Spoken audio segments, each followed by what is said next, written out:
also a person whom I believe is the name of Mud, who he's currently off shift. No, he is on shift. He's on shift. Okay, I thought he was off shift with how much time he had passed. No. Mud went on shift at midnight. You were supposed to meet him at a bar before he went on shift to plan. Okay. Because you took the long rest, you missed Mud. Okay.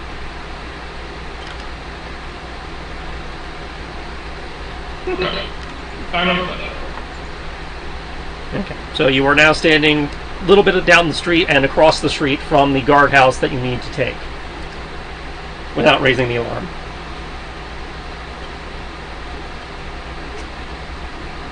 It was also mentioned that there was a pair of Inquisitor lookouts that was not required but highly recommended that you dealt with in addition to the guardhouse.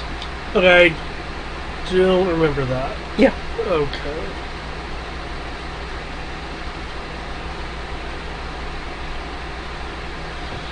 Okay. They were mentioned in passing by Hellstrom. Which is why I phrased it as mentioned but not necessarily required. Right. As the main priority was, again, taking out this guardhouse that will alert them to people trying to get in the North Gate. Yeah.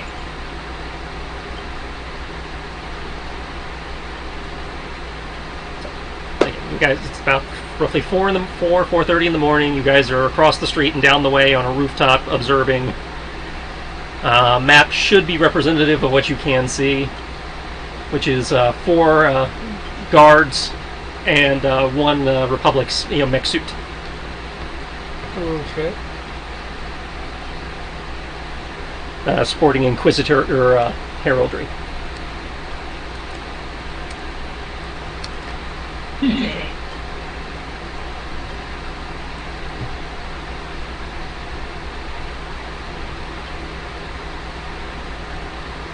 Okay. Like I said, I have an idea for the guards, but like I said, I can't figure out what to do about them. Well, I could attempt to teleport the mecha away along with the guards. Okay. You think you can get all the guards at once? The question would be where to put them, and if they're strong enough to resist. Considering how,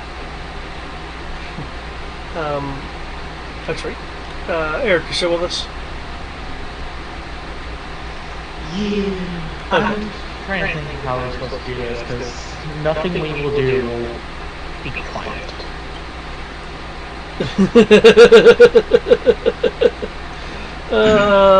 Okay.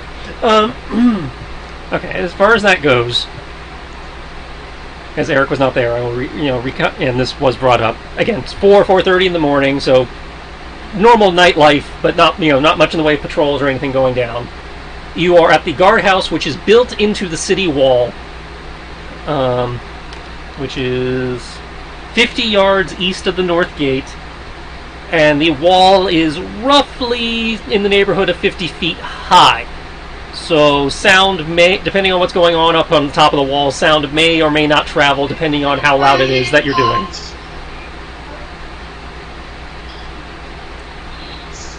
In addition, you are dealing with a stone building and a 45-foot thick stone wall. So. Oh, also note, the stone wall is effectively laced with Demiridium. Is Demiridium plated? Yeah. But you guys knew that already. So. I was. Yeah, you're refreshing his memory. Yeah. Meaning that stuff that is done outside to people outside the wall, the AOE may or may not penetrate the wall. It affects the saving throws, and it's on a spell by spell basis what actually happens. So at minimum, we have to get past the guards watching the door to get into the gatehouse to do everything inside the gatehouse, where it will be relatively quiet. Yeah. This gatehouse is a multi-story, multi-level. It's built into the wall, and from what you would actually know this to a certain extent, being from here and worked. You probably started with the City Watch and worked your way up to a certain extent in terms of training. It is built into the wall. It is a multi-level structure. Your purpose of coming here is to neutralize the cannons that this guardhouse operates, so they do not blast the crap out of your undead army coming through the gate. So there are 3 levels you will have to deal with that are built into the wall: ground level, mid level, and then the top of the battlement. And the cannons are on top of The cannons are located at the mid level and the top. There's 2 levels of cannons. There's 2 levels of cannons. We have to disable the cannons. Your purpose is to be as dictated to you by Hellstrom. Obviously, you don't necessarily have to follow this, but the theory is that you guys are supposed to go in quietly, in some way, quote air quote, quietly neutralize the guards so they do not fire the cannons or use their signal flare to alert all of China that you're here. Because the guards on the top of the battlement are in theory equipped with a signal flare.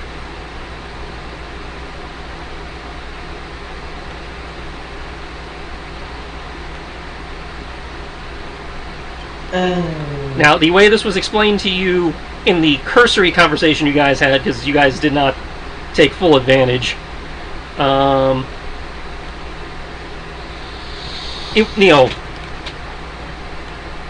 you can probably make some noise, because as you said, it's probably impossible to do this quietly. The trick is, making it so that it is not enough noise to necessarily, immediately alert the guys up top. I mean, you can always start at the top with this whole teleport. You could try starting at the top and working your way down.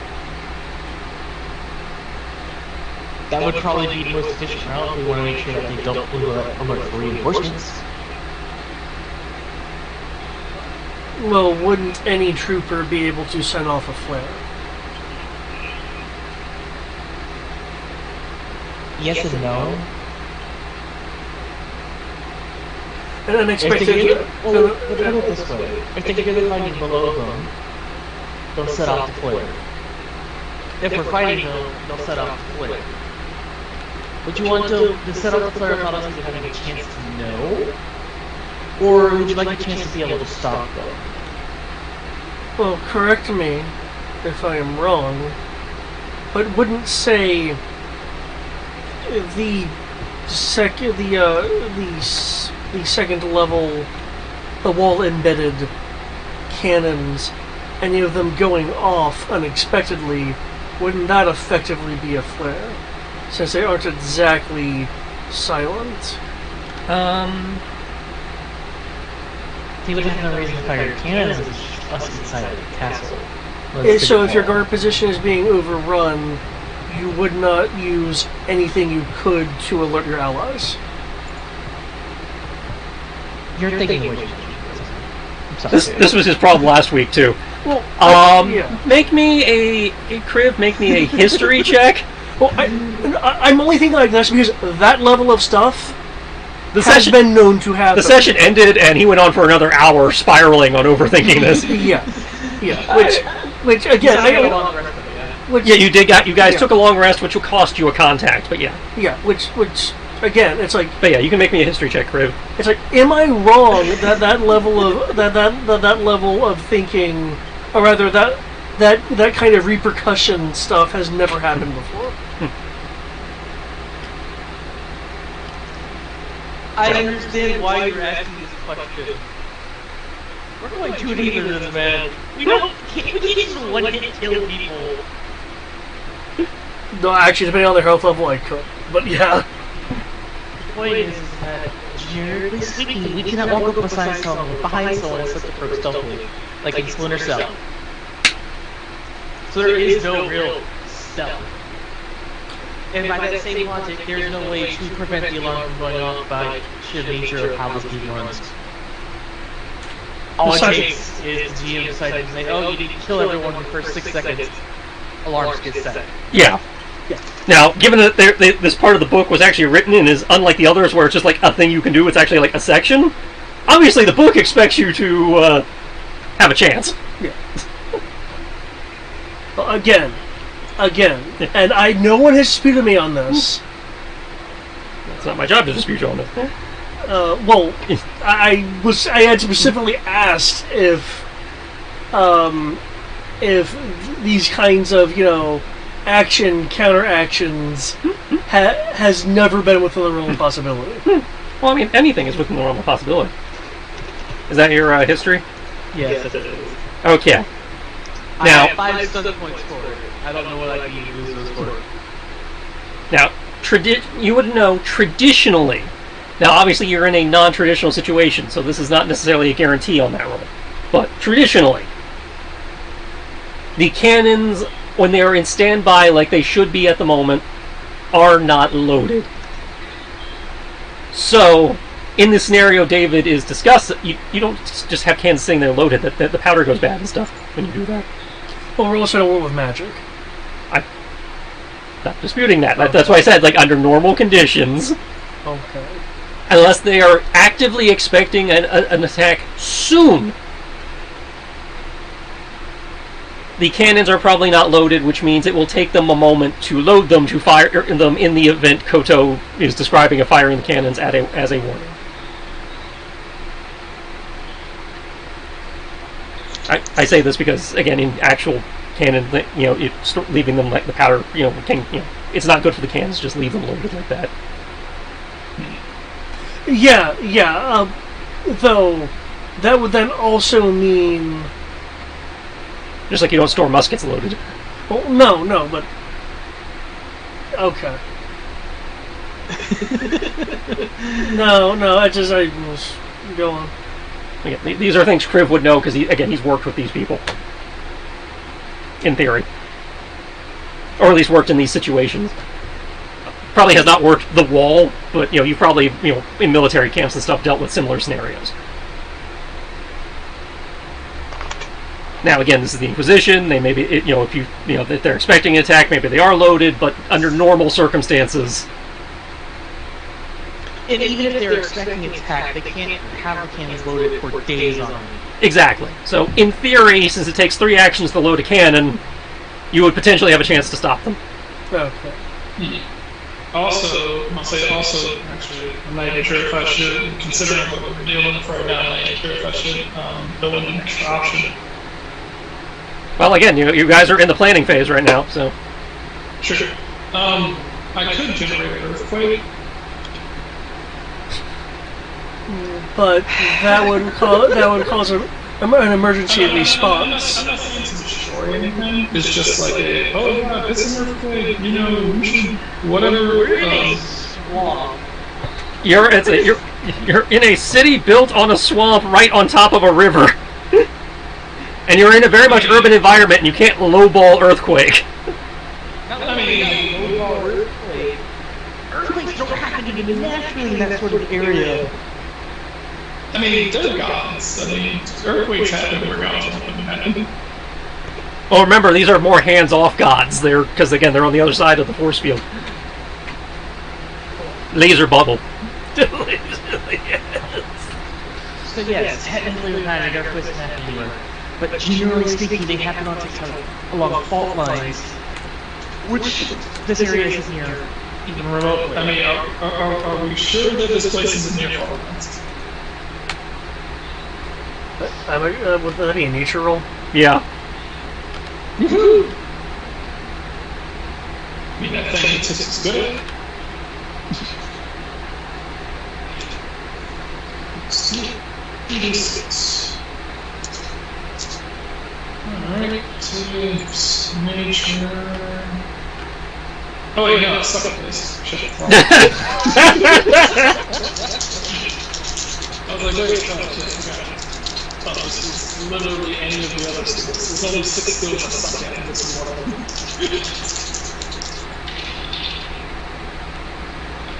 Not with the dice, eh? Aha! 6, 6, 3, plus 2, so 17. And I don't think that stuff counts as well.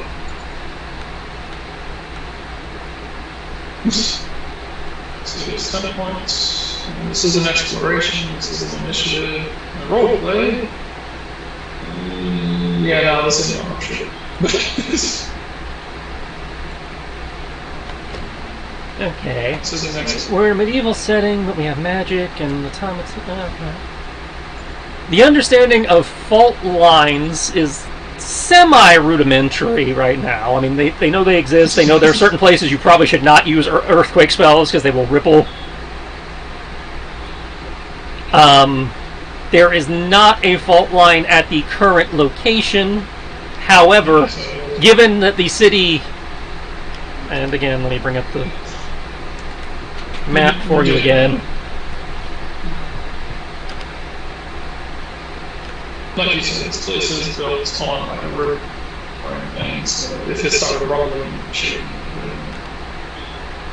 Yeah, No, that would cause a bit of a problem. hang on. Let's a picture for you just as a reminder. The city is more water than it is city. I'd say it's not quite Yeah. Venice, but if you look in the Roll20 chat, It's enough to where an earthquake would severely fuck it up. yeah, and I'd say earthquake would cause more damage than...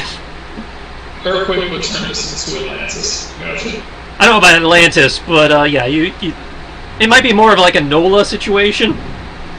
So you know, here's a better idea. Did you ever play Jack's 2?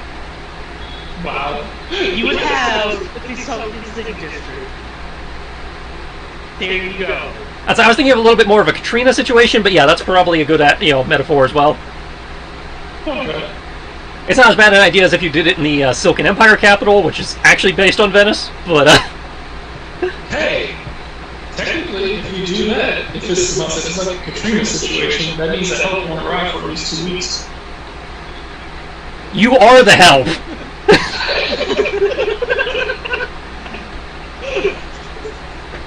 Those 2 weeks I couldn't do it. I did it there. If we sink the city, if we sink part of the city, then flares won't help because no one will care. Actually, you know what? Do this plan. I want to see how you can justify telling Kalina you sank half the city after giving her shit for killing people. I want you to know that you didn't disagree with this plan. Oh, I'm doing it.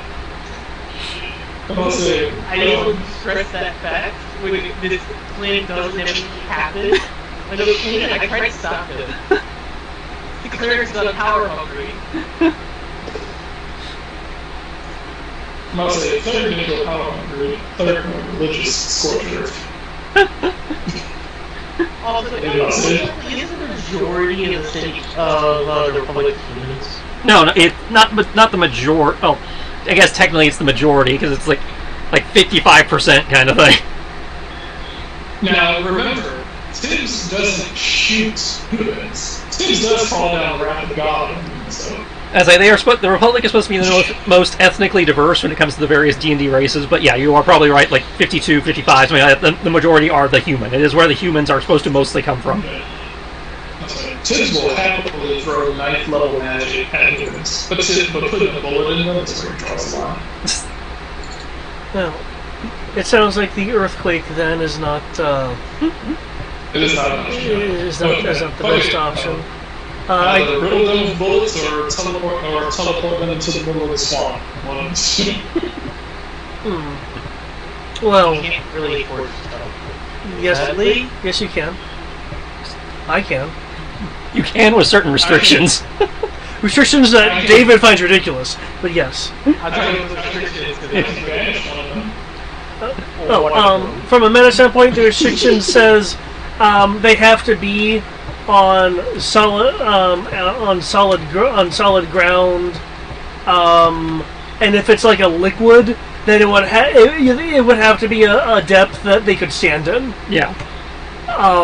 So I can't say have them be in air or in other objects or whatnot. In the case of specific, What's the maximum distance you can teleport? in the case of the specific spell I am thinking of, 120 feet. so you can literally just put them on the other side of the city. But still have their players. These guys on the ground don't have flares on that. It's teleporting the people on the roof. It is so No, I thought we were teleporting people on the ground. Well, we can't even see the bat. We can't. Okay, as of the last We can see session, people we on could the not ground. determine Last if people were actually on the battlements. you saw what looked like torchlights and distortions in the torchlight that might be people moving around. Right. Right. But they weren't moving torches, they were like sconces. Yeah. Yeah.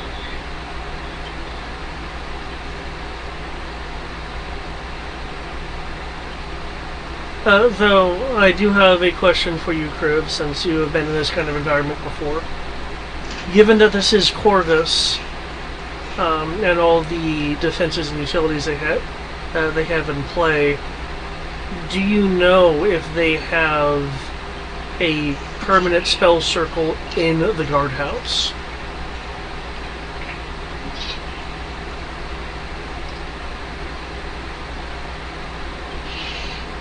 Oh, do I? I guess that would go under history again. Forgive me if I'm overthinking, but I've also been effectively told, "Hey, stupid, you didn't think of this." So It's always amazing where you choose to overthink and then where you choose not to think at all. I just want a day of not thinking, please. But my history was 19. Okay, on a 19. Given that, as we established a few minutes ago, the Republic is predominantly human, aka people who have no access to magic, and how magic is regulated within the Republic to a certain extent, it is highly unlikely that something as simple as a guardhouse would have a spell circle. okay. Or a teleportation circle, or any other means of Alright. Well, again, entering that's not a door. the only reason I was considering that for here is because one of the one of the circles, one of the towers for the mages is here, meaning that there is a higher than normal magical presence. Yes, the spell circle would be in their tower. It would not be in theory. Okay, so in theory, we're not dealing with the Jedi Council Republic thing of, yeah, we're technically not a part of you, but you use us and our resources. No. Okay. The Circle of Magi is a guild. Oh, well, actually, in that case, then the government can tell them to do shit. Yeah. But yeah. But given that most of the people that they would be employing can't use the thing, there's no point in putting them in. Can't humans still use scrolls? You cannot use magic, you can use psychic. No, I know that. I know inherently. You can only use a scroll if the spell is on your class's spell list. Oh, or right. if you have a class feature that waives that, like I think a Thief Rogue. Sorry, I keep forgetting that the scrolls are. So if you cannot use magic, you cannot. Right, yeah, I keep forgetting the scrolls are super limited in 5th like that. Now they could use items to do it. If there's a wand, a teleportation circle, they could do that. Yeah. Though in that particular case, I'll be right back. and Kodo would be aware of this, humans can psychically teleport in theory. Though I do believe that's rather rare. And that would definitely fall under me overthinking.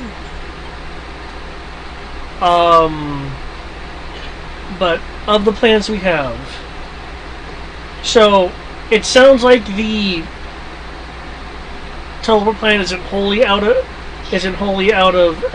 hand. And Kriv, you're suggesting taking the battlements first and going down?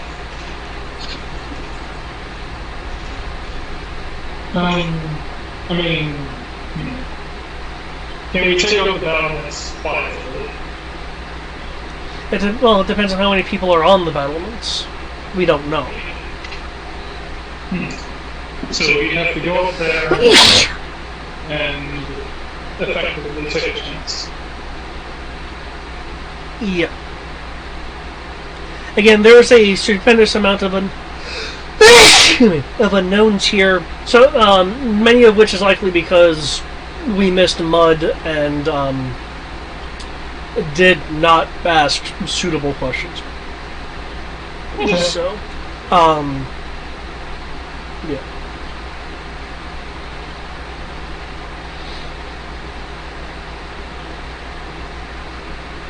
Okay. I guess personally I suggest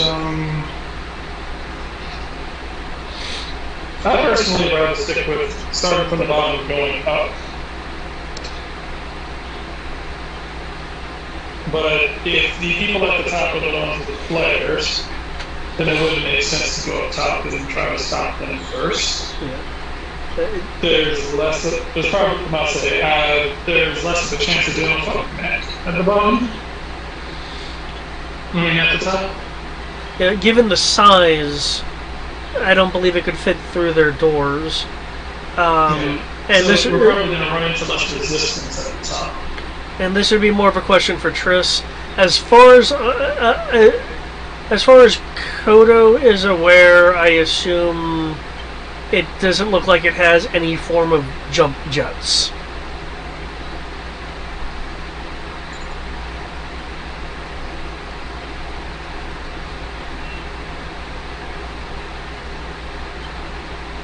Neither did he. He's not here right now, though. I saw his icon in the thing, so I wasn't sure if he was listening in.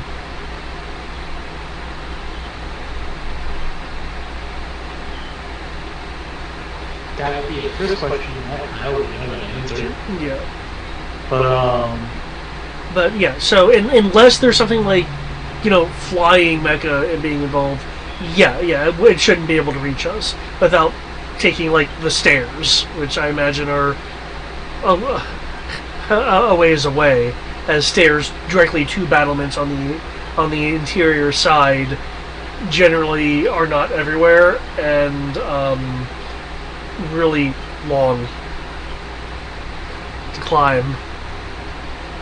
all I know at this point in time is that probably just has greater visibility and stuff who's going to quit. Quietly. That's probably going to be the easy way for me to get up there because I cannot fly. Climb over this bird.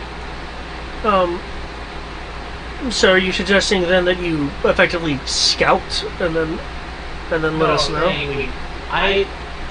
Brian thinks bottom to top. I think top to bottom.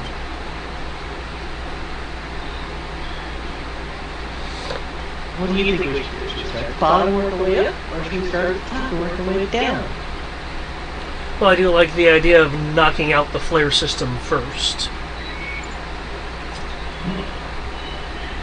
The flare system is usually, just as you were told, just a guy with a flare gun, but... Well, yeah.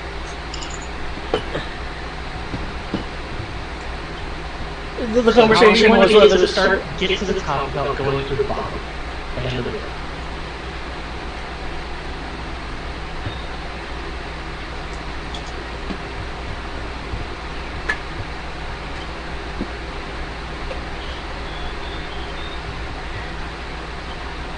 So, was a plan derived while I was downstairs?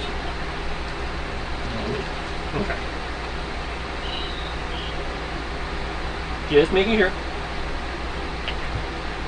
Okay, speaking from a meta standpoint here, since it's been impressed multiple times at this point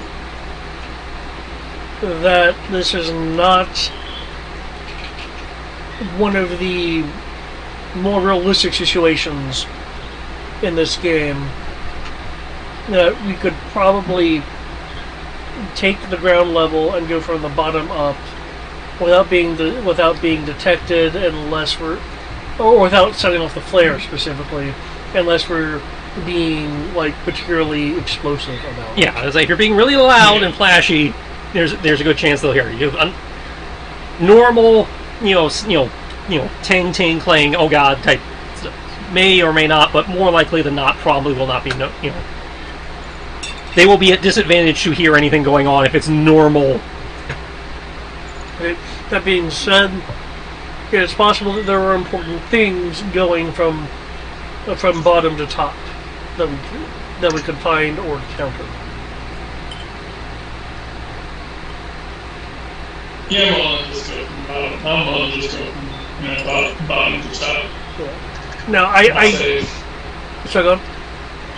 Now, I must say, mainly at this point, I'm like, you know what, fuck it. I was like, let's just get in there. It was like top to bottom, bottom to top. Let's just run in and beat the shit out of people. The only difference I can see is if we start at the top, then there's no one to send off flares. Because more than likely people at the bottom just kind of have, like, you know, I would assume, like, town guard whistles. I assume they have guns. I assume they have guns. Okay. Well, to inform other people, I assume they're not just going to randomly fire off shots in the air in order to, you know, get people's attention. Not to be. I'm worried about people getting people's attention. So in which case, like you said, signal flares would make more sense to the people on top of the roof, because firing signal flares from the ground won't have as much of an effect as at the top of the tower. Less people will see it if you're firing from the ground in a city with tall buildings. So I'm assuming everyone's signal flares on the top, and people on the ground probably have like whistles or something to alert people. So, I mean, we could go up on the roof. I cast silence, and then we just make our way over there, and then we just beat the shit out of them in a sound bubble.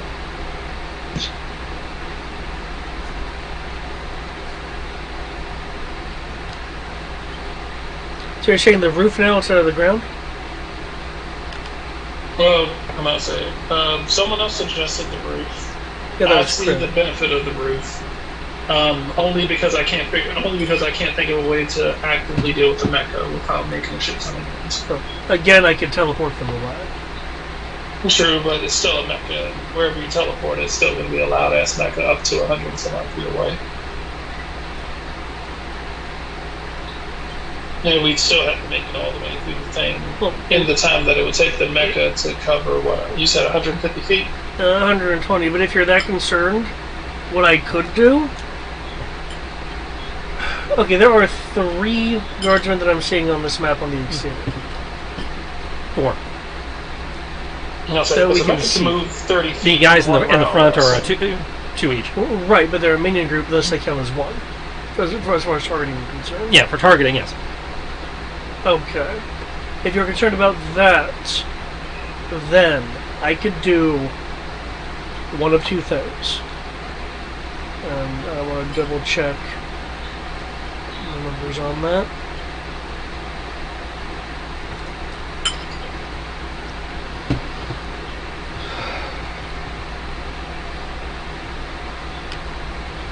Okay.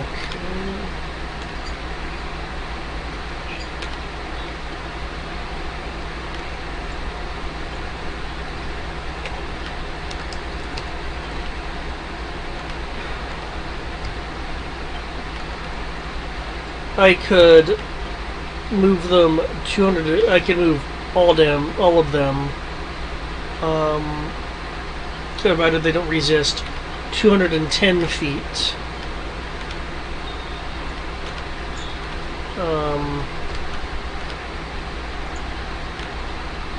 Or like I said, my only potential issue with that is that, you know, assuming they move 30 feet around, they could be back here, and they could be back here in 20-some seconds. no, I get that. I'll say, which would only give us 4 rounds to be able to, you know, do whatever else we had to do. Or I could.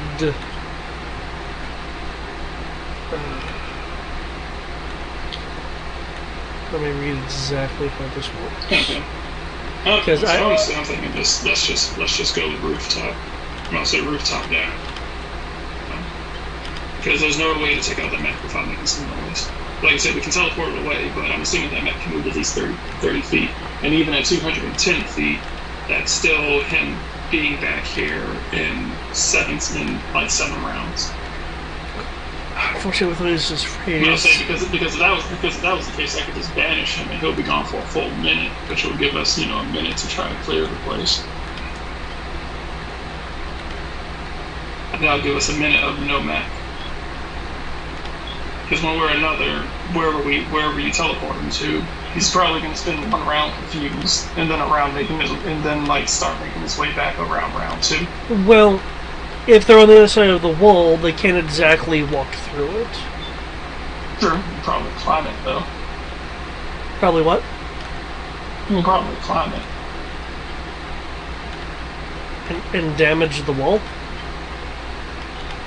Oh, small price to pay to stop intruders, I guess. Pretty sure he'd probably get in more trouble if he was like, oh shit, there's intruders. Sure don't want to damage this wall, though. Just like run all the way around to the other side of the city to get around the wall. I don't know how tall the wall is versus how tall the mech is. The mech is, about half the height of the wall. I'm fairly certain I'll say, I'm not sure how mechs work, but I'm fairly certain you probably jump the wall. Wait, the mech's half Or at least jump 50 high, feet? or at least jump, or at least The mech jump is high about enough to be able 20, to grab 25. the top of it. I'll say it's a mech suit. I would assume that he can at least jump high enough to be able to clutch the edge of the wall and pull himself over. I'd have to calculate its jump. I don't think it can jump 50 feet. It can jump 20, 25 feet straight up, though. You said, wow, that's a pretty crappy mech. Okay. That's also heavy. Yeah. I'd say, well, I calculate their jump the same as a character, so they'd have to, by 5th edition, I think they'd have to have a strength of like 30 or 40 to do that. Well, it stops at 30. That, for the purposes of the math, I understand the stats in theory stop at 30 for monsters.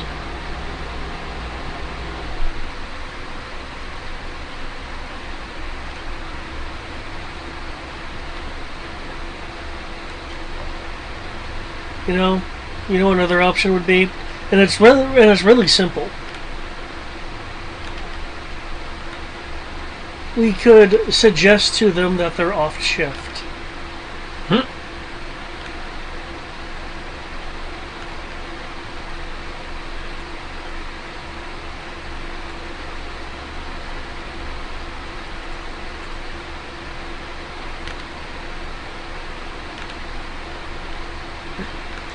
That would remove the primary ground guard from the gate.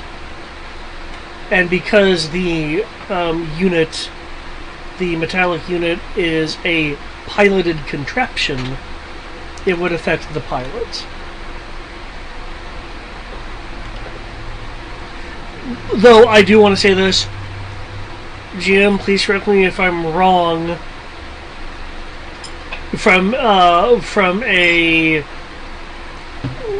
what would make sense or what the rules say standpoint. This is a piloted craft, yeah? Yes. Okay. From my knowledge of them, can they hear exterior things? Yeah. Okay. Then yes. They have to, because they don't have radios, so they have to be shouted at like everybody else. Okay. Well, the humans also have telepathy. Well, they have the ability to have telepathy. So not all of them have it. So how does that sound like for a plan?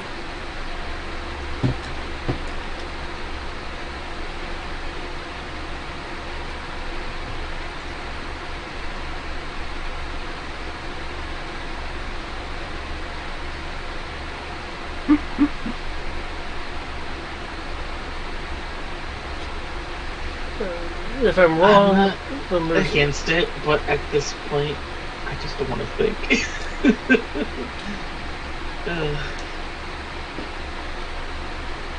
My brain has all but shut off in terms of thinking power. Because I just got an email saying my schedule got changed again at the last minute. Which makes me sad.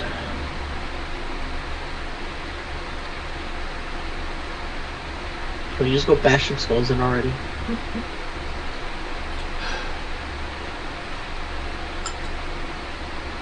But no, I do agree with what you're thinking.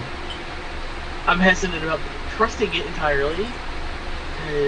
Your spells either go complete overkill or do not work at all.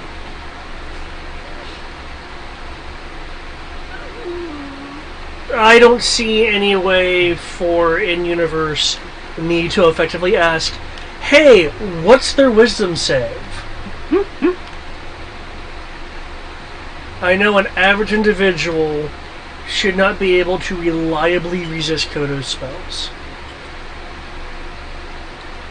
I'm not denying that. Oh, if I sound a little it's because I am actively holding back from just overthinking because of the highly variable situation is with the stakes that we currently have. It's an army of undead. We lose some undead. What's the worst that happens? Well, Can't be that bad. last session it was heavily implied that with the cannons active, enough of the undead army would be obliterated. I'd say it's not that you would lose some. It was these cannons would take out your entire army before they got to the gate. Yeah.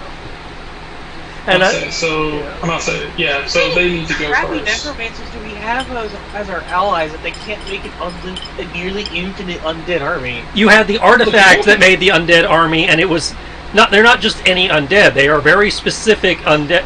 Oh, that's right. You weren't.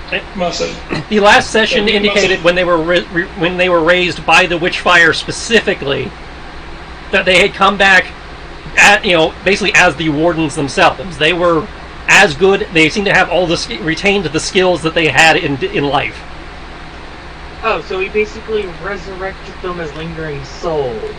I'd say they are closer to what was it, Revenants? Yeah, they're closer to they're still decayed undead, but they're still very much decayed under their armor and stuff. But they are closer to revenants. They are still subservient to the one holding the weapon. They can't talk, but they seem to have come back with their skills. They were even able to fix up some of those automata that you guys encountered. Oh, Lord have mercy. Yeah. That's what we have? Yeah. You have a handful of them. I think it's like a dozen. Yeah, and despite the tech edge, it's not enough to. Well, we only have a handful of those, but what about the rest? What, hundreds of foot people? Yeah, so you have a bunch of I think it's 1,200 wardens, and then about a dozen of the warden automata. So if those get destroyed, they would if they are brought back, without the witchfire specifically, they'd be brought back just as zombies, which are much less useful. Yeah. No, I agree with you, but. And the concern is... I understand having this nice elite unit, but the point of undead is to have a damn near infinite amount of them that you can sprinkle your elite unit into it, so that your elite unit doesn't get obliterated and can just walk in with the mass horde. Which is fair, most people can't control a shit ton of undead. I would say, the way control like 3 or 4, maybe up to 8. But this allows her to control hundreds. I'd say, because the way 5th edition handles the whole necromancy thing, I think an optimized necromancy build can only control, 50 guys? I think if you're being, power gamery about it, there's 248. But that requires very specific things. Either way, less than she's got now with her artifact. But again, it's a matter of, that's what she wants to do, is, come in through the city, but you guys have to neutralize the cannon so she can do that. Yeah. So let's take them out. Say one way or another, we need to check out the cannons first. Because the cannons would neutralize an undead horde, even. I'm just trying to understand the stupidity of 5th edition, because I'm used to, you're a necromancer, you're a high-level necromancer, you have an entire undead horde that can destroy cities because they just don't have enough ammo. Well, again, in your defense, this is a 3.5 adventure, so they accounted for that. They accounted for that by saying you only have 1,200, and given the range of these cannons, by the time that 1,200 got to the walls, there would not be enough left to be a threat. 1,200 things is not enough to siege a city. Yeah. That's just... That's like 1,200... Well, they also move very slow. Yeah, they move at people speed. They're not shamblers. Yeah, they are, for all intents and purposes, people. Okay, cool. Alright then, fuck it, we take out the cannons first. Let's just take out the cannons first, because push come to shove, even if they do alarm anything, they don't have cannons now. I'd say there was more bodies in the tomb, but most of them had been, the tombs had been, opened by either the spiders or other things, so most of the bodies had decayed beyond the point of being useful. Only 1,200 were able to be revived. Fine. I just find that's just plot stupidity there, because... There was a number of popcorn conversations that were had, so... We shall take out. We shall take out the cannons.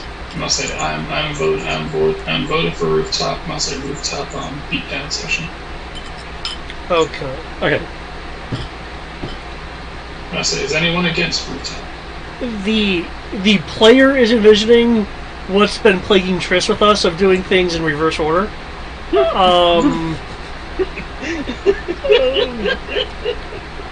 But because we're supposed to be a low-level party, we shouldn't be able to just teleport onto the roof.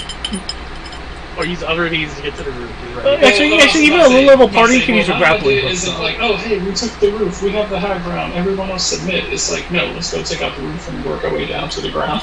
It's doing everything in reverse. Yeah, say that's doing it backwards as the adventure's printed. It is doing it backwards, yes, but in my mind, I'm like, all these people need to be taken out. But ideally, the people with the flares need to be taken out first. Alright. Because if we're on the ground fighting and something happens, then the people on the roof are going to send off the flare. But if we take out the people who have the flares, the people on the ground likely don't have flares because you don't shoot flares from the ground if you can help it. You usually shoot flares from the highest point. And if they're shooting flares from the ground, it might not be able to clear the wall to be actually seen. That's it.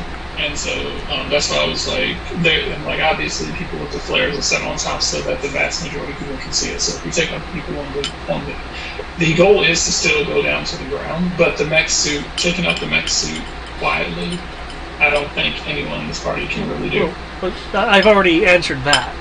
Yeah, he would just banish the pilot effectively. Effectively, I would say, go home. I Jedi mind tricked them. Oh, you command them. Oh, better. Even better. You just command them. If you want to try that, we can do that. Cool. As GM, I am fine with either version. I am prepared for either version because it's all one map. Okay, because I've primarily been focusing on the ground because I know you... Try to convince him to leave. If he doesn't want to leave, I'll banish him for a minute. It is all one map. You guys can do it in whatever order you like. Okay. Cool. I'll say, go ahead, try to do your thing. I'm going to stealth so that I can get close to him so that you know... Which route are you doing? We're going downstairs, and we're going to deal with these people. Kodo's going to try to lie to them. Yeah, bottom to top. Kodo's going to try to lie to them. Okay. If lying fails, I'm just going to vanish. Okay, so you're coming in from street level after just having that whole conversation about coming in from the roof. I was saying, I was primarily promoting the ground thing because of, again, the feedback that has been given to us. No, do it however you like. This is...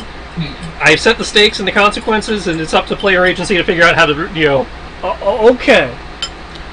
I can safely say this, because this chapter does not have, until you get to the final part of it, does not have this event has to happen in a certain way, or it's just task 1. How do they want to do this? Task 2. How do they want to do this?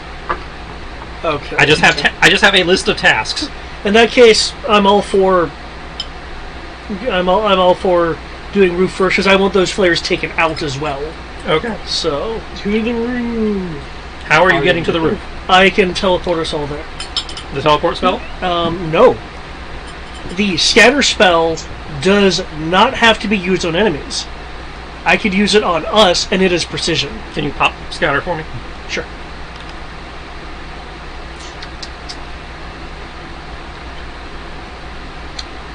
What level are you? Level 6. I've gone too far. Now, given that we've had, at this point, several hours of real time to plan this, I'm going to not say that this took you I'm going to call this 15 minutes of you guys on the rooftop. Okay. Just for your purposes of your ticking clock, because the army is supposed to arrive roughly at dawn. Just so you have a rough idea of where you are on your clock. So you, in theory, have about an hour and 15, hour and 20 minutes.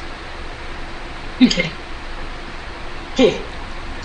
Alright then. So yeah, you teleport each affected target to an unoccupied space that you can see within 120 feet of you. Okay. That space must be on the ground or on the floor. Okay.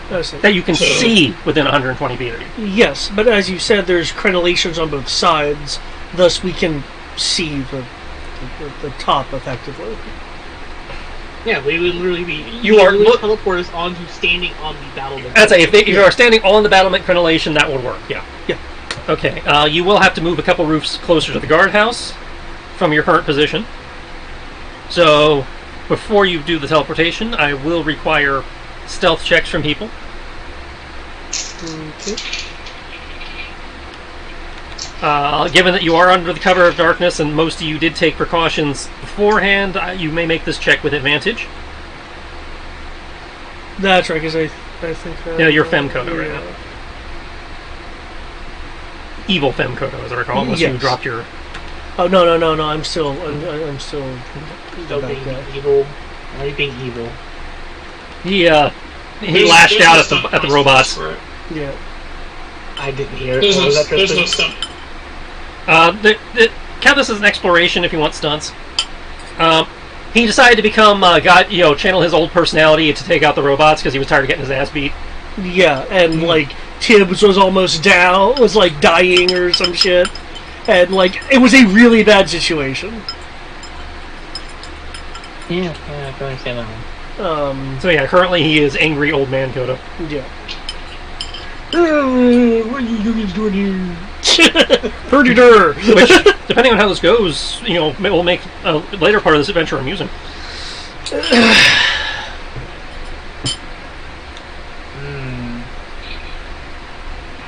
Oh, so... It's 28 stealth. Okay, just need one from Kriv. I'm also going to give myself greater visibility because I'm just going to fail otherwise. Even with advantage? You suck at stuff. Yes, I suck at stealth. Well, that's not entirely true. I'll tell you, you have max dex. How do you suck at stealth? I have only a 5. Only a 5! That means he's not proficient in it. Only a 5 in a system where the average DC is 10.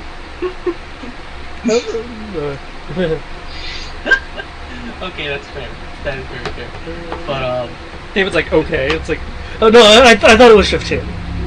you're right. I'm sorry, David. You are correct. Moderate is 15. I have a 19. Yeah, you David just beat it. Wait, I did better than Kodo?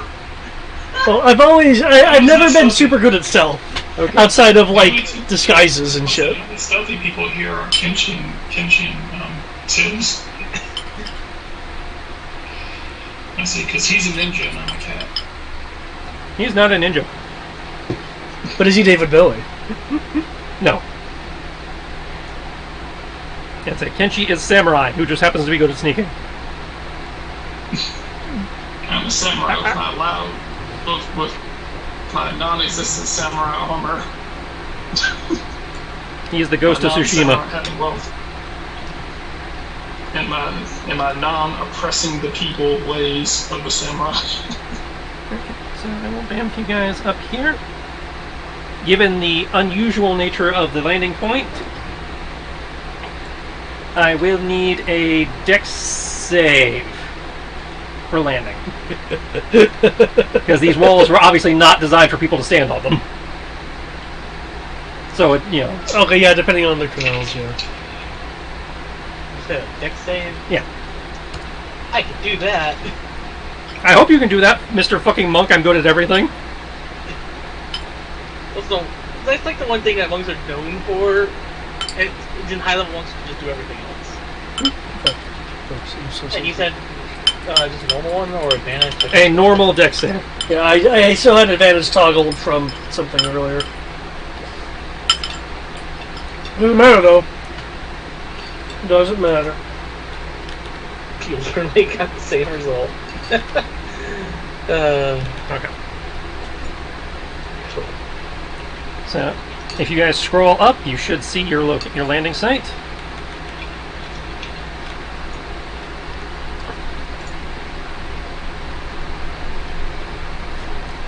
This should address some of the questions David had about the cannons as well, because he was talking about why can't they just roll them back and turn them out? Yeah. It's like you guys don't know because you're not there. Now you can see them. They are very much built into the ground. There's legit siege mortars built into a concrete base on the wall. That's They it. don't move. Yeah, that's like they can turn, side to side, but and this is probably because they are a good 10-footer. They are a big fuck-off cannon.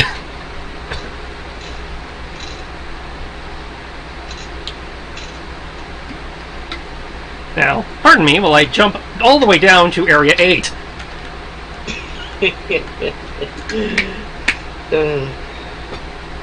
Let's see, we'll skip the part about the staircase. You immediately see another three... Well, not another. You immediately see three long cannons overlooking the city walls. There's, nope, not from that position yet. You can also see a huge crane with its arm extending over the city side, dropping off. On the far side of this battlement is on the far side of this battlement is a strange apparatus that looks like a metal tube pointing straight up. A few of the watchmen here are sitting around one of the cannons gossiping.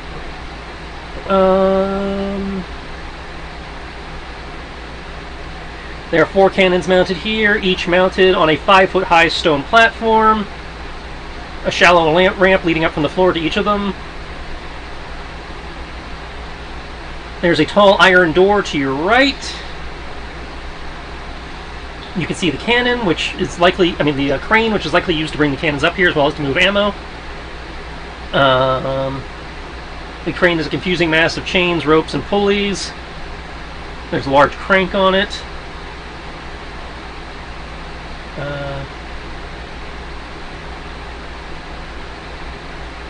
Kriv, you would recognize the strange metal tube as the flare launcher. That tube? The giant metal tube built into the wall. It is not It is not represented on the map, but Oh, is that represented on the map? that thing you were just clicking on is the crane. Oh, that's a crane? Yeah. Okay, I thought you were just totally just bringing up a tube like thing just sitting there. No, the tube would be over here, I believe. There's only one of them? There's one large tube with a crate filled with straw and clay orbs that you would recognize as the flares that you fire out of the flare launcher. Ah, cool. So it is not a flare gun, it is closer like a flare mortar. It's a signal mortar. Yeah. These are self-propelled flares. Operating the launcher would be pretty simple. Flare would be launched 200 feet into the air and then detonates.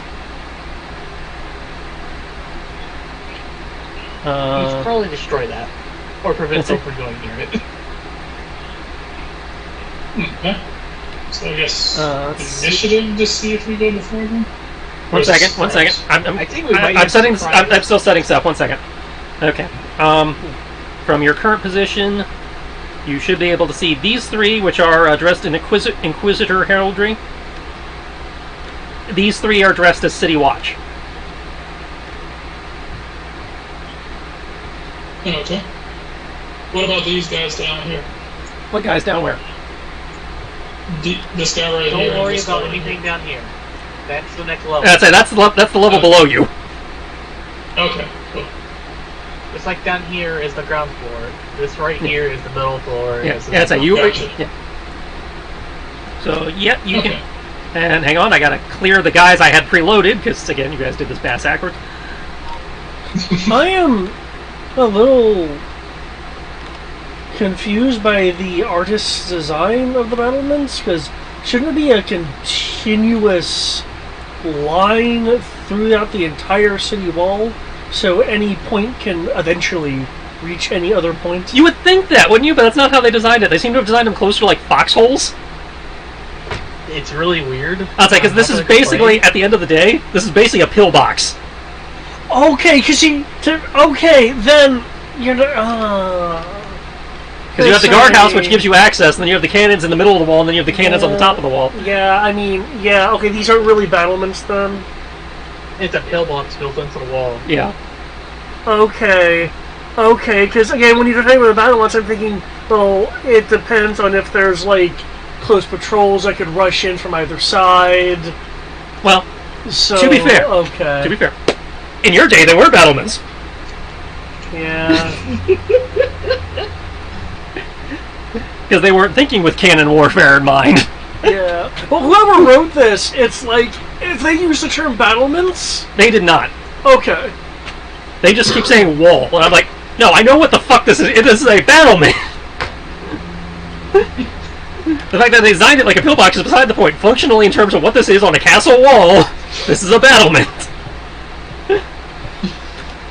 Okay. Well, hopefully I don't slip off the Crenel, because depending on the design, that is entirely possible. Well, everybody made their dex save.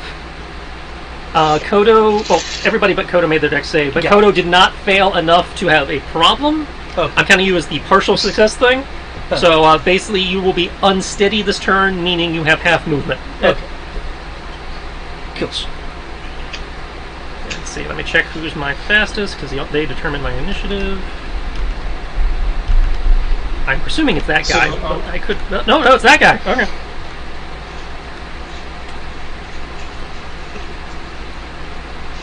Yes, Brian? No, nothing. I was just like making sure or something. Yes, Alexander, what's up? 1 second.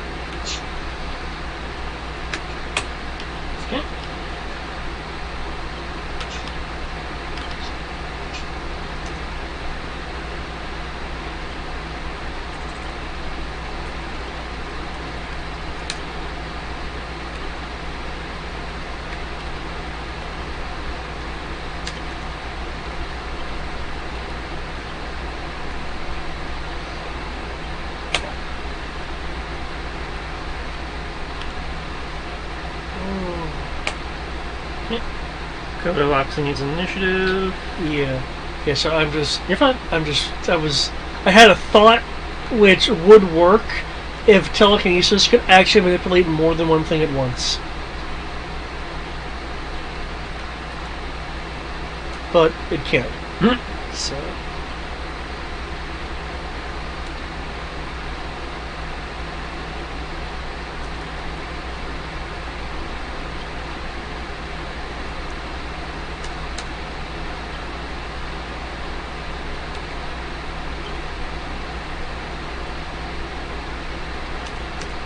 I'm just glad we finally got up here.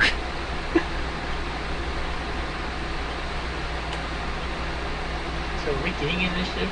Like Yeah. surprise round? Given that they would technically be on alert, or some of them would be on alert, I'm giving you partial surprise, meaning some guys are surprised and some aren't. Because the description said the watchmen were, so that would be the city watch people were gossiping, but the inquisitors are not.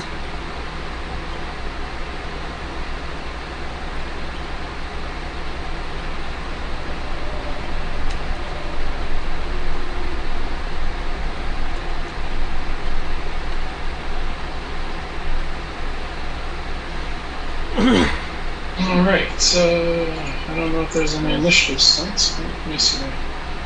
What is my initiative? I think it's just plus. Oh yeah, that's right. My initiative is fucking ridiculous, I forget. I'm getting guaranteed to win every time. Let's see, there's no reason why I can't Just getting my tell... macro in now. There we go. There's a reason why I can't tell these people to leave as well. Though, there is a side of this thing that we're not seeing.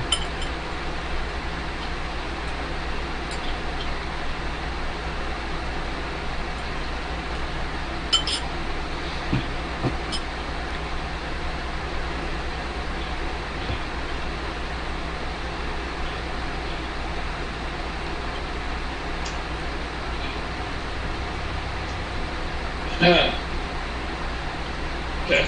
Actually, under the circumstances,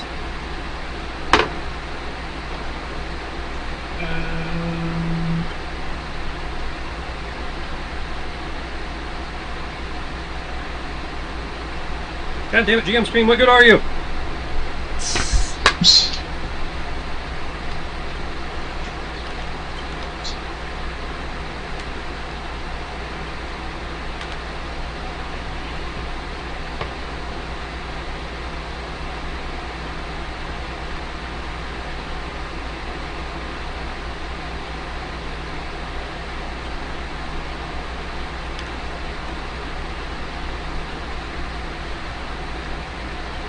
Given that they are not expecting attack from that direction, I will give you surprise on this round. Okay. So are we trying to talk to them, or are we trying to? No talk, all battle. Oh, Murder. Blood for Okay. blood god. my plan was. You're also going to murder the Watchman or just the Inquisitor? Any resistance will be met with force. No.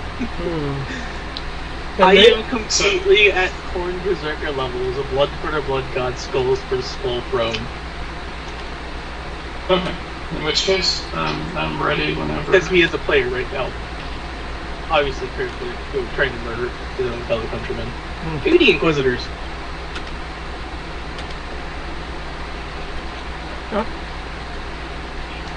Tibbs, your turn. Okay. Cool. Tibbs is going to wave his hands with the voice throw, with his voice throwing casting. And the goal is to get rid of these guys, disable the cannons, and disable the mortar. Correct? The only goal you were asked to was to make sure that they don't fire off the flare and alert everybody you're coming. Okay. There was nothing mentioned about disabling the cannons specifically. Okay.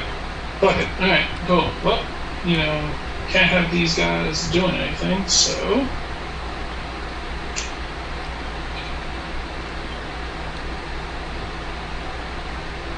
Wait, Mash Banish is a thing? If I upcast it. Yeah, if you outcast it, you can. So, what's my save on Banish? It's 23, I believe. Well, remember, we're not using the rolled DC anymore. We're using the... Ah, shit, that's right. Let me see. Spell save DC 13 plus a D12? So 19. Okay. And that's Wisdom? Yes. I wasn't expecting a mass banishment from the start, but okay. I mean, if we could just fucking, might as well try. Because if they're not here, they can. Okay, It so only lasts for a minute. they stay. Is that a D20? It automatically rolls a D20.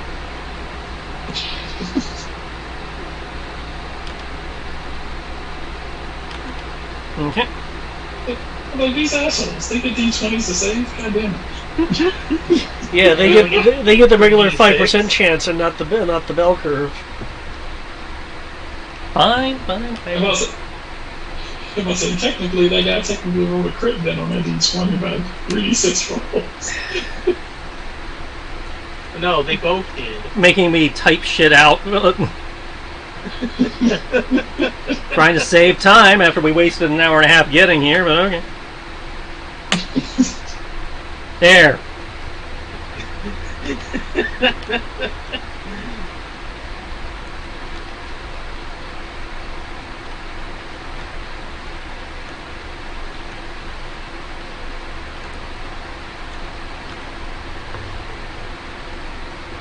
Okay. Yep, Kenshi has nothing to do, so he's just gonna hang out. Kriv, Can she disarm stuff?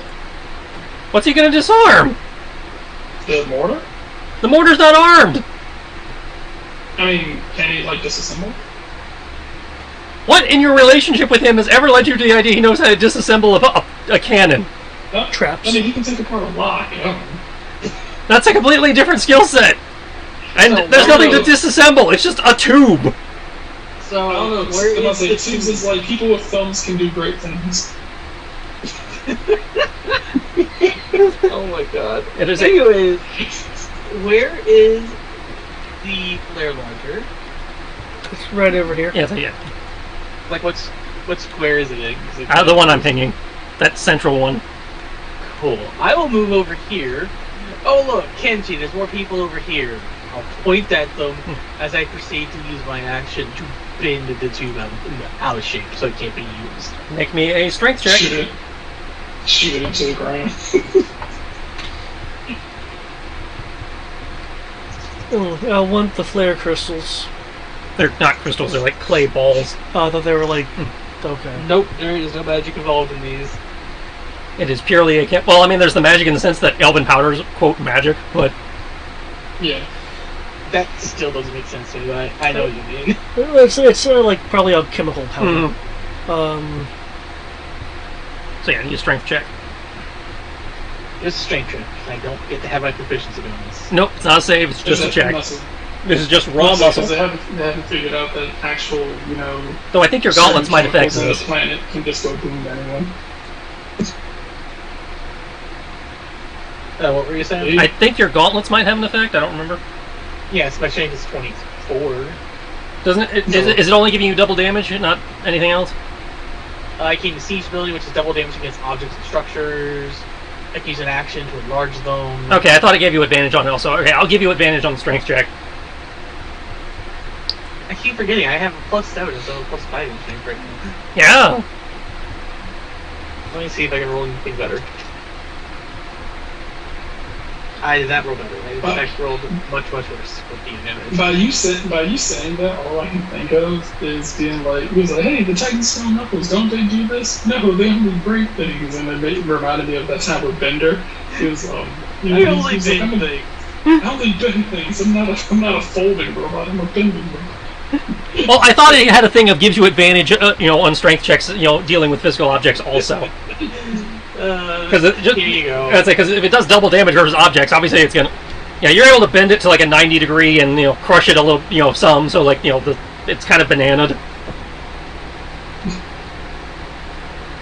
So the sphere, if a sphere is put in there, it will not go all the way down.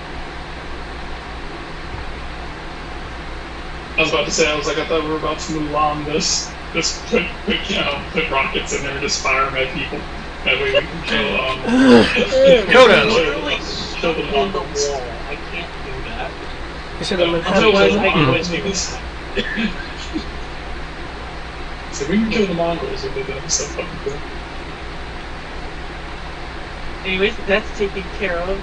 And I have mentioned that there are more people on the other side of the door frame. Like the stairwell entrance over there. Okay. Okay.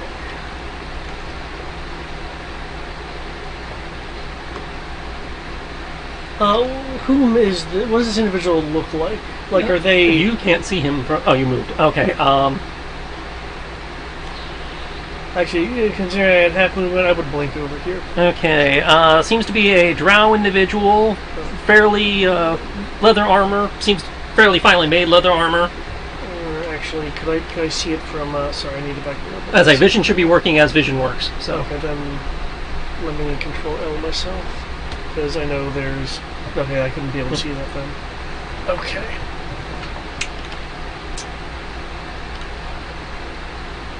Okay.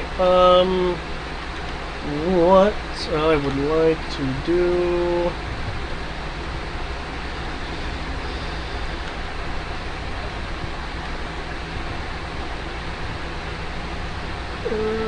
Okay. Okay. What I'd like to do is this middle door right here, because it's the door, right? Yep. Okay. Does it have like a regular handhold on it? Is it like a larger thing?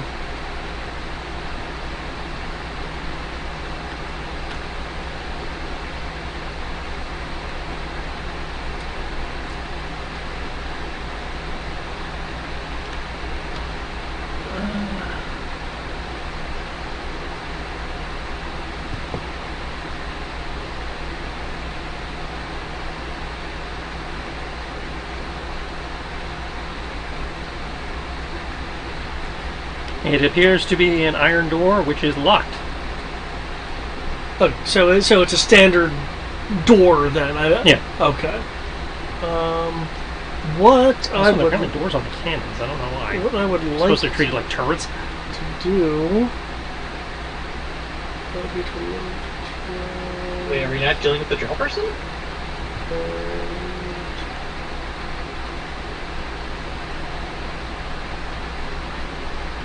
I'm confused why we're not dealing with the drill person in the corner. Hey, Eric, they're 12-pound cannons. We're not dealing with that person because I can't move far enough to actually see that person. Oh. What That's a big fucking cannon. What I'm going to be doing, however, Yeah, that's a pretty big cannon. That's a 12-pounder. Yeah.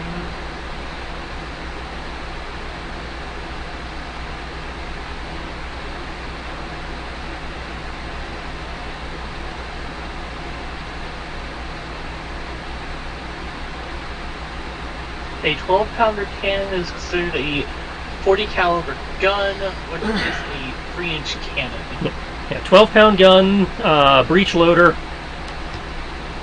10 Oh, feet, man. 10 foot Correct long, point. weighs 3,000 pounds when loaded. Wait, hold up. You're telling me we're already at the age of cannon? Like, basically modern cannons, like World War I cannons. Sorry, Civil War. You said breech. Yeah, breech loader. Yeah. That's like the end of the Civil War, World War I era cannons. Yeah, Iron Kingdoms uses breech loaders. God damn. okay. Yeah, that's a 3-inch cannon. Now you can see why they were worried about their army. I mean, it's only a 3-inch cannon. It's not that terrifying. Yeah, this AoE ammunition begs to differ. I mean, cannons are still effective against formations. Yeah. I'm Yeah. not arguing that part. I'm just saying it's a 3-inch cannon. It's not that big of a deal if you had been proper necromancers and had to be damn near infinite undead that you're supposed to with 3.5. Okay. Well, again, this is supposed to be better than normal undead because they have skills. Yeah. Now, what I'm going to do then is I am going to cast a wall of ice, just a sheet of it, to essentially be right in front of the door, and then I'm going to use Major Illusion to make the wall of ice look like the door, along with I guess shifting the wall to compensate, because I'm sure the person would be able to realize that Yeah. the door is shifted. Can you do me a favor and put your effect template there, just so I have an idea of what I'm dealing with for purposes of navigating the map? Right. Because obviously these squares can't be stood in now. And while you're doing that and marking off your mana, comes back to Tibbs, unless anybody's refooting. Oh, wait, I also need to do that button. Nothing I can think of. You I said guess there's I should people. expand it to the wall too. Crib saw a person. Yes. Okay. Grave pointed them out, if I remember correctly. Yes. Yes, I pointed that he's in this corner over here around the door frame that you can see here. Okay. And nobody went to beat the shit out of him yet. Nope. Yeah, I couldn't move far enough. Okay. Why did you only have Okay. half of you anyways? Because he failed his deck save. Yeah. Ow. Okay. In which case, guess the next best thing to do.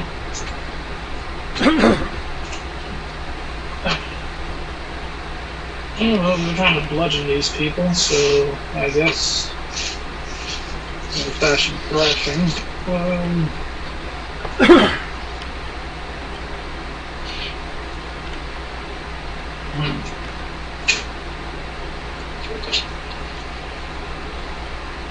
And say you cannot see him from your current position.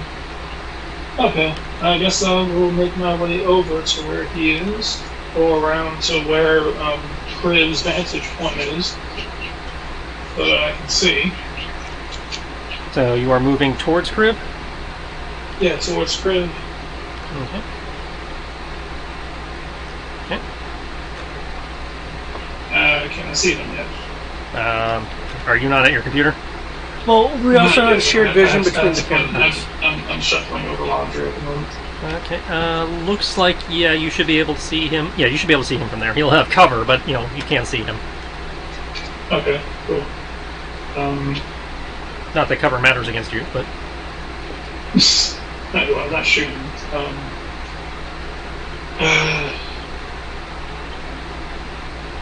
Let's see. Kinchi or Crib, which one of you two are going to do it then? I want you to know that I can technically just barely reach him. But I'm going to be proceeding to use my strength to destroy cannon barrels. Okay. You are destroying your own city defenses. Got it. Kenshi, you think you can handle it? I can try. Okay. These cannons probably don't have that much HP. Well, I didn't say you couldn't do it. I'm just noting that that was not a listed objective, but you are destroying the city's defenses. Got it.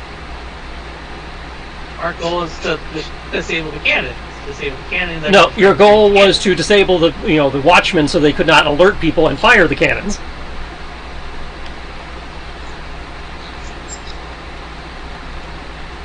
Oh, wait, that's what you were asked to neutralize the guard post so they could not raise the alarm and fire the cannons at the incoming group. Well, they'll be back in 10 rounds, so the idea is that when they come back, we'll have weapons planted and they'll surrender. It's like if you want to destroy the cannons, that is an option. I'm just saying that was not one of the things you were explicitly asked for. That's fine. Well, we're supposed to stop the alarm from going off. We've done that part. Mm-hmm. The next part is we're going to fire the cannons. The two ways to do that is either to disable incapacitated surrender or destroy the cannons. Okay. I'm going to hold Sacred Flame for Kenshi. I'll say until Kenshi acts. Okay. So that Kenshi can run in and do this thing. Okay, so that would be your action. I'm not trying to shoot my gun and give off a loud noise. Okay, so if you're holding Sacred Flame, that is your action and your reaction. Mm-hmm. Is there anything you want to do with your bonus? How many do I see? You just see one. Then yeah, I'll save it. Okay. No, that's about it. I can't save my bonus action as well. It's kind of. You only can save one or the other. Oh, we both concentration. Okay. I'll save my action. I have concentration right now on banishment. Yep. So I must say otherwise I would cast silence and then shot someone. But I'm holding them in the other dimension so that that's how we're done doing this. We can go back, have them surrounded, and when they come back, hopefully they give up. When they vanish back into existence and see that we have them surrounded and we have like guns and fists and knives to their face. Well, you've seen with the Inquisitors at least that doesn't seem to work. I mean, yeah. Well, we want who will give up to give up. I mean, if you come back and you have a blade to your neck where you were standing, then maybe you're more enlightened to give up. Worst case scenario, we have advantage.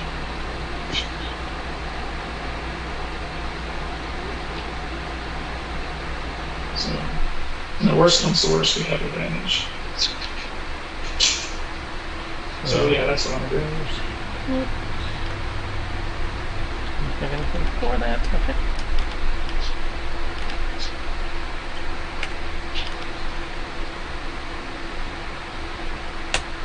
That's Kenshi's turn. Crew. Did he strike already? Yep. I just finished rolling his strikes. Okay, then I'm going to activate Sacred Flame so I can hit as well. That's a dex save, I believe. Dex save against 19.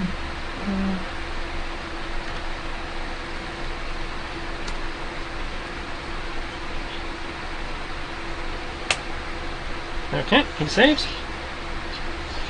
Hmm? He saves.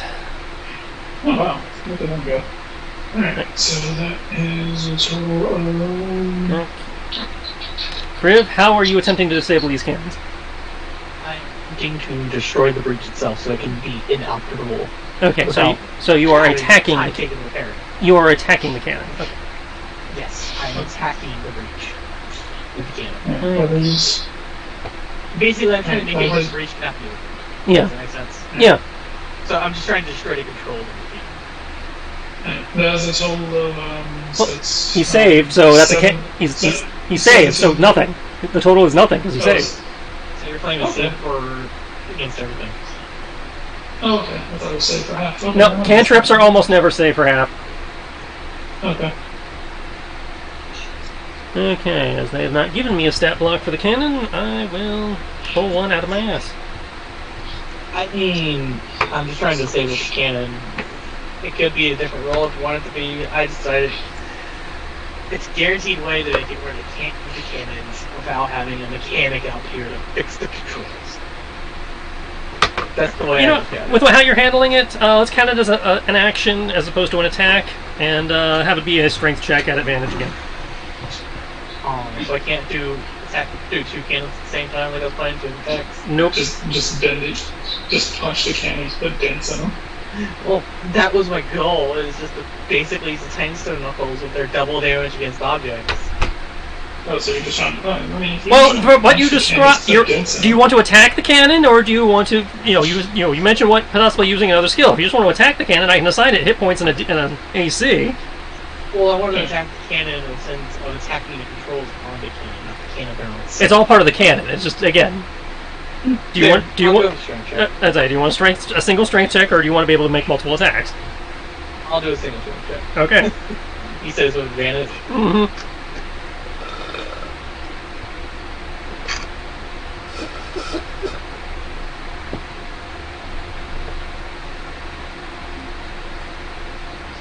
Four. 6 plus 4 plus 4 plus 7. That's what I got. Okay, with that roll, you have done some damage. It is still operable, but it definitely is not happy. So you said you were attacking the, going after the breach, so it will take longer to load, but it can still be operated at this point on that roll. Yeah, I'm trying to go after the controls so that the breach cannot be open. Yeah, so the breach is still operable, but it is sticky right now.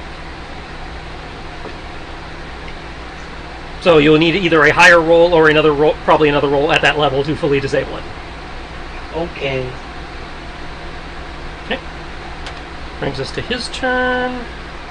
Okay, he sees Kinchi. He obviously sees Kriv. He sees Tibbs. He sees Kriv going after and destroying their means of defending the wall. Has a partial on Koto. Oh, wait, he can see me, but I couldn't see him. Well, I did a Control L on him, and I can see the upper fifth of your token.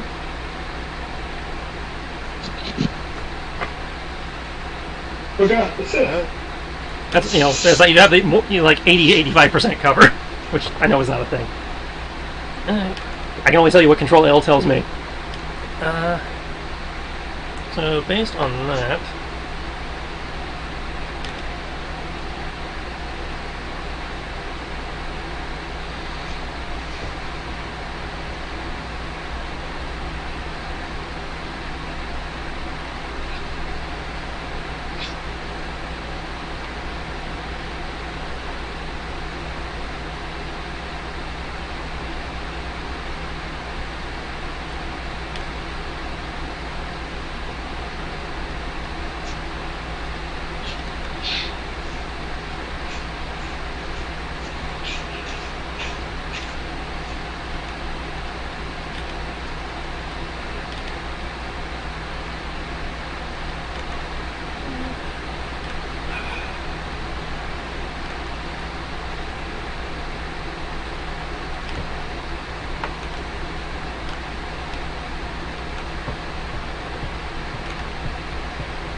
Oh, Lord have mercy.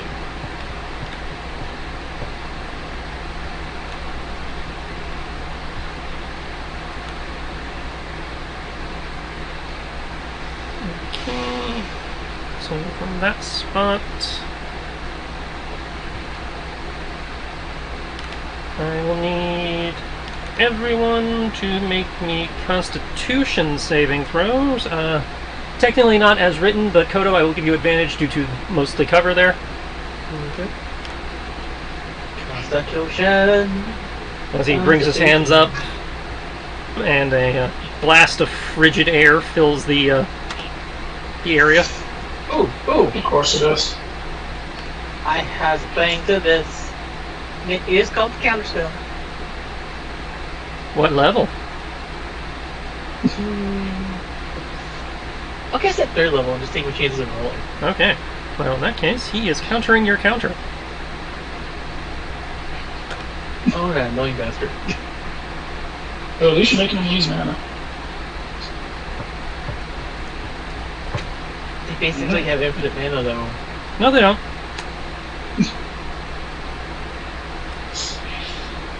Oh, they don't cheat like in various games? This isn't Gen 1 Pokemon. David, David, could you roll me a d12? Oh, sure, 1 second.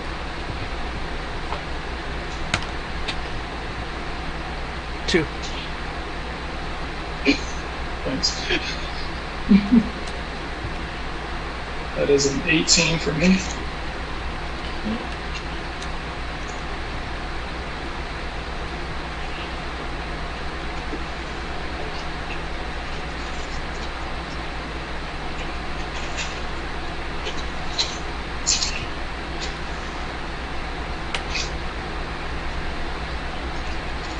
Oh, Kenshi, you lucky bastard. Okay. Okay, so If I'm 18. counter by counter, I guess I need to roll the con save. Yep, I need that con save. It's 18 for I Coach. was 18. expecting that to not work, but just went ahead and rolled it. Affect creature. How come there's nothing that'll affect objects? Yeah, there's almost nothing that will affect an object.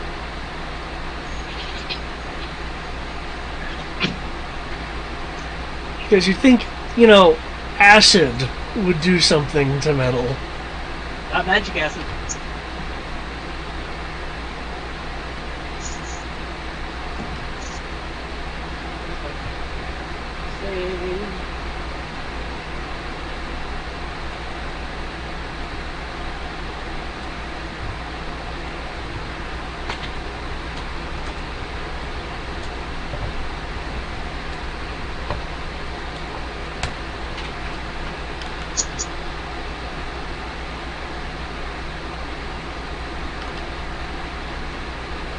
That's alright, he doesn't have to worry about friendly fire.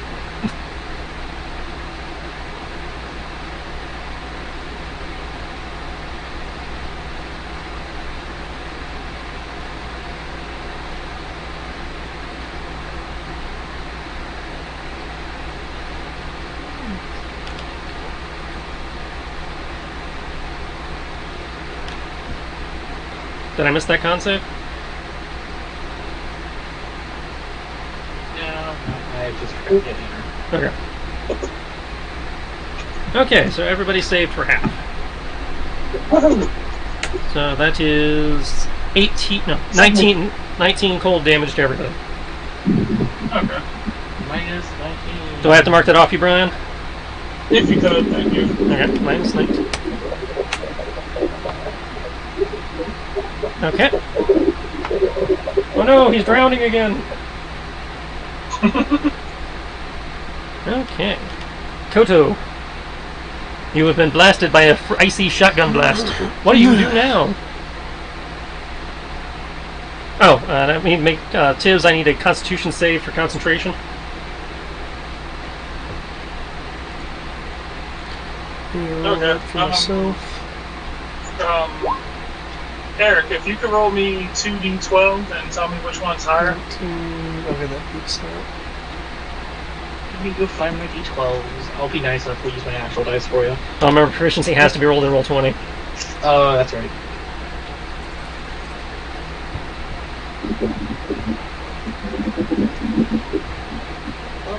You go, it's a 6 and a 1. So obviously the 6 is higher. Okay.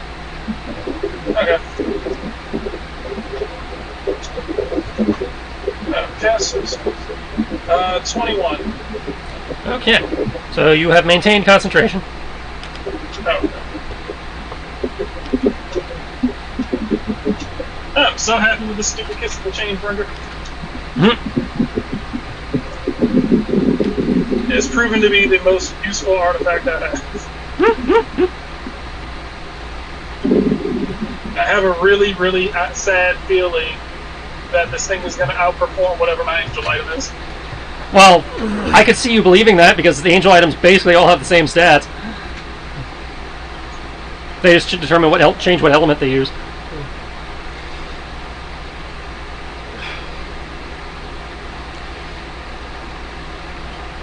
Kenshi, it looks like you might be having a little bit of trouble if they're still able to do that. Well, I only hit him once. Well, Technically, I hit him twice, but you know what I mean.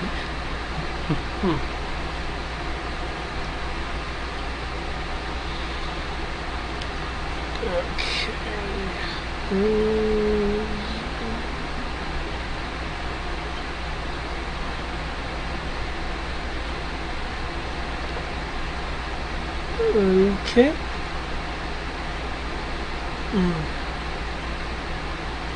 I'll walk up to here. And I'm sorry, what are they wearing again? Looks like very well made, like studded leather.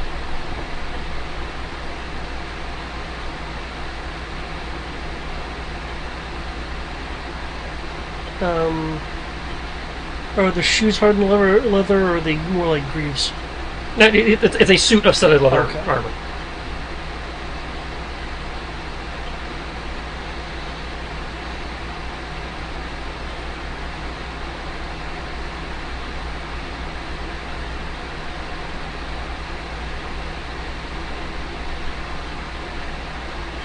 Okay.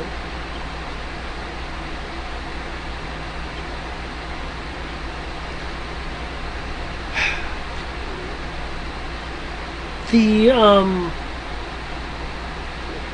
are any of the stud bits required for the armor to be fastened?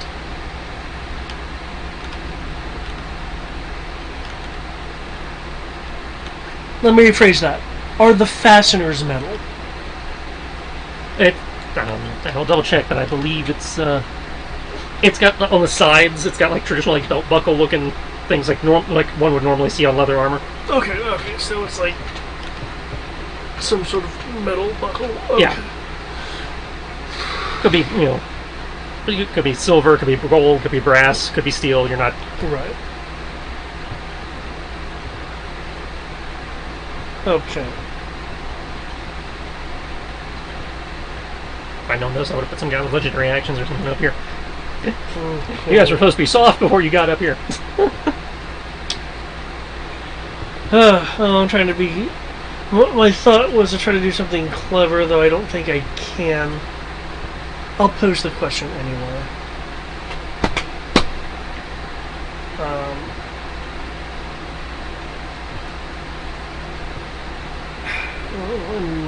Let me actually post it out so I can.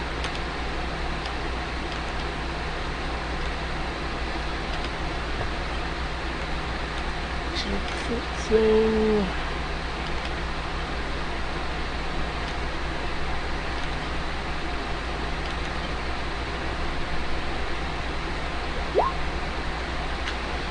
Fabricate, from what I'm able to read, does not state that it cannot be used on attended things.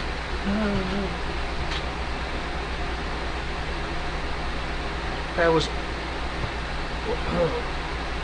was wondering if I could use the metal parts of the armor itself to create wrist manacles to at least make it difficult for this person to cast, and consequently disable their armor because the fasteners will be used. Two flaws with that I'm seeing in the description of the spell.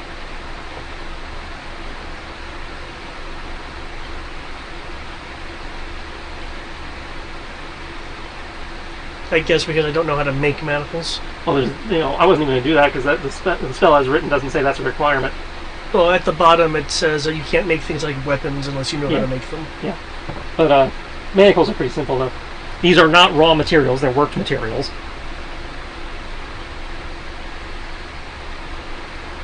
Raw materials are things that have not been fashioned into something already, even in the way the spell describes things. Okay, my interpretation of your would be like not alloyed, but you're right. You're right. You're right. I can see that interpretation. Yeah. And the other potential issue, casting time 10 minutes. Well, I mean, I could probably find a way to accelerate that, but yeah. I don't know. The only thing I know of is your thing that lets you take an action, make it a bonus action. I don't know if you have one that reduces it something from 10 minutes. No, it's not quite. It's not quite that. Okay. Okay. Yep. Okay. Fine. Good idea, though.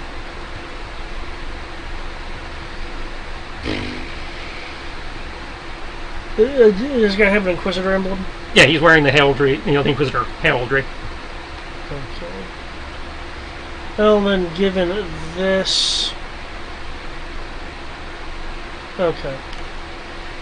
In that case, then, I will unfortunately have to drop the security that I placed on the exit. Your ice wall is a concentration? Apparently it is. Ice wall is it? Okay. I know, right? I understand. I could kind of understand maybe like firewall or lightning wall, but ice. I would think once ice is there, it's there. But okay. You'd think the same thing about Wall of Stone, wouldn't you? Yeah. Yeah. Okay. I'll let you give it some duration though if you want to spend a hero point on that. No, if I can't, manipulating it was more of the point. Okay. And if I can't do that, No, I meant in terms of the ice wall. To give it quote permanency if you want to spend a hero point on that, because it's a block of fucking ice. I only have 5 left, but sure. Yeah, that's up to you. No, the extra security would be nice. I will. Okay. I'm sorry. Apparently, it was a bad call. The cops are coming for me. So shit. I was too nice. Oh no, flesh to stone. Yeah, it should require multiple turns for this to actually take effect. Constitution saving throw. Because there has to be 3 consecutive failed ones.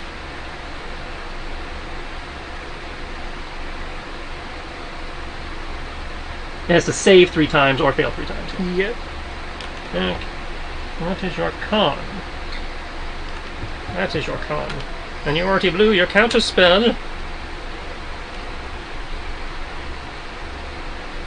Let's say 14. Okay, it's DC 23. Go, brah! Go! I know you're gonna be dead in a minute anyway, but go! Oh, okay. Well, I mean, he's y'all are 25, he's not 25, and you got rid of everybody who was supposed to be backing him up, so I expect him to get pummeled. Unless I can get Brian to drop concentration. Well, one thing I would like to keep in mind, though, are outside of items, and things like, the manuals of whatever, I think our DCs are now static. Yeah, they are. Yeah. Though your DC is technically higher than it should be. Well, due to items. Yeah, exactly. Due to the fact that you've been allowed to break 20, yeah. Yeah. But that being said, okay, no, he's just gonna get it. I was trying to be nice. Got anything else loaded? Hey, do you have a bonus action? You know what?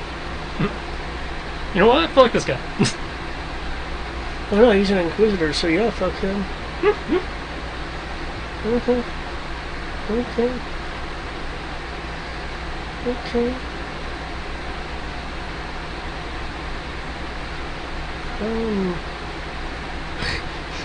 I can't use it on that because it's mounted to the ground. It would have been funny though.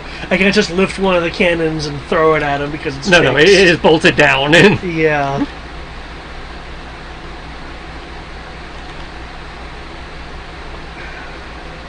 I mean, I suppose technically the phrase would be you can certainly try, but I am not expecting it. Oh, no, I mean the spell, it has to be something like... Unattended or whatever. Yeah,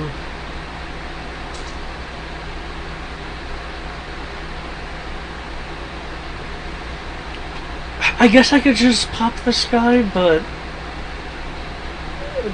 Well, right now, do people care if I make this person a non-issue?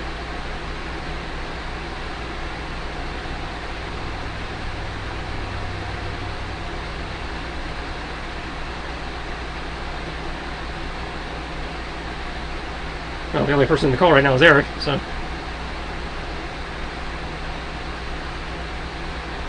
Okay, I guess I'll make this person a non-issue. I mean, it was just quiet for me for a bit. I think Skype decides to die. I can hear you all now. Yep. Constellation.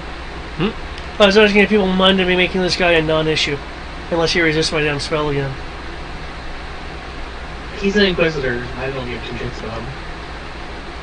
I'll have issues if you try to make the City Watch a non-issue. They're just going to follow orders.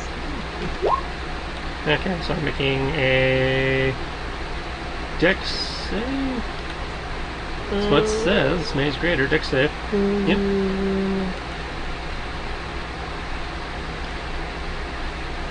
What's with you guys in banishment?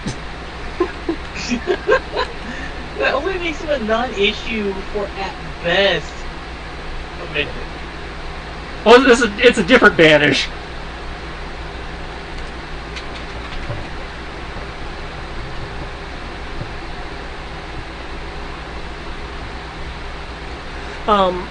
If the writing seems kind of off, its original writing was as Maze, but this. So I edited the descriptions together. Oh.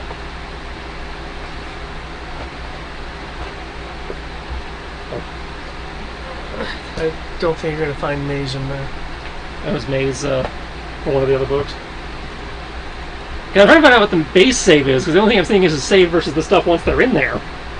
Oh, no, okay, my mistake. The base version of Maze is in the PHP. That's what I thought. Greater, which is what I am using, Yeah. is Midgar. That's like, because I see a save for the traps. I don't see if there's anything to save. Well, if it saves from the traps, it then saves from the thing. You banish a tree. The target takes 46 type from traps and other hazards each time it starts its turn in the maze. Damage is halved, then make a dexterity saving throw. Then they may take an action to try to... Yeah, escaping the maze is difficult. The target remains there for the duration or until it escapes the maze. Target can use an action to escape. When it does so, it makes a DC 20 intelligence check. If it succeeds, it escapes and the spell ends. Feel free to look up maze proper. Which is what I'm doing. Which, again, what you just read is the... So there is no save versus maze. Outside of the entire thing of, on their turn, they can try to escape it. The fuck? Okay.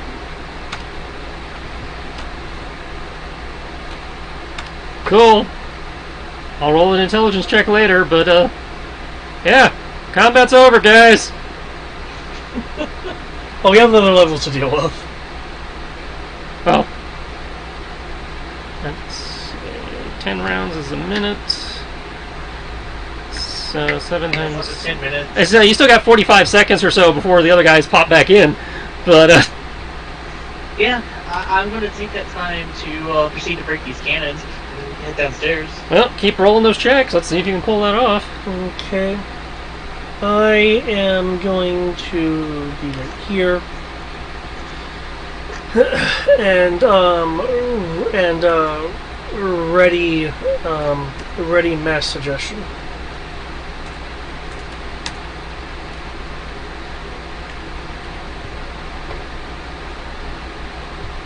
I guess that's what I get for running high-level campaigns, huh? Okay, you have disabled your first cannon. If fighting happened, I was for fighting them, but it started off with people being blipped out of existence. So That's what I mean. I was like, again, this, maybe people getting blipped is my fault for running a high-level campaign. I wasn't expecting to just go, oh, we're just banishing people? What? Oh! Okay. I guess he's coming back pretty quickly. Okay, so Crib has taken his turn. Tibbs is not in the call. Kenshi has nothing to kill. So... Comes back. But he can't do anything because that took his action, so I doubt he has a bonus action, but I will look. But he came back. that is quicker than I expected.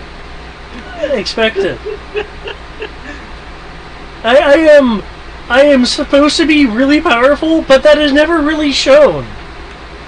Outside of the... Now that you understand my comment, it's either extreme overkill or somehow underwhelming. Well, I mean, what we encounter, even on the guard level, seems to be generally high level anyway, so... Okay, well, Kodo, he was gone for 6 seconds, and it's your turn again.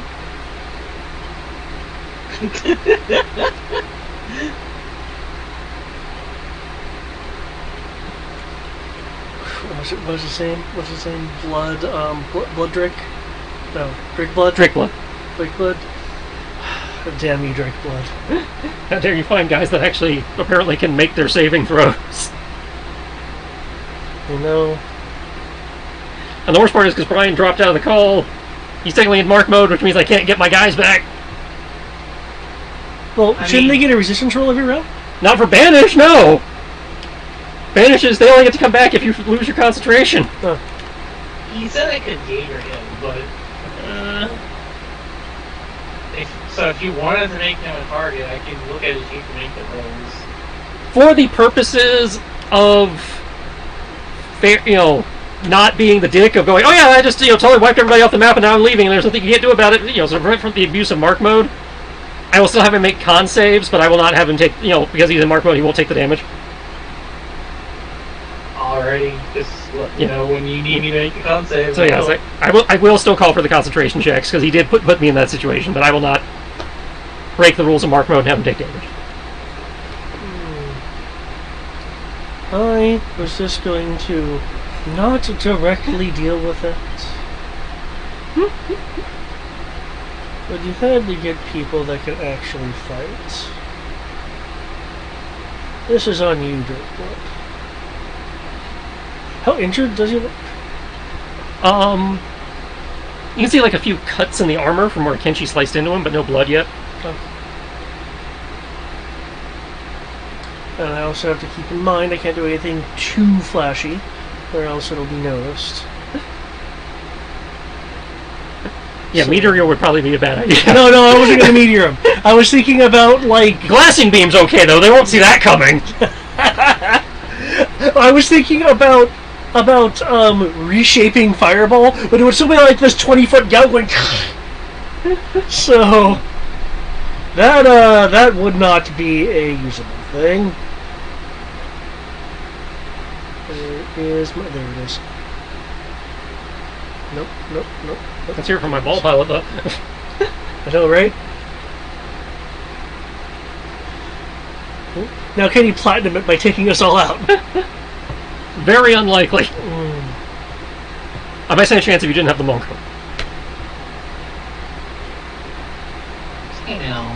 If they didn't have you, I could target saving throws people aren't proficient in, was my point. Even then... The fact that you are guaranteed to take, basically guaranteed to take half damage at worst, means that you can probably drop him before he drops the party. That requires me to make the effort to not keep going from cannon to cannon to cannon. I am not disputing that. I am just saying because you have the monk, the odds of him taking you all out are much lower. Okay, that's fair. That is fair. Because David was like, can I take you out before you take us out? And it was like, because you have the monk, the odds of him taking all of you out are lower. Okay. That is very fair. Because that also requires the monk to realize that the rest of the party cannot do their objective while I disable kills. Because otherwise I just target some obscure saving throw and like, But, alright, so you are coming at him with a 26 and a 23. Yep. He did get his reaction back.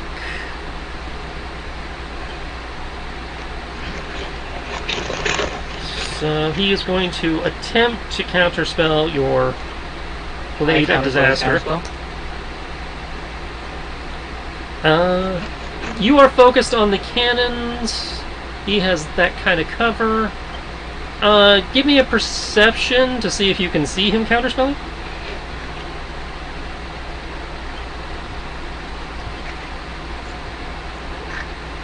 Since he is not entirely out in the open, otherwise I'd give it to you for free, no problem. My perception is going to be 5 plus 6 plus 5 plus 4, so about 20. Okay, dirty 20 is enough to see him, so you may attempt to counterspell his counterspell. I will cast it as... hold on, cast it up. I'll cast it at 5th level. 5th level is not enough. You seem to be thinking that you're dealing with So, ability check using your spellcasting ability modifier. So just 3d6 plus spellcasting proficiency? Not just your stat. Just the stat associated with your spellcasting. Yeah. 5 plus 3 plus my casting stat, which should be a 4. On the person being 20.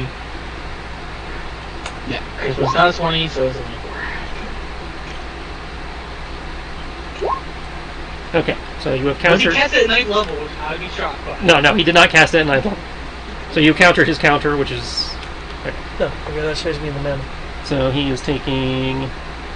Son of a bitch. So 35.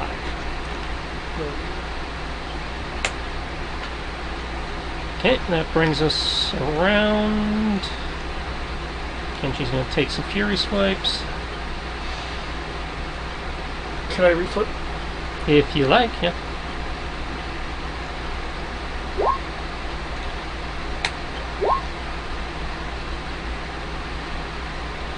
Also, I need to reset my sleep.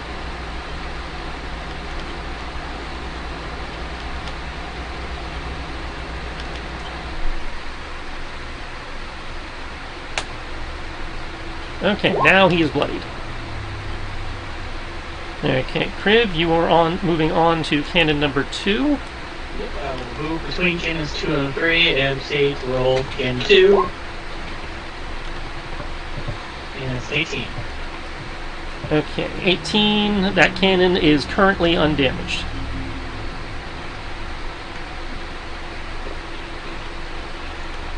Poor shame. Oh.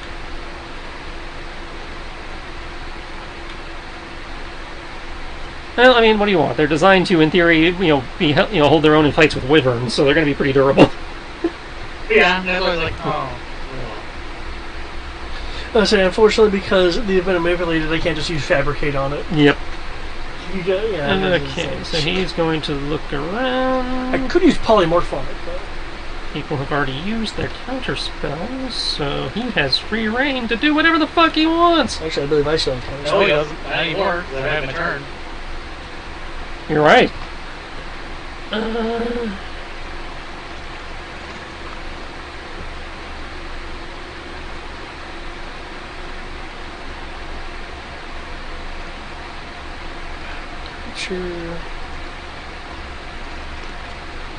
Creature. What, really? It's 9th level to do that.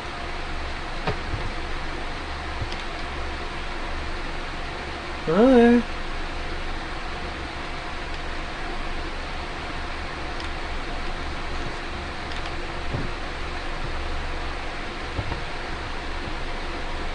Okay, he's going to... You know what? He'll do that. How does that work for him?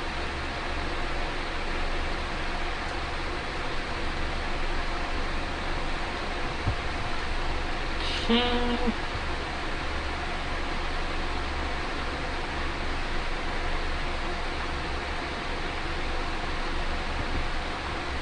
We'll check the wording on this.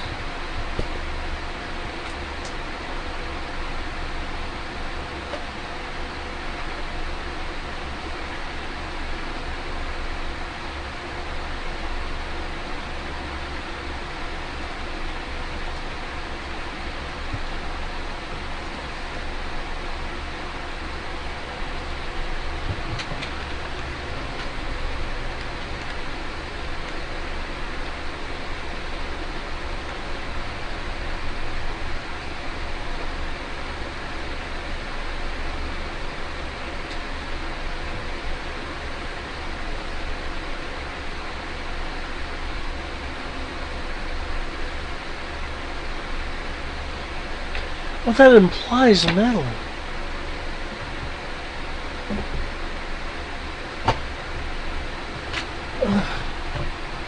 Alright, he is attempting to cast again.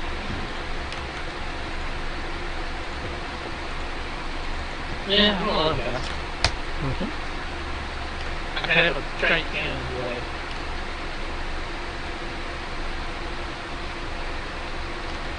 Damn it.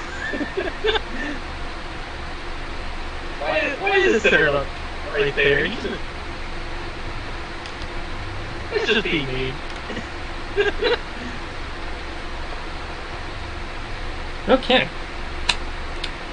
If nobody is stopping him, that area is filled with darkness. That doesn't stop me from doing what I'm doing, okay. But it makes it a little harder because you have to find the cannon. know where they are. I'm standing between them. I'm not disputing that. I'm just saying I might require a perception check. Fair enough. Because this is magical darkness, so it plays by special people rules.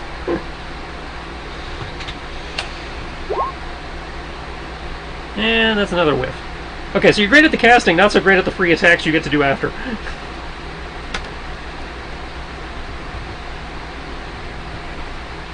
Okay.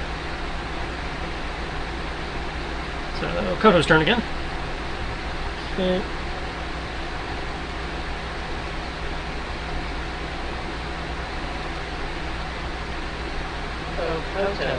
So I was trying to think of some way to do pertinent shit. Darkness. Was that a problem for you? It is magical darkness. So, Is that a problem for you? that's right, you got the warlock thing. Well, actually, I was thinking about the I was like, as far as no magical darkness still affected you. magical darkness typically would. However, I can blow a shape change to get an aspect of my natural form, which does include levels of true sight, Okay. which So I believe would bypass. yeah, magical that form. true. Well, hang on, let me Google that one because I'm not sure, honestly.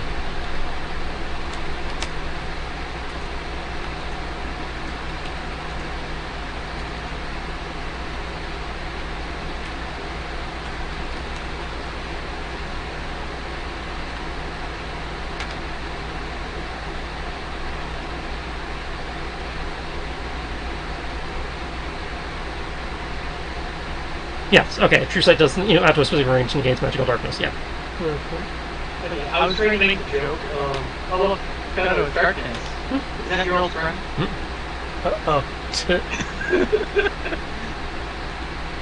I'm glad you made your old friend again, but kind of need to see the cannons, break the cannons. Weren't you just saying you don't need to see the cannons to break the cannons? You don't remember where they are. They're right next to each other. And I'm right next to it, so I shouldn't have to deal with that now. But it's still magical darkness. And I'm perfectly speaking meeting. That said, unless you grow, you do have to go up the ramps to get to the cannons. Because they are a little bit up. That's why they're on the platforms.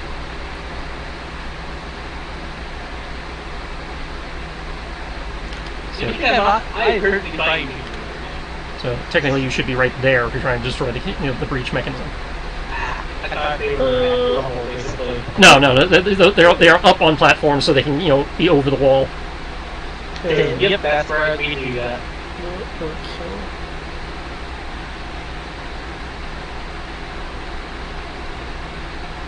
But even though I say that, I'm gonna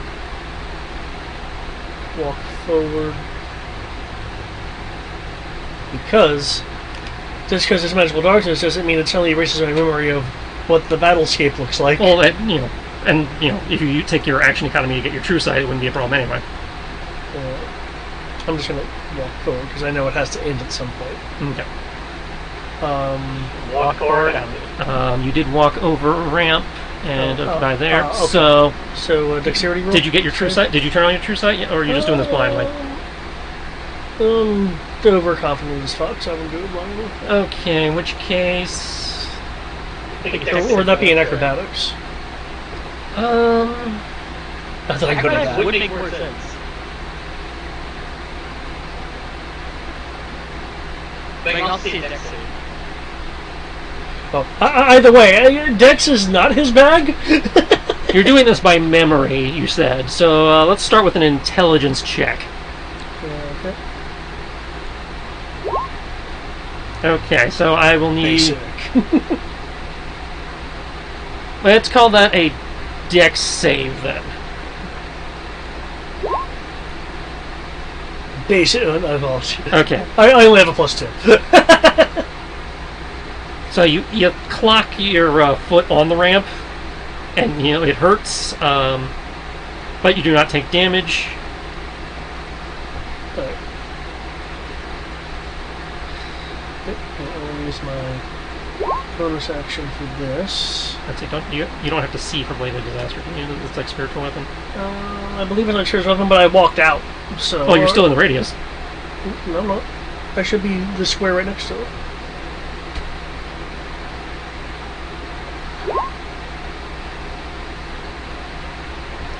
Your screen has the radius being 1 square over from where I've got it. Okay, well, in that case, can I retcon?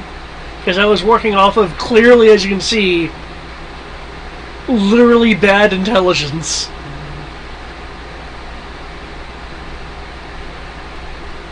Okay, it doesn't say you have to see the target to hit them with the blade. If you can get back to the square you were in, I guess. Shit. Okay. Well, I'll just use my action then to gain the true sight. Mm-hmm. I wasn't sure if you knew which square you'd started in. Not precisely. Okay. So I'm I'll assume Control Z doesn't take you back. I tried that. Okay. Sometimes it does. It Yeah. depends on how things. So yeah, you can take your blade swipes at least. Yeah. Okay.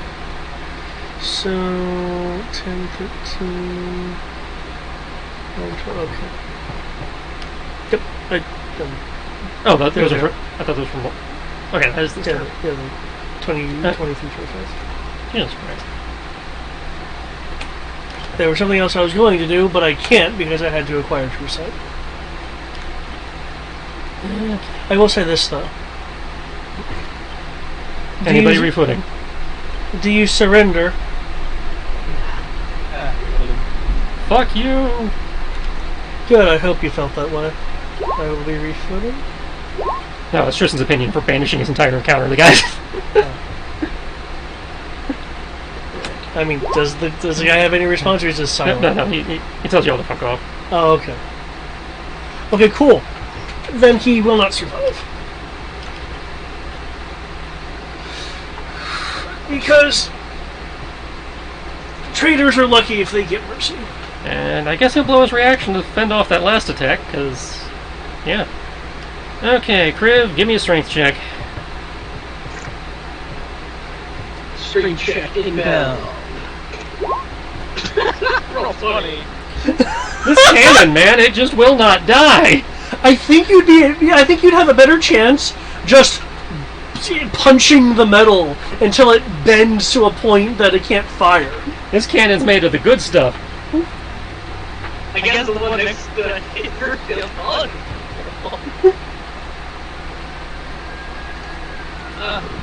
Roll 20. I'm guarding those days.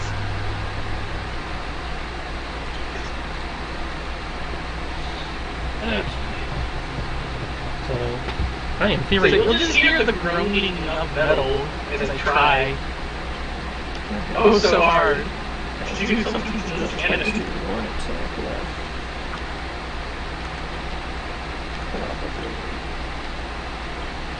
So I need to make it a good one.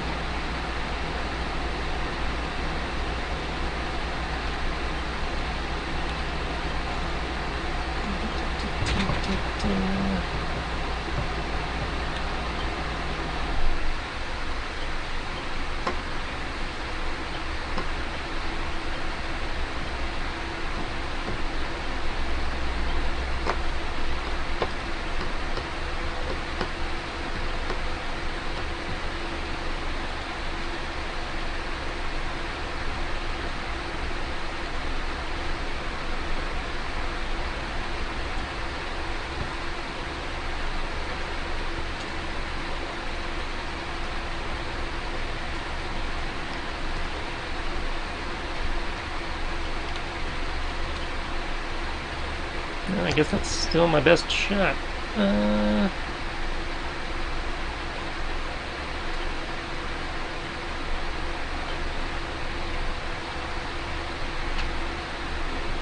He brings his hands up to cast. Channeling the power arcane. And presuming nobody stops him.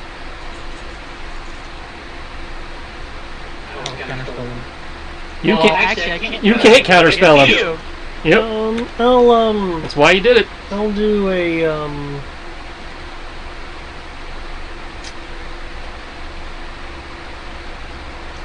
I'll do a level. I'll do a level 5 first. Okay, I will need you to roll.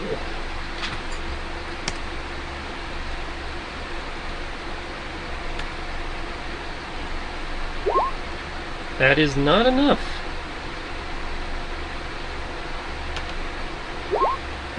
I need everybody to make con saves. Oh, that's my bag. Allegedly.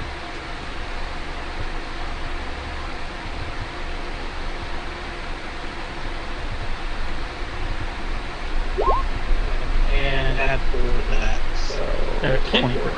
So you both made it, so 35 halved. You'll both take 18 cold.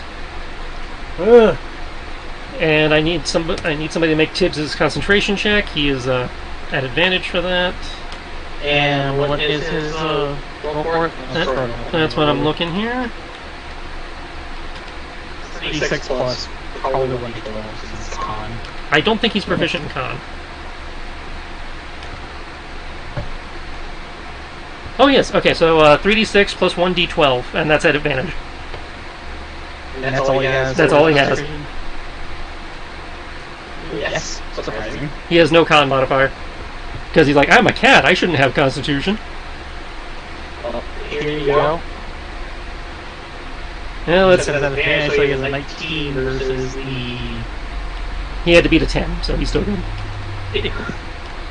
Unfortunately for me. Okay. So, Kodo?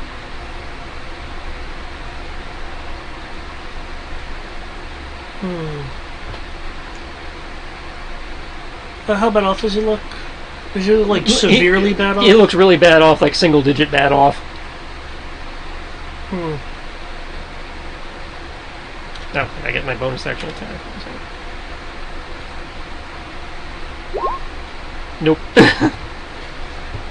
Why would you crit on your defense, Kenji? You should have surrendered.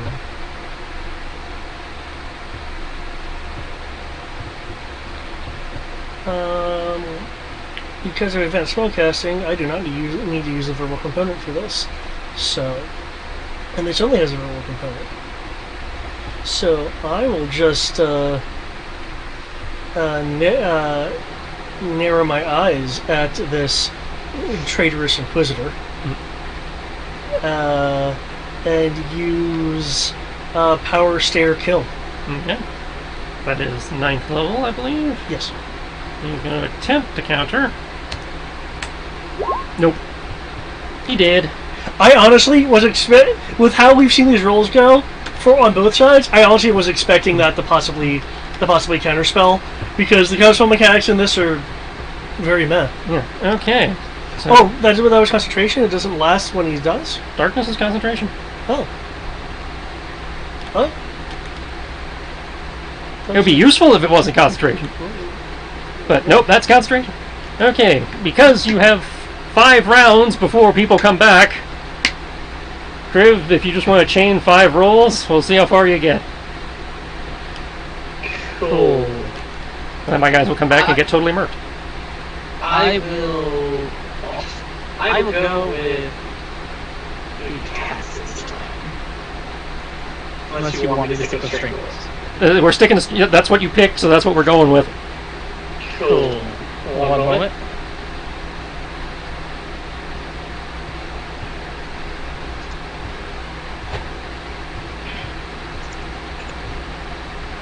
Okay.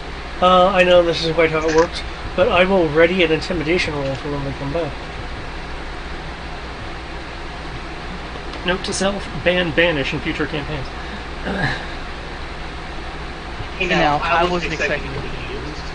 I should expect it at this point, because he does it so frequently. I was like, because my thought with how people were talking, I was like, okay, we're gonna just go in and attack and not necessarily use suggest or anything. And then he's like, I know I take care of them, but okay, cool. What are you gonna do? Ban it. Oh, okay. I was honestly expecting to go back and look at it. I don't want to. Well, my thought would be, and now as it's been mentioned, it wouldn't necessarily make sense for human dominant societies. but for lack of a better term, a planar anchor to prevent things like plane shifting and consequently banishment. Something like that would be in like the chantries and stuff. It wouldn't be out here in the. I see it in the critical areas, but this is just the outer city wall, the castle, like the central fortress wall, like the last line of defense kind of. I guess I would consider the outer wall of my city with defensive with high yield defensive artillery to be not the most critical, up there. Not wrong. I can see an argument. I'd say, devices like that, because they would be so hard to make, are not things that are just going to be deploying willy-nilly. So, as you said, that'd probably be like the castle, the chantry, places of import. Not that the city itself is important, but they don't have the economy to support it. They're not going to do it. I don't know, we're dealing with, governments here, which, in theory, have, Googleplexes of money. Yeah, most of that was blown on the Demeradium walls. Right. That protect people from other things. Okay, so that's 2 successes for that cannon, 2 successes for that. Okay, so you're, as of the guys coming back, you are 1 success short from disabling that cannon over there. Cool. Okay, so I'm just going to advance us to round 11 when people pop back in.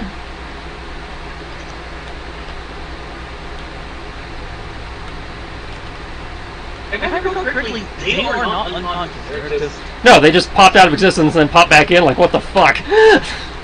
Hello. They're aware that they were... Yeah, they are very much aware they were banned. Yeah, if I remember correctly, you get transported like a void. If you are not from another plane, yeah, you are just in the void for a minute. Yeah, it's in this very enclosed void where you can't move or anything. So you're here, they come back, you're hearing shouts of, "We're under attack!" Yep. These shouts are not going to be loud enough to carry to the next guard post, but the guys inside may or may not have heard. He's also really thick, so we'll see. Thick with double C. Yeah. Your weapons have been disabled. Your compatriot has been disabled. I offer the guardsmen surrender and the Inquisitor a chance to change their affiliation. If you refuse, then gravity will become quite an issue for you. From their current position, Intimidation. Which, of course, rolls low! Okay. And she will hold to see how they react. Crib?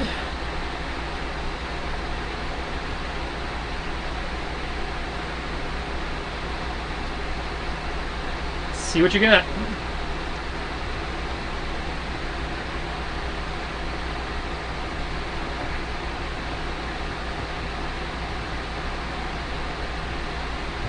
Look at your dirty 20 again up. Dirty 20 is enough to disable the last cannon, yes. Yes. Say, after range, I had 6, 4, 3, plus 7. Okay. So all 3 cannons are disabled. Or all 4 cannons are disabled up here, rather. Except for how you came to gun, your orders just right. Jesus, we die. There's a very angry chick right over there. Need people to roll the ACs. Oh, so. Yeah, roll AC, that is going to be this plus that, so...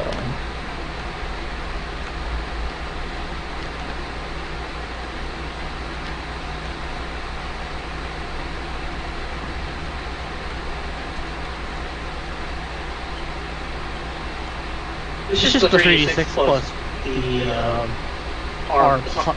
Your AC plus, yeah. I just wanted to double check. I remember we were doing it as a 1d20 plus half of our AC. No, it's not half. It's your normal AC minus 10. So in your case, your Dex plus Wisdom. Yeah, Dex plus Wisdom is 20. So It's 10. so yeah, your bonus is That's 10. why I said I was saying half because it happens to be half.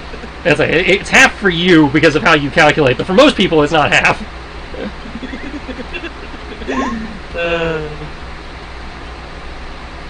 There you go.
C23 crib.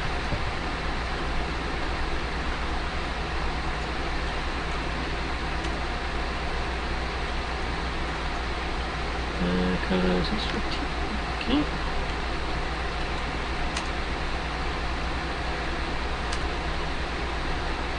Let's see what happens.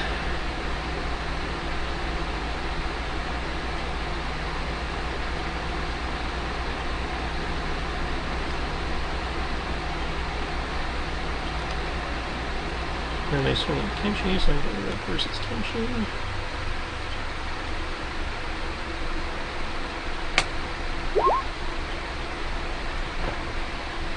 Okay. No crits, but I do get stunt points. And no hits on crit. And like an idiot, I forgot to load the stunt points.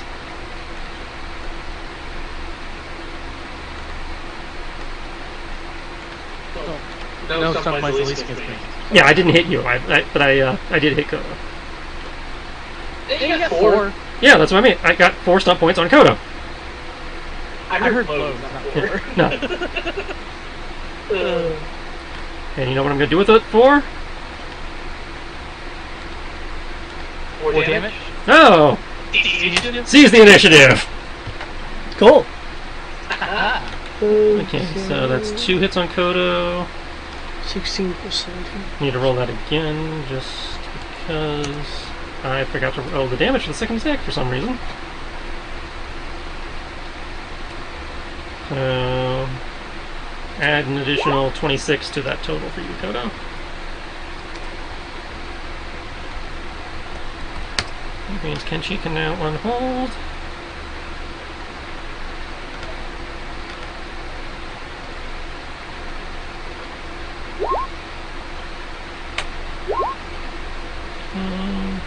Those most certainly hit. Poof.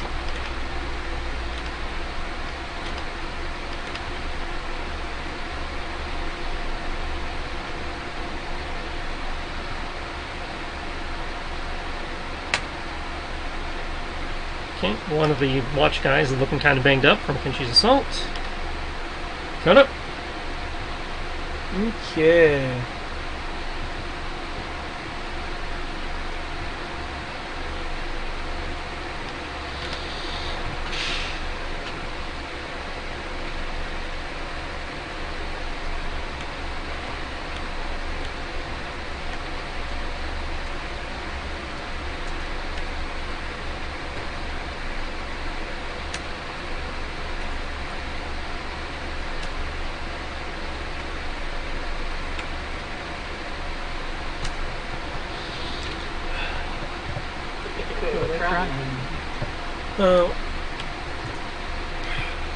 Let me make sure that this is...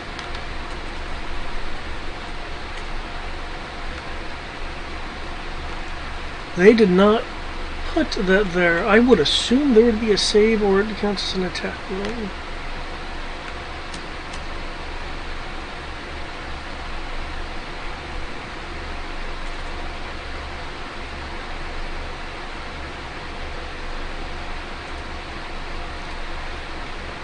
question, and I will post this. Oh, and for the record, Koto. We'll delete this guy. My question concerning this Oh, is... okay, that poison doesn't do anything. Awesome. Okay. Yep. Magically hurl an object or creature weighing 500 pounds or less 40 feet through the air in the direction you're choosing. Yeah, I have a specific question about it. Okay.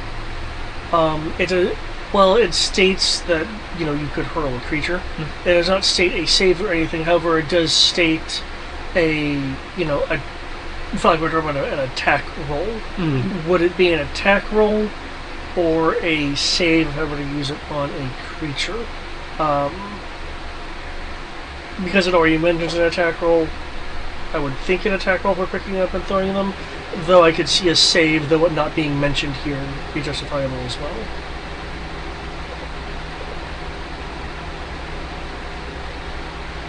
Because otherwise, it just works. The way it's written, it's just a fuck you, it works. I mean, you can feel these Midgard spells are not very well written.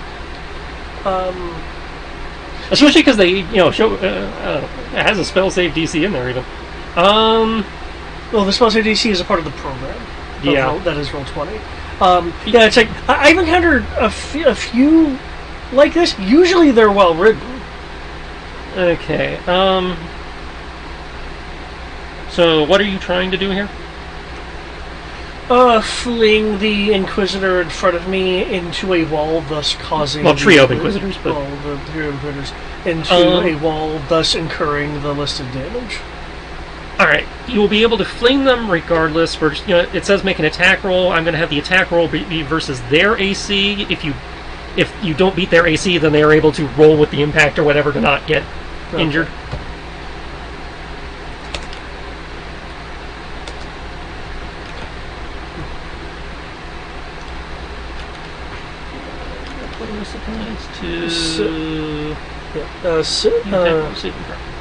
So, treason it is. 24. Definitely beats their AC. Okay.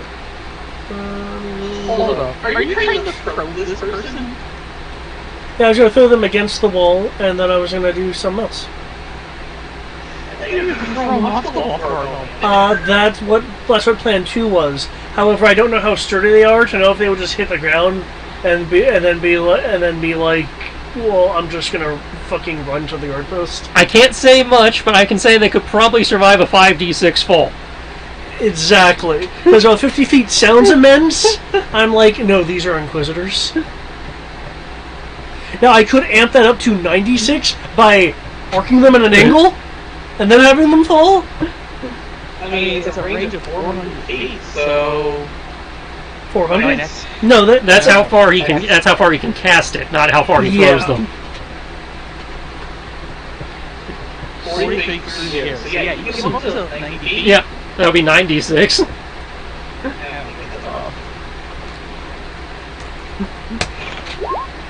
Nothing against your ability, but I don't... Enjoy that dark side point, huh? Okay. Okay, I assume back against the wall behind them. Yeah, this one right here. It's a good thing we're not in Star Wars where you have to worry about the dark side. Well, you do in the sense that your angel item won't like you and might stop working, but yeah. Fair. And I'm using an alternate version of the alignment system in the Sunday game, which I'm thinking about using for future Ladrina campaigns, which is basically the light-dark mechanic from EOE. Oh, you mean the one that just says, oh, you did this thing? Okay, fuck, bye. The alignment spectrum. So you have like a 1 to 100 scale, and the number you have on the scale determines your current alignment. Range of the spell. I believe they call it the morality system in EOE. Yeah, it's the morality system. Okay, so I sound them against the wall. D&D says you can do super powerful shit until you actually read their stuff. I mean, it's super powered compared to a mundane. I guess. Because I was looking at other ways to fling people into the air.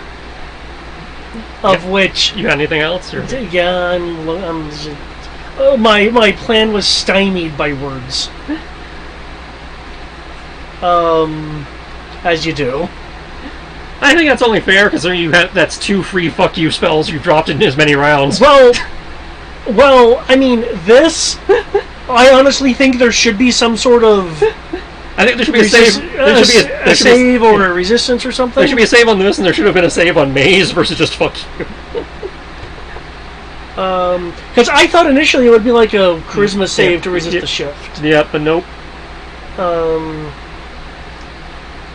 Yeah. Yeah, there's a thing I can do, but that would be extra dickish. And while I am playing God King Kodo, I'm not trying to piss you off, so...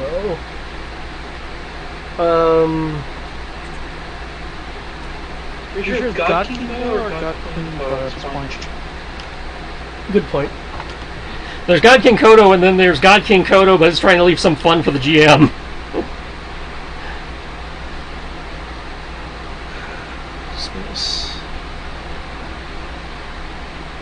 Oh, are the guardsmen fleeing or are they attacking?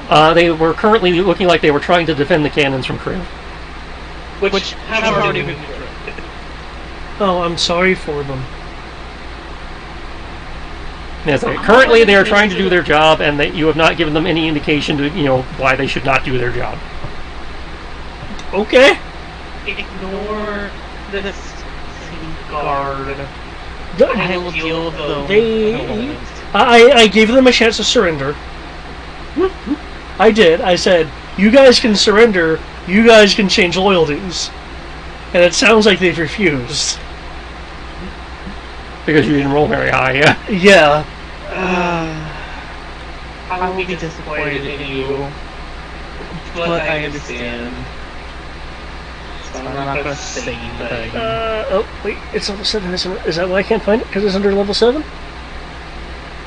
Maybe? Maybe?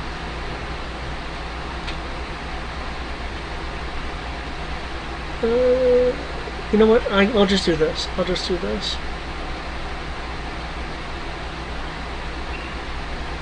Fuck it. Okay, fine. I'll search for it.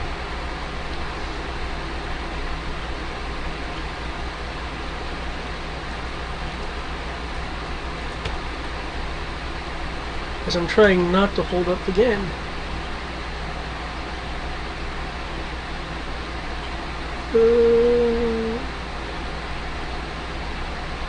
No, I feel like you're fucking with me.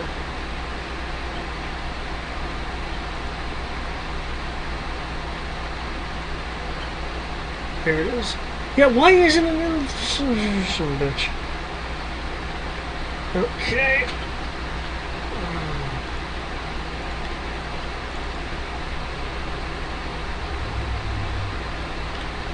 Here, level that. I'm just gonna.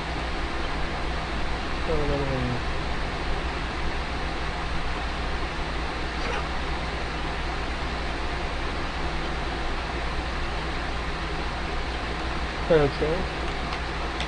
Okay, which is it? Should be okay. That's what I thought. Okay, so I am gonna cast this. I am going to make it cold versus fire because can't cast those spells. One moment while I pull out a double fire.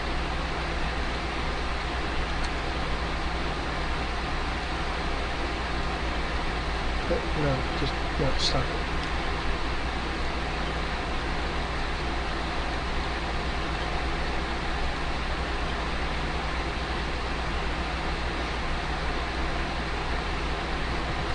Okay, what I'm going to be doing is there'll be a bead of frost that I summon above my my finger. It will float over here and then burst in that wall as a line it, I know it says delayed blast fireball, but what it means to say is fucking ice. So 1 second. Okay. I should have rolled damage, but it didn't.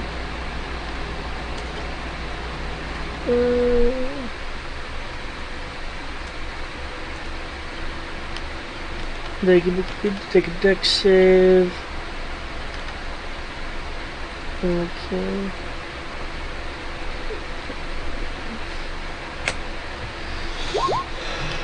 They both failed that deck save.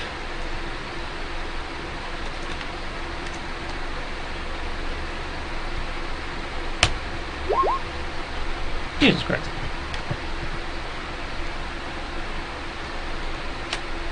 Upside shooting through a mana. See, one of the Watchmen is dead, one of them is nearly dead.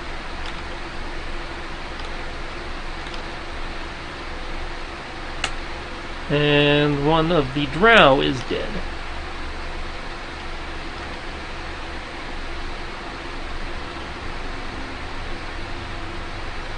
That only is a cost of 1 session.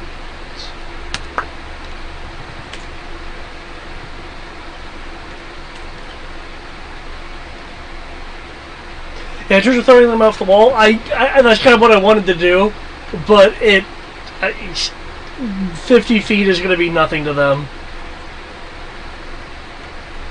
Even if I bump it up to 90 feet.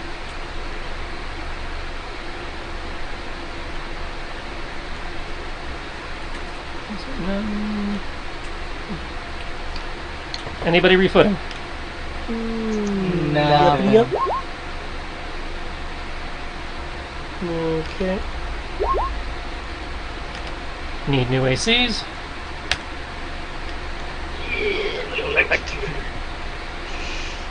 I was enjoying sitting on my couch. I mean, I can roll your AC for you, but No, I don't want that. I didn't think so.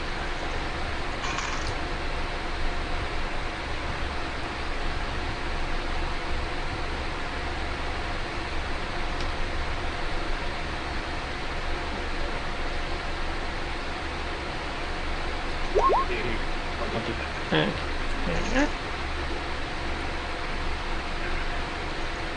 Alright. Obviously they're gonna move back. Now they have to avenge their fallen comrade. Seriously. Okay. Okay.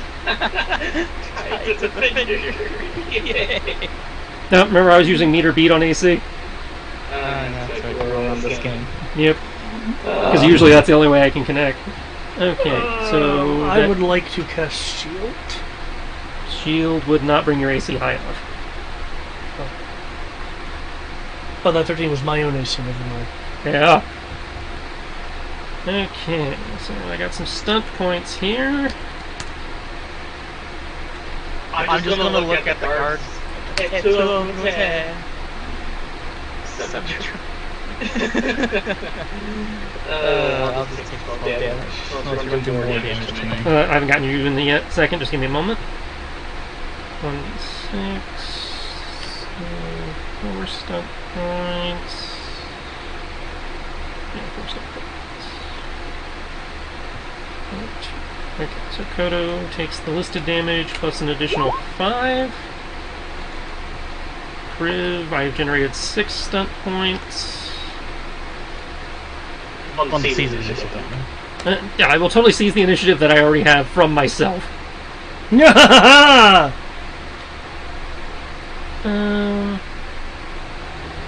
gonna go for a knock prone and an extra die of damage.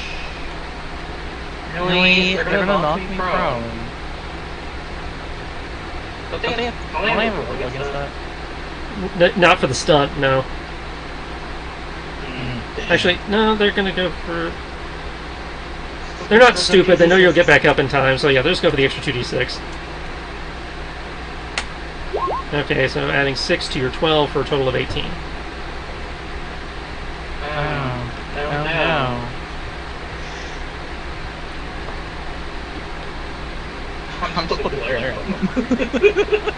Okay, Tibbs is in mark mode. Kenshi's going to take his turn.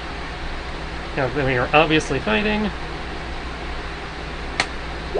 I would like to say, even though I'm trying to protect myself from being stabbed, I'm actively not making the kill them.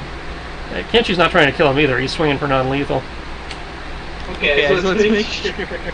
But thank you for telling me, because now when somebody goes to 0, I know you didn't mean it. I didn't mean it. It's only for the CR. Yeah, the ones that you are just doing their job, yeah. Okay, so Kenshi knocks another one, out cold. Kodo is the only one with a death count right now. Yeah. And I told him, as long as he loses, I don't give a shit. No, he killed a city watchman with that ice ball. I don't know what he did. He's gonna have a fun time later. Alright, Kriv. Cool. I'm going to intimidate this guy in this room. Because, 7 foot tall dragon one. Doesn't really give a shit that he's just trying to stab him. Well, let's see if you can pull it off. Okay, that is your action. And we'll see how that pans out. What do you say to intimidate him besides no selling me a hit? These cannons are disabled. Your men are falling around you. You should surrender so that you can serve your family again. Because he's the only one standing. Well, now. He's looking at you, holding his great sword, in a defensive posture. In addition to that, I command you as a knight to fight. So you're not wearing anything to give you that indication, right? I still have the... Are you wearing the amulet? Is what you like wearing like as a necklace kind of thing? That is what an amulet is, yes. Yeah, I have the amulet. I might not be wearing the armor. The amulet's just for your house. No, the amulet is my... It's the sigil of my office. Like the state what I am. I mean, I have one from the house. Where's this amulet coming from? I just have it. Oh, no. Knight, that your office is, indicated by your armor. Oh. I thought my office was indicated by something else, and I just have the armor because that's what I was qualified as. No. Because in theory, knights are the only ones allowed to wear the... I think you were thinking like it was dog tags or something? Yeah. I was going to that mindset. Yeah, no. We are medieval. We don't have dog tags. Fair enough. So I'll at least show my standing. So you're showing your house signet. You're, giving the 27 intimidate. Okay. Yeah. So we will see how that pans out on his turn because he has to think about it until his turn. Kodo. I feel bad that I didn't say that we killed these other allies. I'd say you didn't have to say that. He saw that happen. Well, So one of them died, if and the other one fell to the ground. If I may, revivify is a thing. It is a thing. But unfortunately, Tibbs is in mark mode. With permission from the Jaeger, if it's necessary, which I think after combat. I'm just saying, if you're Jaegering him, he becomes a target. If you're, if you pull him out of mark mode, he is out of mark mode. I know. But I don't want to maintain it, but I think I need to just go live over there. Oh, that's it. You can't just plug him back into mark mode. Once he's out, he is out. Yeah, I know. I'll brush some hair out of my face from that last attack.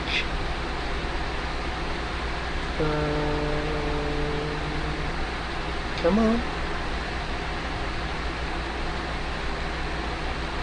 Okay, what I'm about to cast is from Xanathars. Just want to say that. It's from Xanathars. Which means hopefully it's balanced. Not necessarily, but hopefully. Okay, usually with the Midgard stuff, I see there being saves and shit. Yeah. Usually. I agree. There it is. Again, you have done nothing wrong. Yeah. I very clearly blame Kobold Press or whoever wrote that. Yeah. Wait, which spell is this? Both the last two spells he used, both the catapult and the. Admittedly, I think Maze is from the PHB, and that doesn't. Yeah, that's just wizards. That's a fuck up all around. That's just wizards being a dick. Okay. Yeah, again, it's very much the. Oh yeah, you got this level. Yeah, we stopped caring. So anyway, I'll brush the hair out of my face.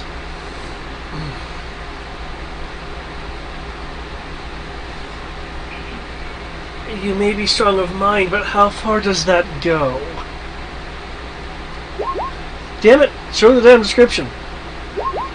There we go.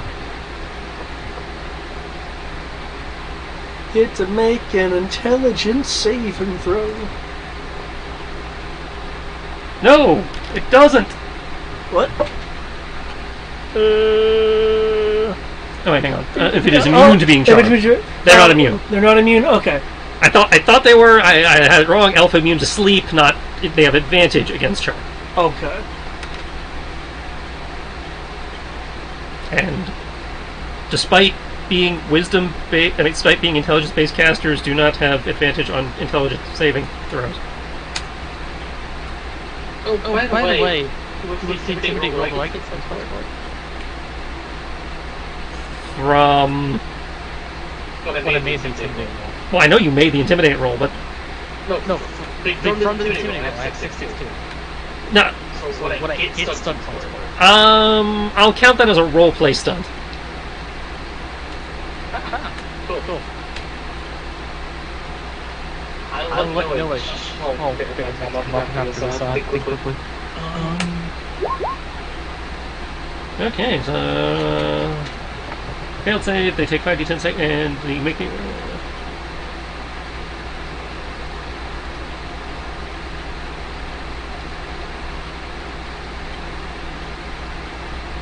This costs me.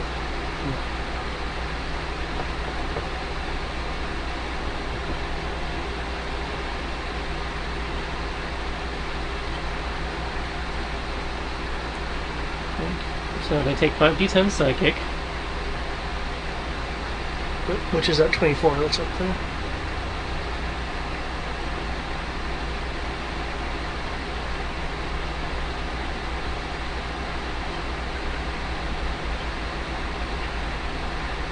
My presumption is they get to roll. Nope. No. They just take it. They take 5d10 because they failed. Can't see or hear anything beyond it. If the target is moved out of the illusion, makes a melee attack through the illusion, or reaches any part of his body through the illusion, he'll take more damage until the spell ends. Okay, so sway the crowd. Basically, I can target additional. Yeah. If higher DC.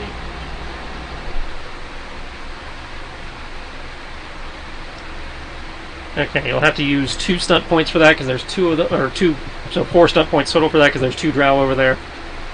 Oh. I thought because of so you still can't roll for it. Under normal conditions, for like combat stunts and stuff, yes, but because of what you're doing here, it'll be a little bit more expensive. Then I won't take Tower Will and do that then. Okay.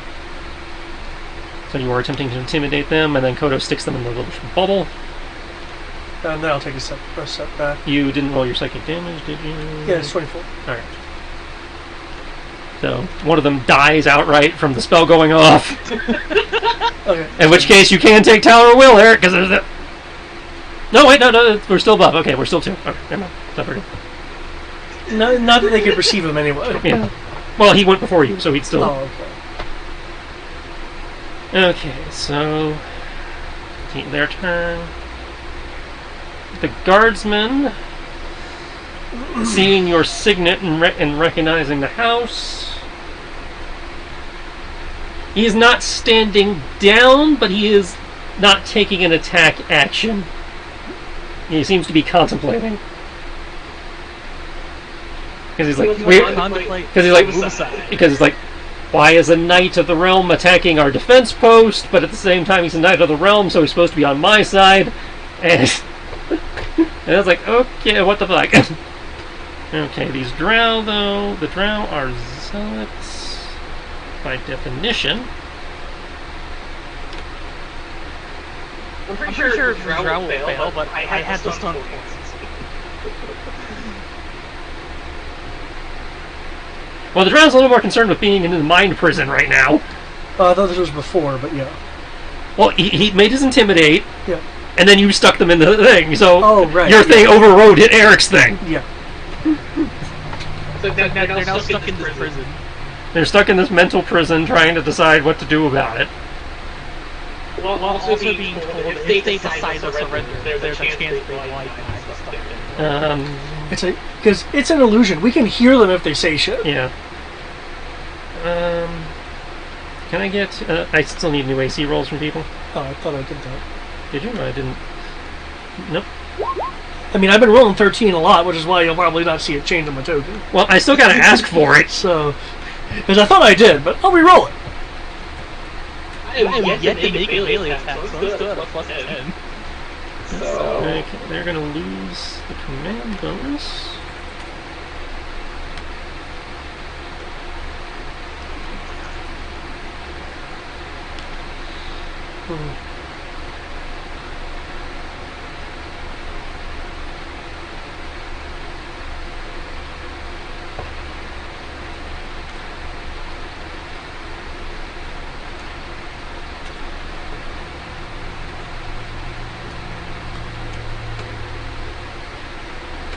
Right, they're looking around. I don't know what you did, but we can't fail. She won't let us fail.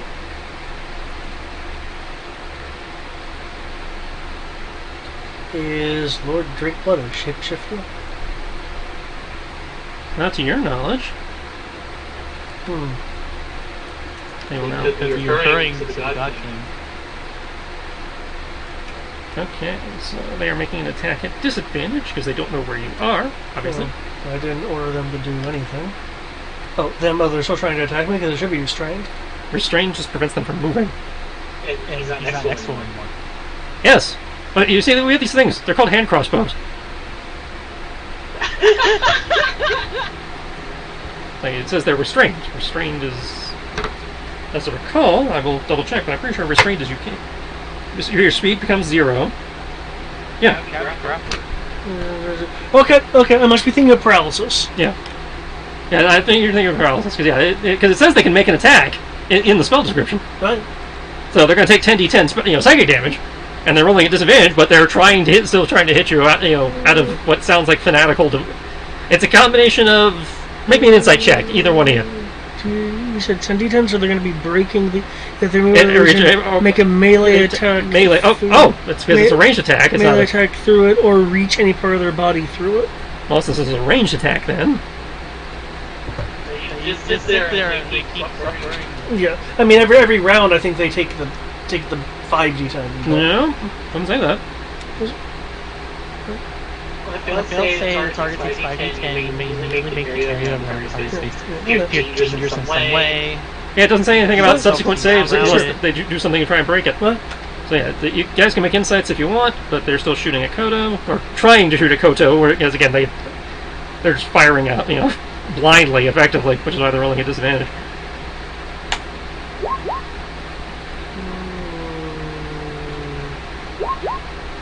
Okay, that's a fail.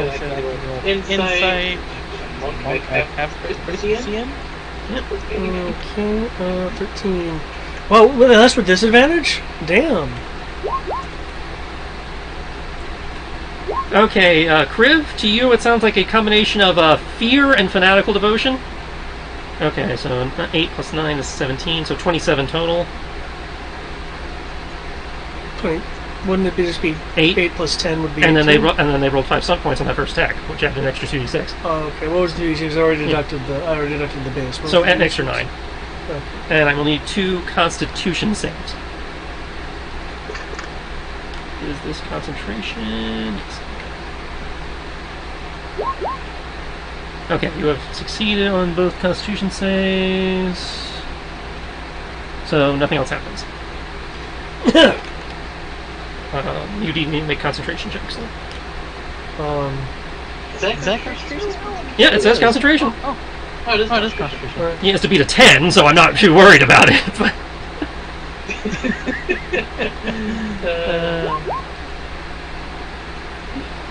5 more casters. So. yeah, that's what I said. I'm not worried about it. You've got to beat a 10. I think you got this.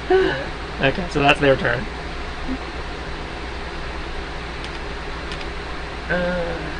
Kenshi is just going to be the practical one here. He's going to knock the guy out. Yep. Hesitating. I was about to make a persuasion roll to have him go downstairs and say... It's like Kenshi sees the guy hesitating, rolls his eyes, goes to do the Ido stance, and instead of normally Ido where he cuts them, he's going from the sheath to put the pommel into the side of their forehead, so they just go down.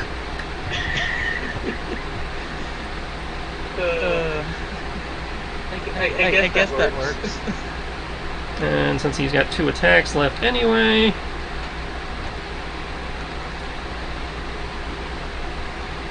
Since it doesn't say anything about hitting them while they're in the stupid prison.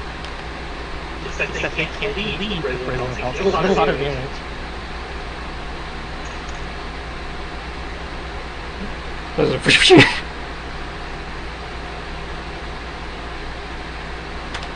Griv? Well, since that is the case, we're dealing with the people who are mentally trapped. I'm going to go up to the door. It's currently blocked by a wall of ice. It's currently blocked by a wall of ice. Okay, I guess... Kodo put a wall... Oh, wait! No, that's right, you spent the hero point on it. Yeah, so the wall of ice is still there. So in that case, since that is still locked out there, I guess I will go here. Go stand in the way so Kodo can get by flying crossbow bolts. Well, I mean, they can still potentially hit him because how the system works, but now at least you got cover. Yeah. More AC. So his 13 is now probably an 18. Yay. Kodo. And Oh, sorry. What was that, Griff? attack. Poor guy. He's a good guy. I don't care as much. If he dies, he dies. If he gets unconscious, he's not. But I can't really do that because the game just says it's supposed to be shoot or not. Yeah, so when they hit 0, you decide if you killed them or knocked them out. That's how they do it. Yeah. All damage is lethal until you hit 0, then you decide. 7.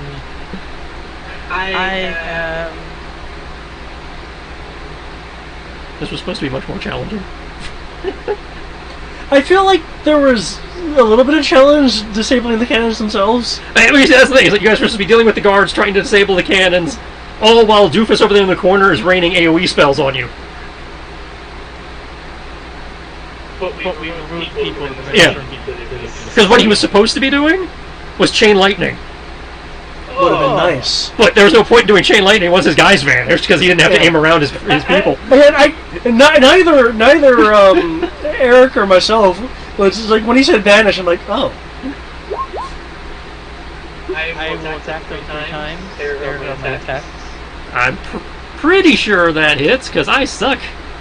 Meet or beat, so yeah, even the 18 hits, barely. Oh, damn. Let's see. That's, Hey, remember, 18's a lot of AC in this for me. That's true.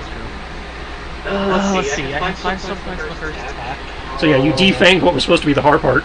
Oh, okay. So I have 5. I'll spend 4. Initiative. I want to say that this is all downhill from here, but now there's dice involved, so... So I will see the initiative, and I will spend 1 point to nothing with it? So the first attack is going to be 1d8 7. The second attack is also going to be 1d8 7. Yeah, now dice are involved, who knows? You know, for all I know, the downstairs that was supposed to be the easy part will be the hard part. Hey, I think something has happened. Oh, yeah. First attack. You said the third attack also hit? All 3 hit, yes. The plus 3 stuff points, 3 stuff points after seeing initiative. Will put me at... I'll do another attack. That's good. Well, this is fine. You're still expending resources, and you're in the final act, so you've already gotten your rest in theory. So whatever you used, you used. True. 56 plus 7. Damage again will be... So it's not like this was a waste. It was just easier than it was supposed to be. There's the Thork attack, and there's the damage. But there's the damage for the first 3. There you go. That's my turn. Kodo, please fix yourself. They are still up, but they are not very good looking. Fix myself. Well. Anybody refooting? Oh wait, did my turn skipped? Oh, no, sorry, you're right. That's what I was saying. Please fix yourself. I know you can do something about the bleeding everywhere. I'll just leave it there. Yes, one moment. I'd be a little more concerned about you dying than Nothing you can do with 5 stunt points. We'll live that long. I'll make a small gesture with my hand to use gust, which I believe 5 feet would be enough to shift them out of the. They'll make them touch it. That's what it was. They have to make a strength saving throw. It's a cantrip, which is why I don't have it posted. But, I mean, I can post it if you want. No, strength saving throw. Yeah, the gust cantrip from Xenophos. Yep.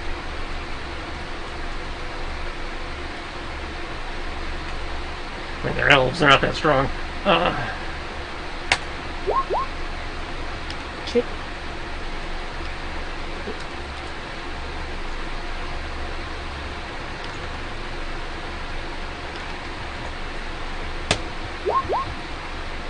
Yeah, they did. Okay, with that, I'll be, after that, I'll be,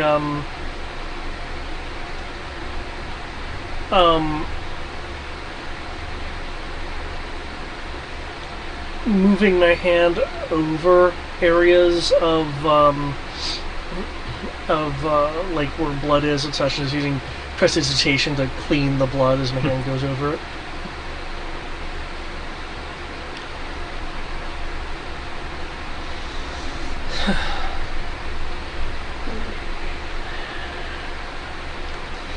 So is the fate of all traitorous individuals.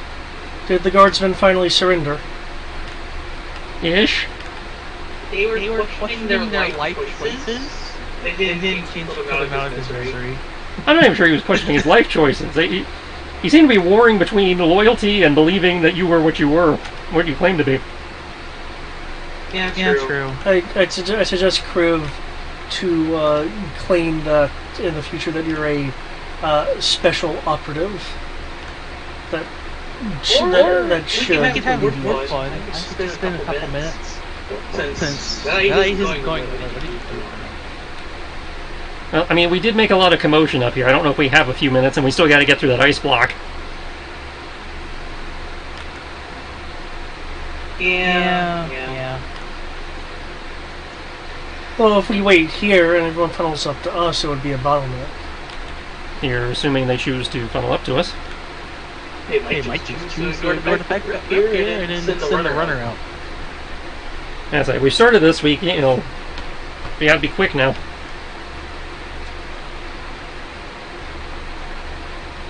Well, I can look over the wall.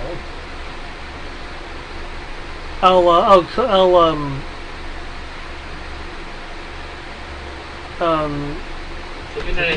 dismantle the ice. Okay.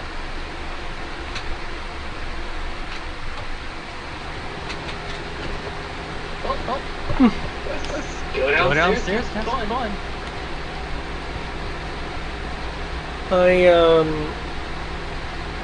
I would like to take one of the flare balls.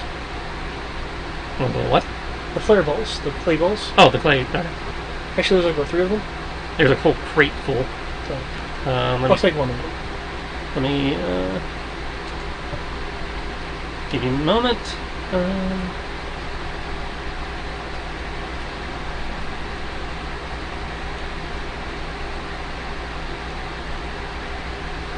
I have a note here. The strange metal coup.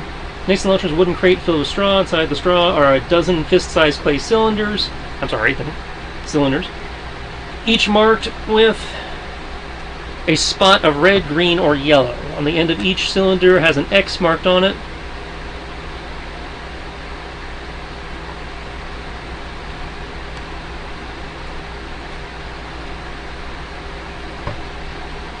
Okay.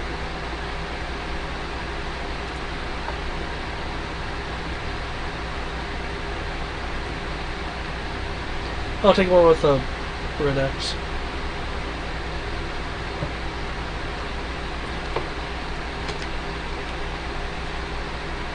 Okay. This is the what? West battlements? No, the north battlements. North battlements. Okay. So you are heading downstairs.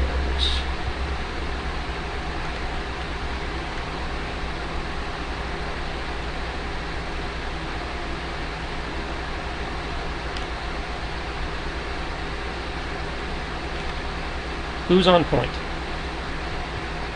I was thinking the mighty Kriv. Kodo, do you want middle or back? I'll take a minute.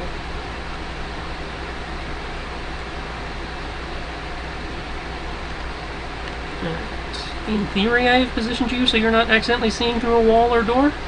No. I just see a black speck. Okay. I don't think my token has sight. There's no lighting in the stairwell, aside from at the top. So, yeah. No, as in like I can't even have the sight generate. It's coming from tips, collar or something. Right, because of where I stuck you, there was no light sources.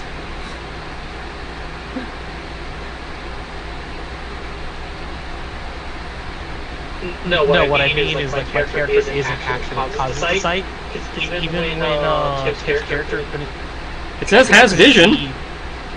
It says I have vision? Yeah. Alright, have you scrolled down? Because you're now, I've taken you to a different part of the map now. I see where I'm at. But you see nothing around you. You don't have dark vision. Right, because you don't have dark vision and there's no light. There's a door there that you haven't opened yet. I'm just trying to make sure I'm understanding correctly because I'm having two different character visions. Yeah.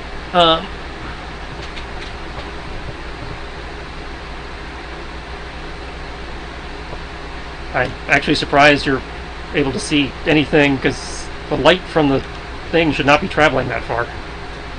I think we saw a little bit of the. I know what's going on because the lantern has that. The lantern up top there, yeah. Lantern 30. So yeah, you'd be in the dim light zone of. No, you'd be in the dim light zone. Right.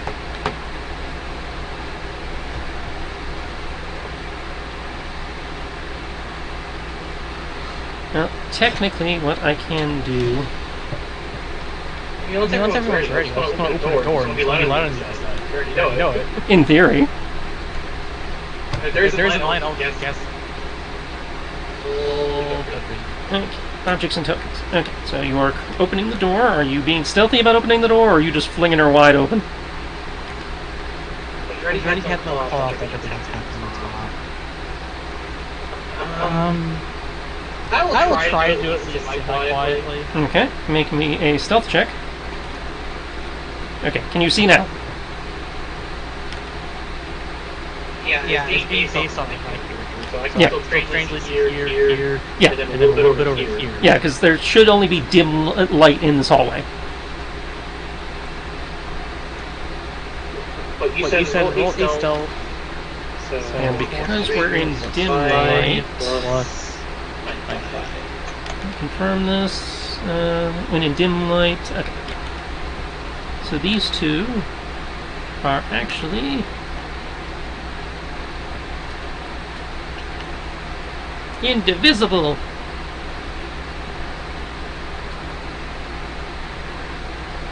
Okay, 17 is enough to open the door quietly. I would sneak in. Okay, let's see what this is. Area 5. Let's see what Area 5 has to say. Question. Do those two disappear because they're literally invisible or because of lighting? Due to the current lighting conditions, they are considered invisible. I just need to Yeah. be sure. I know. That's right, because you have your true sight, so they'd be visible to you, wouldn't they? Yeah. No, wait, 1 second. Like put it in perspective, I know there's a fog right here. Yeah, which you're supposed to. But I can't actually see fog because it's just a black triangle on top of the fog, like right here. Which doesn't make sense because that should be there. There's really a light source right there. Yes, but the light source has a range, And there's a little bit of a wall. and there's a little bit of wall. So you're saying there's a wall? No, there shouldn't be a wall. Horizontally across. From north to south. Right there's a nook because these cannons are in alcoves. So I know there's a wall here. Yeah. But why would it cause the shadow coming from the outside going in? Because the shadow's cast here when the light source is here. Glitch. I'm looking at what you're in theory seeing now, and the light source, based on what Roll20 is telling me, stops here for you. I will give you a straight up. You're gonna say why I'm horribly confused. Here you go. Yeah, you're seeing what you're supposed to see. That one... Yeah, okay. That black triangle does not make sense. Yeah, that black triangle is not showing up on my screen. Neither on mine. That black triangle should not be there. That black triangle should look like the dark spots in the other two alcoves.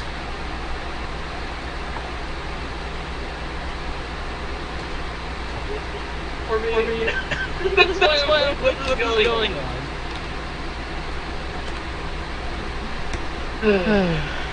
Okay, so the two dudes with the squiggles on them are technically invisible to you, Crib, because they are in dim light. That's fine. I understand that there are people like that. Yeah, but you can see the guy in front of you. And what is the guy in front of me? Obviously, I can't see him. The guy in front of you, because I need to read this area now.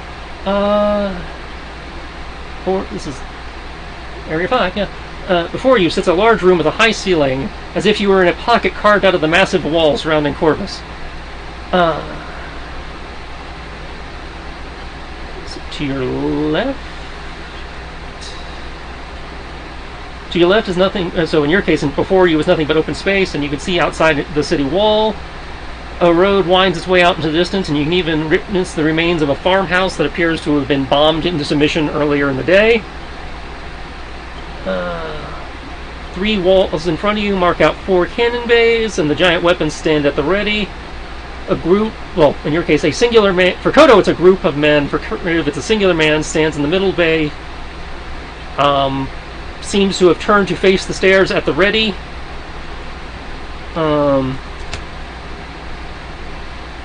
It seems as if you must be standing directly over the north gate, based on position.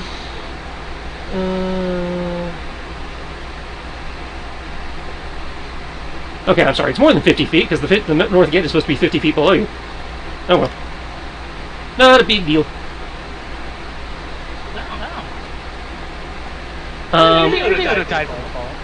Okay. This individual seems to be the heraldry, engraved into his armor. Again, it indicates Inquisitorius. The hashing on his shoulder plate seems to indicate a mid-tier officer, probably somewhere in the lieutenant commander range or equivalent.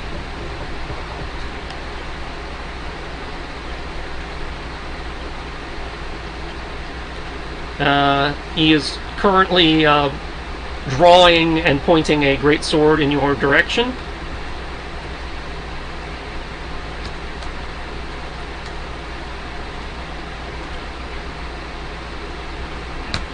And as he is drawing, he is using his legendary action. I still need to roll initiatives for them, obviously, but he's using his legendary action in an attempt to intimidate you. I need a wisdom save. That's a good one. He thought so.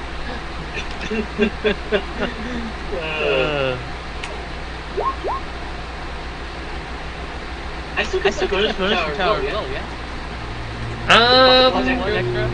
Since you guys basically move straight on, yeah. Cool. I mean, It's an extra plus one. I don't think it matter, matter, but it's still it's a still a thing. thing. He said He said it's a wisdom save, so that's going to be plus 5. And there And there you you go. go. Oh wait, I forgot the plus 1. Make it 23. So. Okay. You are not intimidated. I'm I'm going going to to chuckle.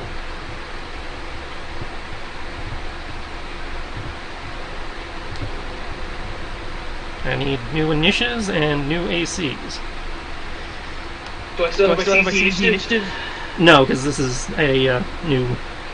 Yeah, it's a new combat. It's part of the same combat in terms of turn tracking. Because again, you guys are on a clock, and I'm trying to be consistent with the clock. But it is technically a new combat. Cool.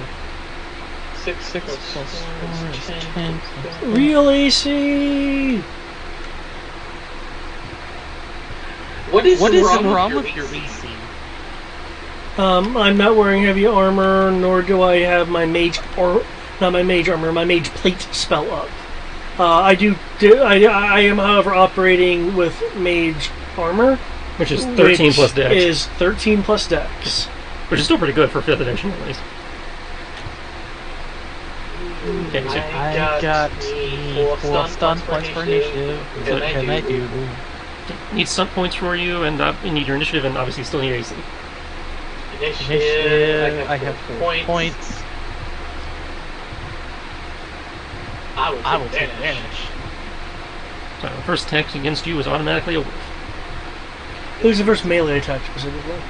Is it? No, he says allow you to avoid a single weapon attack. Oh, weapon attack. Yeah. Okay. So spells would still work, but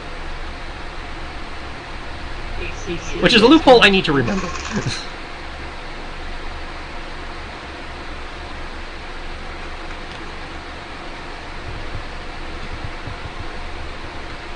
Because you said this is technically combat, I can't have my plus 2 Nope. for being able to attack with a monk weapon. Not until you attack with a monk weapon. Sorry. Actually, but either way, I don't have that. So here's my AC, and then I have the initiative for the first weapon attack.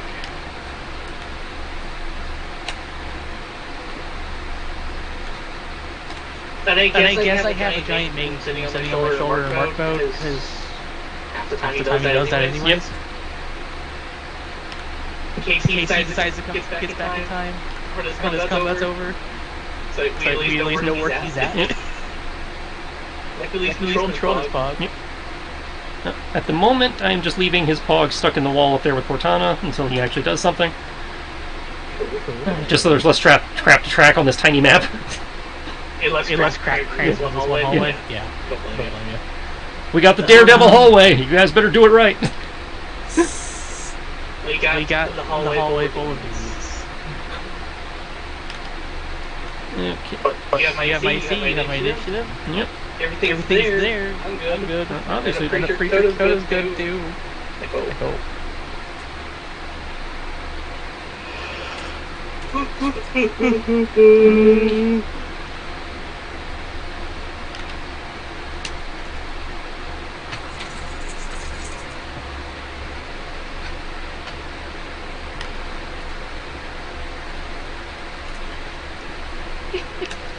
Oh no. Yes. There's There's only only one guy here. I think this is right. No, there are 5 that I can see. Okay. To be clear from my standpoint, I mean there's two minion groups of 2, Yeah. totaling 5 individuals Yeah. to minion I or can something. see the pog. Okay. I'm saying there's a character. Yeah. I only see one. This This doesn't add up. As it takes more than this to fire a cannon. The fuck. Okay. I see what's going on here. I'm pretty sure Cage's gonna go for it, but I know what I'm gonna do. Because he had this nice 5-foot hallway.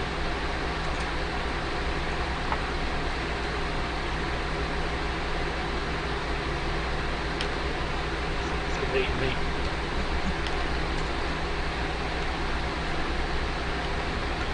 So once Once you're ready, Chris. I'm just getting my shit in here. 1 second. Yeah, because you're before all of us. Yeah. But you can Guess what my idea is. Impulse vault. Here's if I can't see him, if I can just hit the whole area.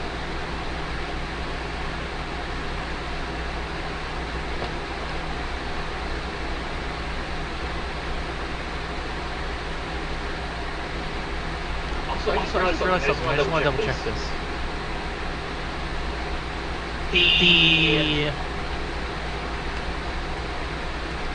Alright, no, it's not to mention what the action economy and most cantrips are not bonus actions, so...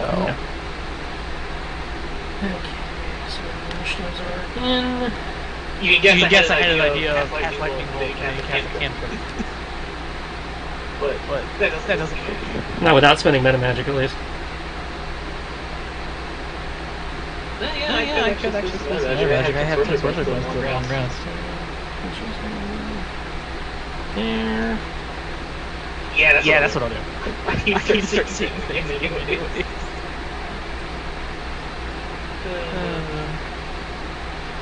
Cast a Misty Step to there.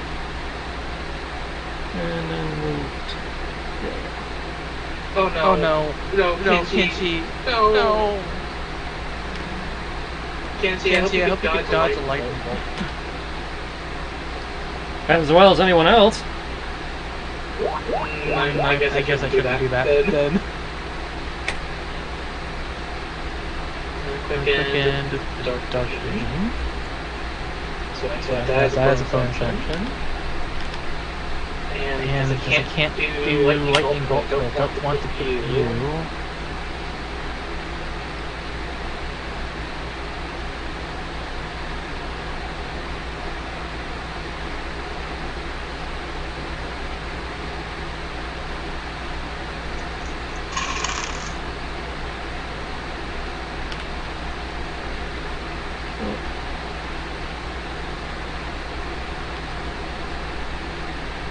And after Kenshi goes, this guy is going to use his last legendary action.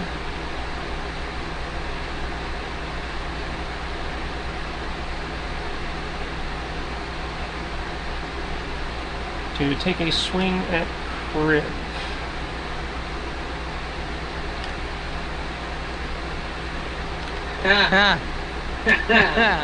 Vanish. Yep. Yes. I'm happy. So he has wasted his legendary. It is now your turn.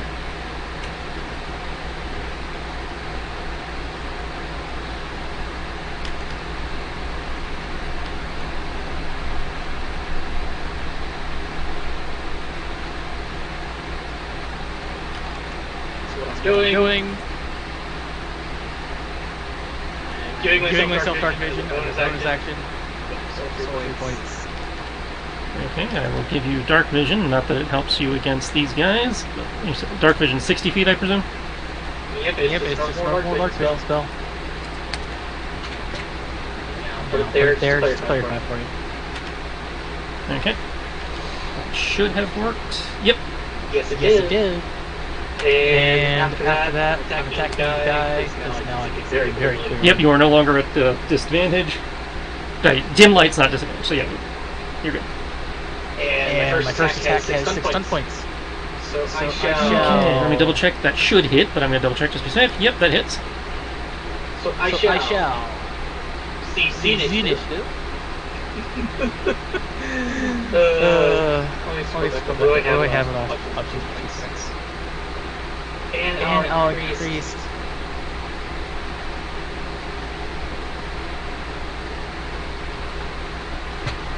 And I will disarm. Attempt to disarm him. He gets a save as our... Oh. Yeah. You and your opponent's roll as if you attempt to disarm me or if you want to contest You're not going to use 1d6 plus strength away in the direction you choose. And it's versus your attack roll. It says I do the combat maneuver. Oh, you do the combat. You do the combat. Alright. Well, Yeah, it says effectively you treat it as if it is disarm. So disarm maneuver would be combat maneuvers. Where's disarm? disarm is right here in front of me. Disarm. The attacker makes an attack roll opposed by the... Okay, so which one was it for you? The 21 or the 28? It was a 21, but the attacker makes an attack roll opposed by target strength or attack. Yeah, so I roll a save versus your 21. So, athletics or acrobatics. For this guy, that's going to be athletics. I'm going to give him advantage because it is a great sword, so he has to wield that two-handed.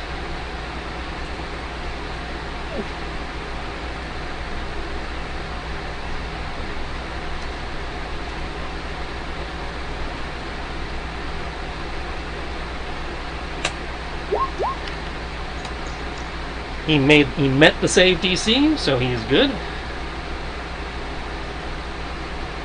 Oh well. But he's an Inquisitor, so I'm okay with this. Yeah. Okay.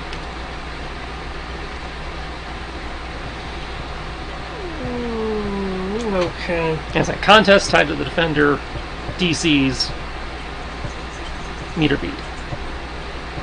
Ah.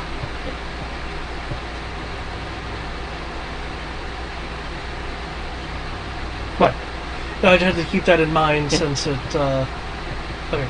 Looking at this, it looks like everyone has their own little dude that they're messing with. Yep, and there's one dude left for you, way in the back there. Or you can just deal with everyone in one go. As great God King Kodo. Oh, yeah, but this is a Daredevil scene, right? Doesn't have to be. I'm just noting that we technically have the the infamous corridor fight scene. I actually don't remember that one. I think that was Defenders, so you may not have seen that one. No. I have not. Yeah, you can probably find it on YouTube. It's like they set the camera up at one end of the hallway, and then all the actors are at the other, and you just have them kung fuing their way down the hall toward the camera. And they do it all in like one take. Oh, did you get there by blinking? Kenshi had the Misty Step, yes. Okay. Trust me, I was sad. Because, you can't move through an opponent's X without making a roll. I wanted lightning bolt, and then decided to do that.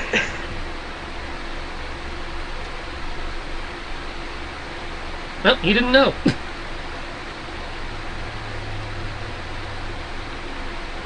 I'm not playing. Okay, I'll run to there since there's a bit of a sliver. Yeah. It's cramped, but you can do it. Okay.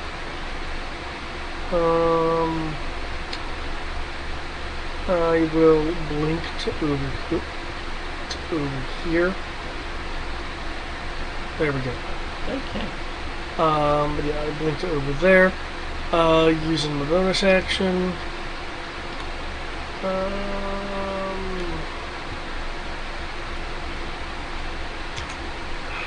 No, I was gonna do like this kind of like bouncy line attack thing, but let's not.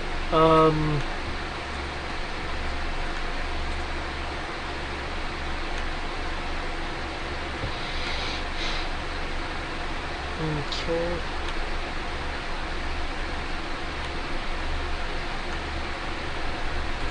I will do one of those like Tai Chi motions. It looks like it's going to be a push, but a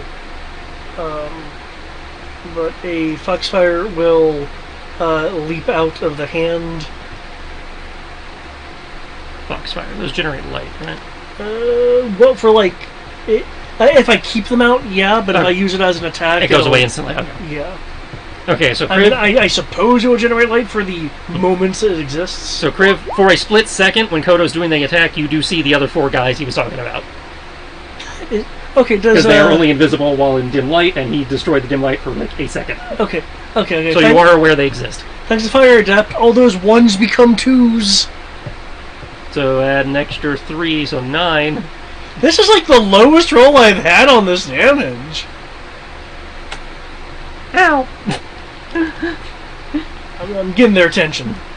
I should have done the damn line attack. Hey, you changed up their plans. They gotta go to short swords now. Yeah, I'm trying to respect the Daredevil all the way. They were going to shoot you, but now they got to go to short swords because Godin Slayer, short swords work in close quarters, long swords don't. Yeah, they're smarter than the Warlord over there. I know, right? And you know what the great thing is? Sounds like the GM didn't think of that. Because they're going to short swords, that means that I'm not facing my weakness, arrows, and anything else ranged. Don't you know, David? Short swords are just arrows on a stick.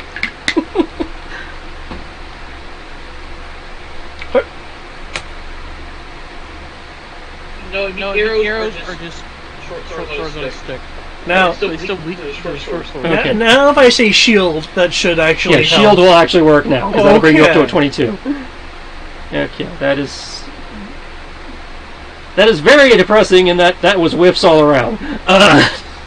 Hey, you hit me several times up top. Oh yeah. I expended hit points, which is all I was trying to do. So aside from having to the encounter being turned into stages when it wasn't meant to be stages, I have no complaints about up top.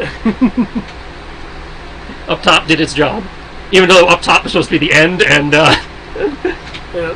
Well, seriously, this entire trilogy we're doing things backwards. yeah, okay. This entire campaign you've been doing things backwards. Anybody refooting? I know they want to refoot. I put it into taking the initiative.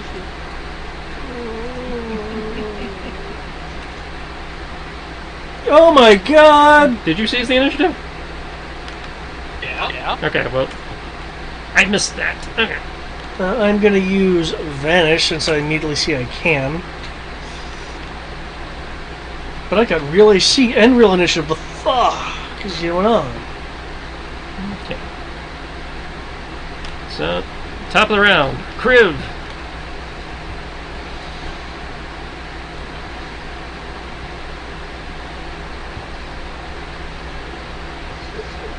I did previously into a nice, lovely, simple macro. So one moment, and then finishing.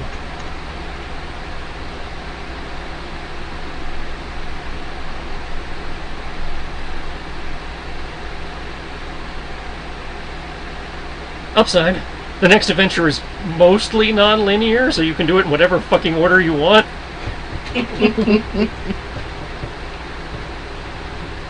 The only part of the order I don't advise is going straight to Matthias' castle without doing the stuff before that. They don't have the didgeridoo. Fuck! Well, I mean, it's not a spoiler. You were explicitly told you can't permanently kill him without the last angel items, so if you don't get the last angel items first, then there's no point in going to his castle. You'll just kill him and he'll come right back. Human box. That's what I have to do. You can't kill the pseudo-deity without, the deity-killing devices. See. Did you roll an AC and I missed it? See for this round. Yes, I did. Oh, I see. Okay. So you rolled the same thing again. AC 27. Okay. So that's Kriv's turn. This is Kenshi's turn. Jesus, Genji.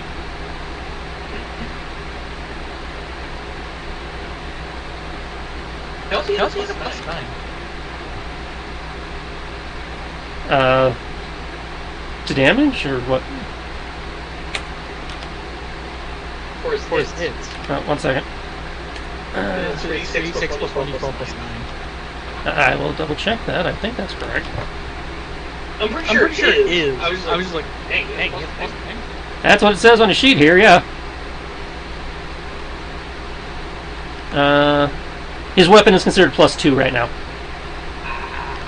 That makes sense.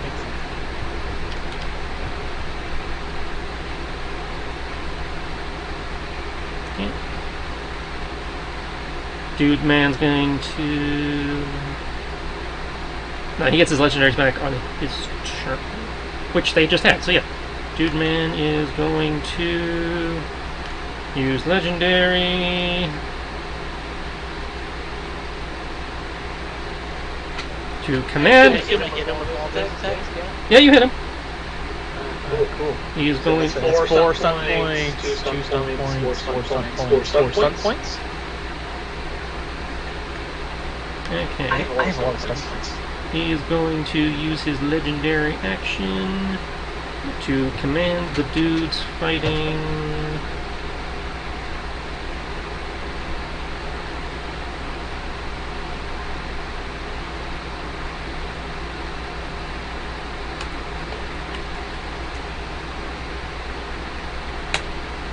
Kodo Okay. to take a free attack. Attack. Lightning attacks. Lightning attacks. Plus 1d6 plus 1d6.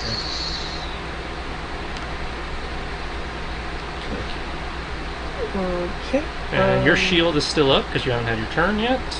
Right, so really it's that plus 5. Yep. I also was able to get Vanish from my Oh, you did? initiative. Yeah, because I have Well, then it doesn't matter, because- 5 some points, and I believe it's 5. I don't need to roll anymore because it doesn't matter. Though I believe with an initiative of 19, do I move faster than them? It was a legendary action to command them as a reaction. Gotcha, okay. So that attack is wasted. Okay. I will do that, that, like, high shonen thing where they just, like, blur over to the side. Mm-hmm. I will spin around, as I am spinning,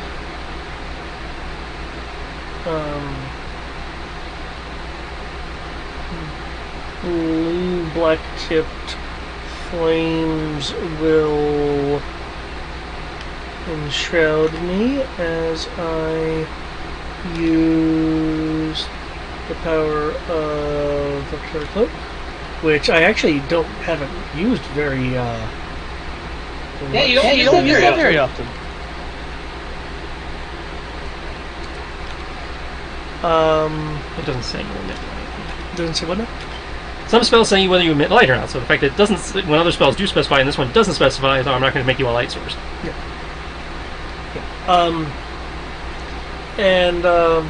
As I when I finish my spin, I will make a like graceful open palm uppercut just in front of the guy, bringing up a that is the wrong button.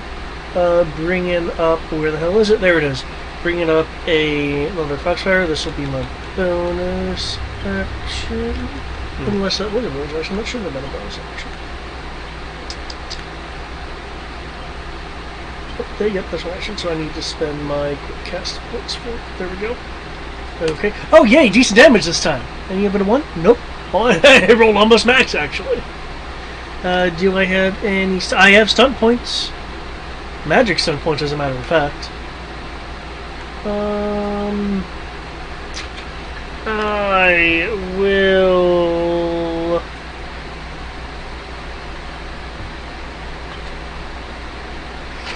Okay, I will use 4 points. First I will use 2 points from Mighty Spell to increase it by a d6. Then that'll leave me 4 points to use Fast Casting to cast it again. That one may have missed. It did not. Oh, really? Hi, I'm 5th edition. My AC sucks. Okay, question. Due to the magic thing saying I can cast again, I take it like lightning. Yeah, if you can only do it once. You can. Okay, I just wanted to be sure.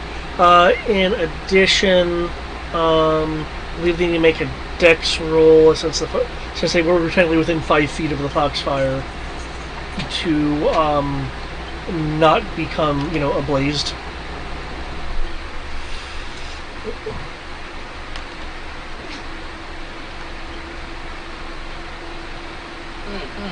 Hey, can't You you see them in this demo? They just See see him him super early every every time time Coda decides to do something flash. Nope. How are you Fighting them? At disadvantage. Oh wait, what did you say? By instinct. Yeah. You see, okay, that sounds awesome. It's like by instinct. So they are ablaze. Okay.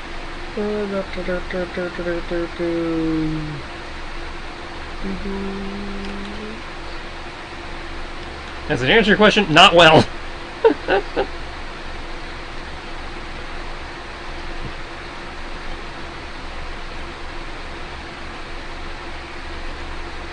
Understandable.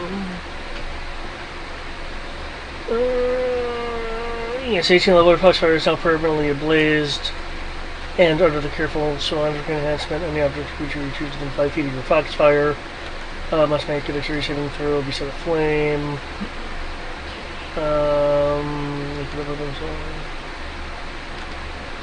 Okay.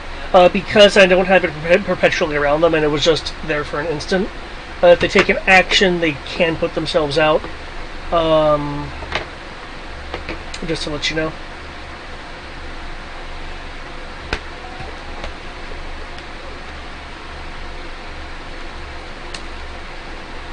Thank you for reminding me of that, though, Eric, because I've been forgetting to roll against myself at advantage. No. Did you remember my lightning attack saying you had 56 damage? Extra, how much damage? 56. I already rolled it all. It's Just about a box right quick. Okay. 2 minus They had They had a 4, 2, 2, and a 4. We're We're stuck stuck plates. Oh, wait. I I forgot. I had 3 sets of 4. I got another lightning attack. And an And an extra extra 1d6 1d6 of damage. So here. Give me that Give me that one. one. Wait, you said 3 sets of 4? We have 2, 4. 4. Okay, yeah. So you have one more on top of what's already up there. So I will give that to you in a moment. I will wait for that one before I do my attack.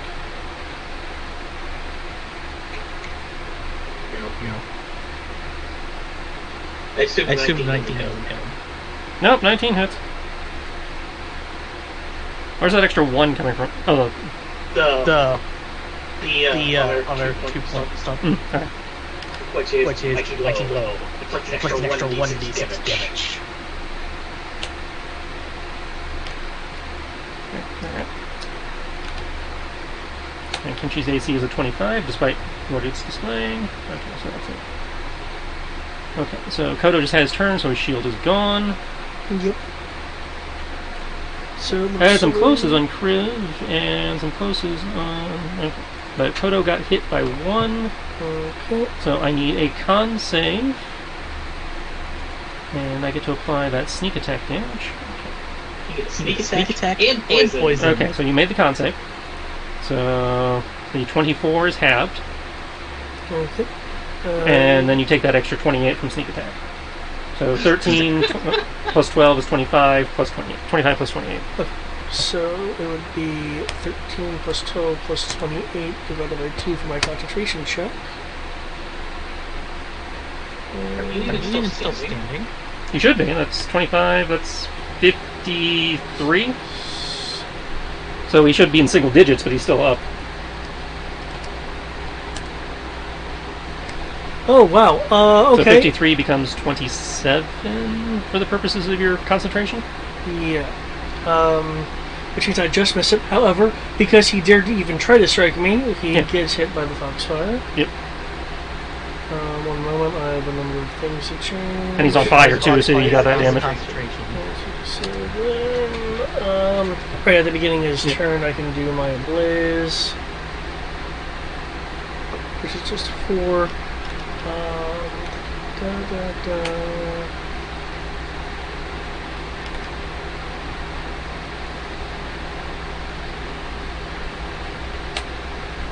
One of them's not looking happy, but he's still up.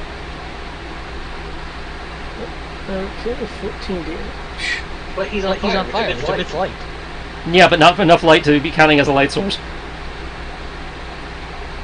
But I can see him. Nope. He's no longer invisible. It doesn't count as a light source.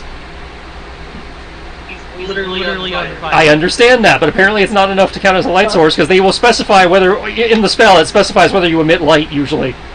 And specifically, this is technically quote unquote fey fire, so it's not real fire. Yeah. It's like I agree. It is silly. They're not visible. I mean, I see an invisible person on fire.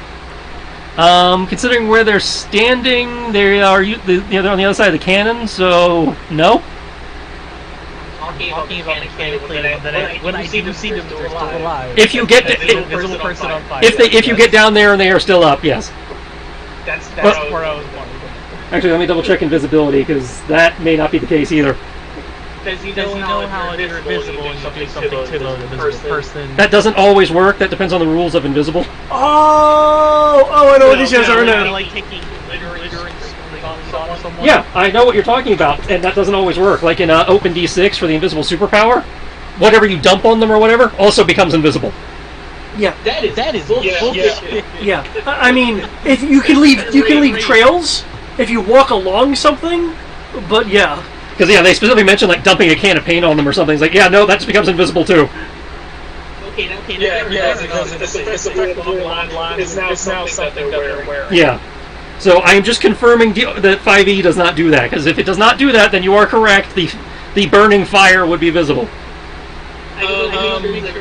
Pathfinder. In 3.5, you did that to someone who was invisible. You can see them. I'd say in this case you want fairy fire. David did something to counteract invisibility and the other game with the entity of Yeah. No, that was me. I used fairy fire. Yeah. Because that's what fairy fire is there for. Okay, given what's going on here with what they are and everything, that fire would be invisible.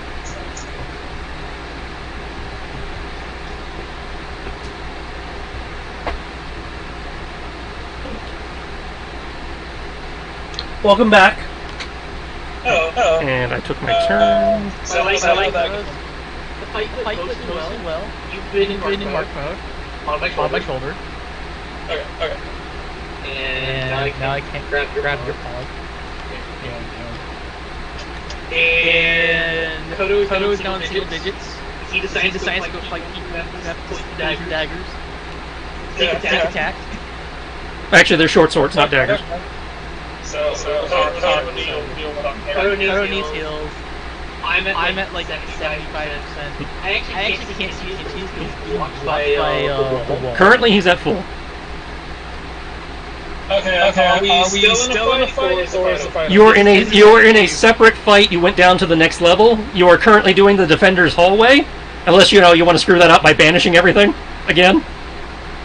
I mean, they came back after a minute, though, didn't they? Yeah, after you guys totally wrecked the challenge part of the fight scene because you were supposed to be dealing with them and trying to disable the cannons while their spellcaster was raining stuff on you, but because of the banish, you were able to break it up into stages and it was much less challenging. I wasn't thinking about I was like, hey, you can't risk setting off the alarm. I didn't say you did anything wrong. I am just saying you took the challenging encounter and made it kind of lame. Because it was now in stages where you guys could easily handle it. I think it was still going to be easy. I thought it was still going to be difficult. What part of difficult are you thinking of one spellcaster by himself with nobody to protect him? I mean, I thought it was 6 of us. Yeah, that left one guy left. And that's only because you didn't see him to banish him too. I just like how it was Yeah. He was the only one left, and being a spellcaster, he was very squishy and did not get to do much before they pummeled him to death. Mind you, I was not involved. No, it took just Kodo and Kenshi to pummel him to death, which tells you how squishy he was. Kodo does a lot of fucking damage. Kenshi does the same amount of damage than you, because I've rolled your stuff, and I know you do the same damage. You're just not using your sheet to do that damage the way he does. Well, you got that thing where you spend a key point to get an extra D8. I can have 1d8, one attack. Yeah, and that's the same as what he's doing for his Iaijutsu attack, because his other attacks are just a D8 plus 9, which you can match by spending key points to make your weapon magical. Damn. We really are doing this. And then you can get one more attack than he can because you have Flurry of Blows. Really? I know. I thought he could have. He can only do 3, and that's if he's dual wielding and using his foot. Otherwise, he only has 2. I thought you had more attacks. No, because only fighter gets more than 2 attacks. And Barbarian. No, Barbarian is also only 2 attacks. They get more extra attacks at higher level. Nope, that's fighter. Barbarian only gets 2. Unless you're thinking of a sub thing. I thought Barbarian had like extra attack. It was like you get a third attack. Nope, that's fighter. I mean, Barbarian. Nope, that's fighter's unique ability, is that they get 4 attacks at the end of the game. And they also have action surge. Now, you had more than 2 attacks as Vicini because you took a bunch of feats. Yeah. But by default, Barbarian only gets 2 attacks. Anyway. Yeah. So, unless something weird happens to defang this encounter, we are doing the Defender's Hallway. I'm not. Like I said, I was like, to be fair, not use banish since the Beholder incident. So, I need new initiatives if you're refooting, and I need ACs. Initiative. Come on, guys. Get a real number. Are you rolling for shit? On my initiatives, yes. And I can't hit anybody to generate stunt points. Well, that's not true. I hit David, but I don't think I generated any sub points on David. Did I generate sub points on David? I did! I did generate sub points on David. But we! Somebody roll me 2d12, tell me which one's higher. So I'm sorry, Crib, you actually have to roll initiative this time. No. Oh shit, I could have that. That could have helped me. I just didn't think about it. But that's okay. That plays into the more egotistical god thing. Okay. Wait, how do 2 people have initiative seized? They don't. Crib needs to re-roll his. Okay. They stole it from him. Okay. Common sense. Even though they seized the initiative, doesn't really matter, but 32. I mean, it matters, in case they lose the initiative. Which they probably will, because we've started playing the Gaiden game of who can steal the initiative. Let's see. 6 plus 5. I have a 22. And I have 2 6s, so I get stun points. I foresee a vanish in my future. I don't have advantage. I just have 2 aces. No, I'm talking about Crib. Yeah. It's like, I know you only get so many attacks in a turn. I'm going to use vanish. I'm playing advantage. I can't hit people. So I was one away from vanish, and I can't do it now. But you are right. There is advantage for me. It's like, I know you're lucky if you hit once a turn, but you know what? I'm using vanish. Whoa, let's see. 24 AC. Okay. How would last second roll work? Because it says 3 plus. Well, actually, all 6. Am I? Yeah, it means it's a minimum of 3, but you can dump more into it. Sorry, not. It's 24 for the first attack, 22 for every other attack. How does that work? Oh, right. Yeah. Using my stun points. Yeah. So Yeah, in your case, because you're not wearing armor.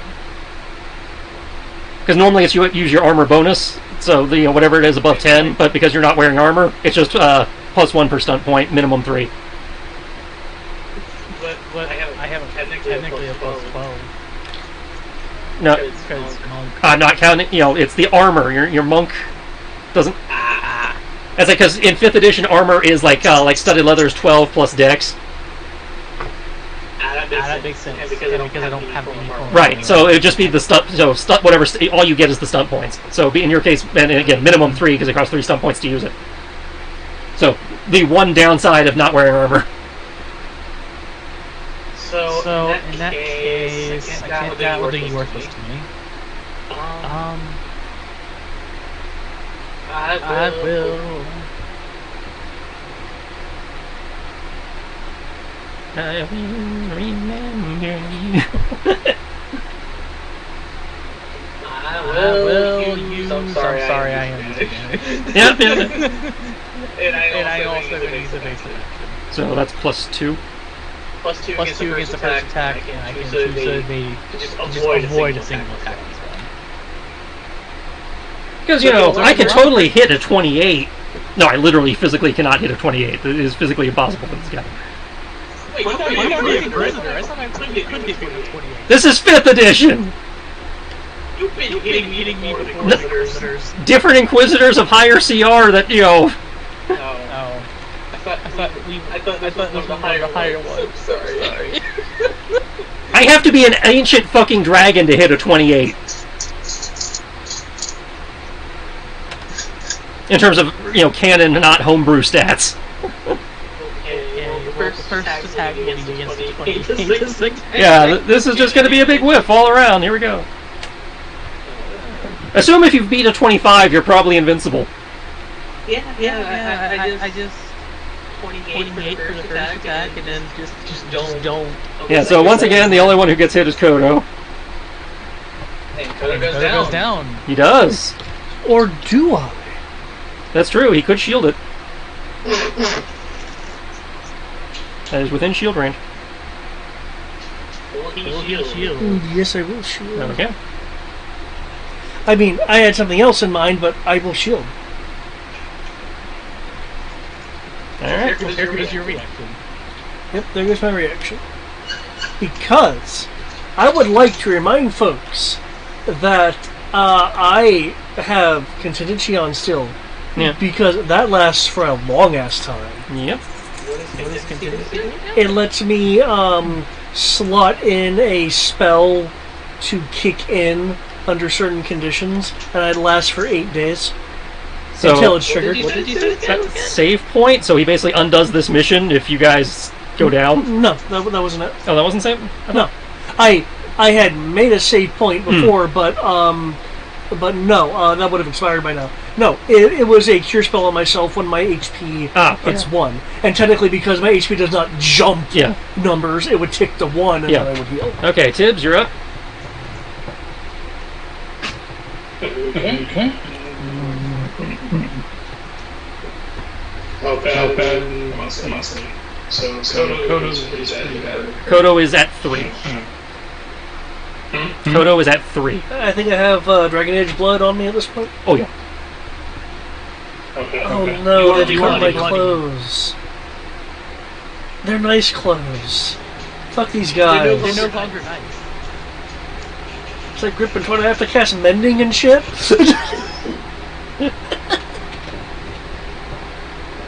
if you don't have to mending carrot, there's so soaked in blood. They can be fixed. Alright.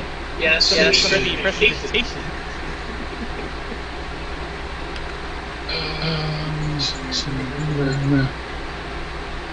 Check my sheet. Alright, cool. So what I'm gonna do is okay. Verse. Kodo's down here. Can't even heal. He's not even here. Yeah, he is. So I guess you... I'll stand on that. He should be right here. Okay. Now, I don't know if you actually can see him because of where everybody's positioned, but we will find out in a second. Yeah, you can see him, yeah. You're just not recognizing him. Okay, I'm not recognizing him. But yeah, that's totally him. Okay. That's right. She's the chip, yeah. I like the way you phrased that.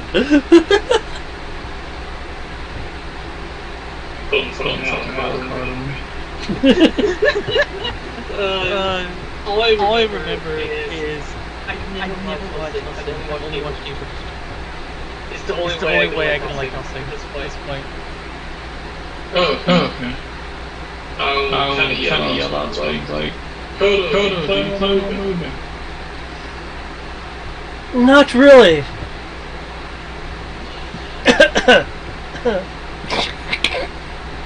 Injured noises.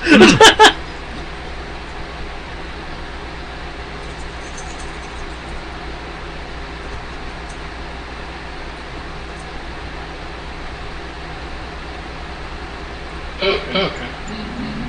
Let's just get you enough to get you not dying.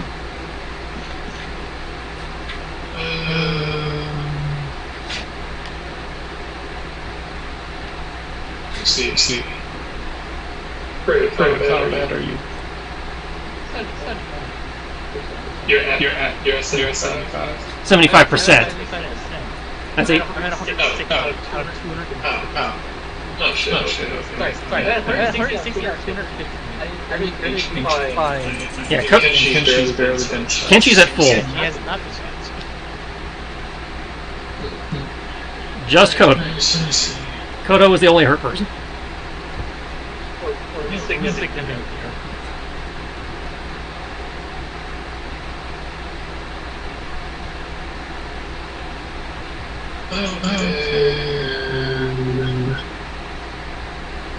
How dangerous have these guys been?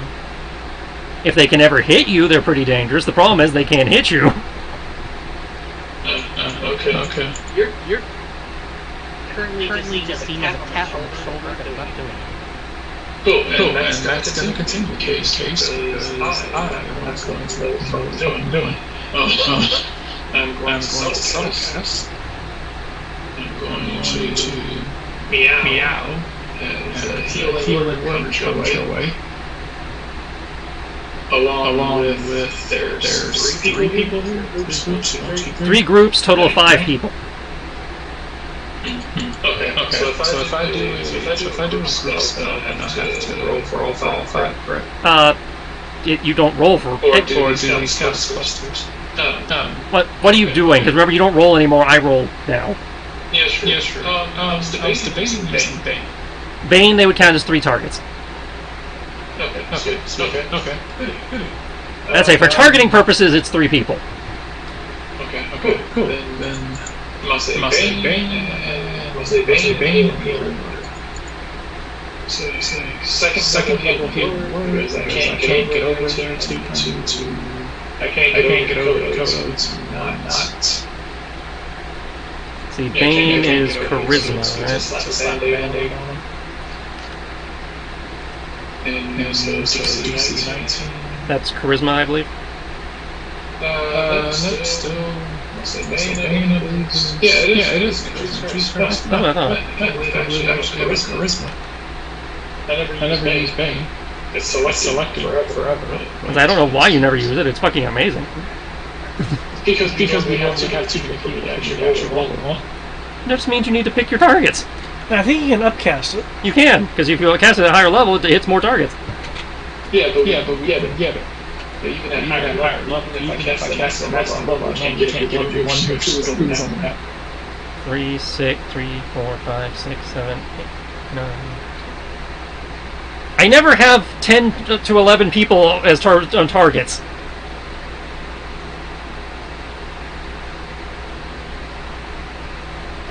So if you cast it, at 9th level, you should be able to hit everybody and then some.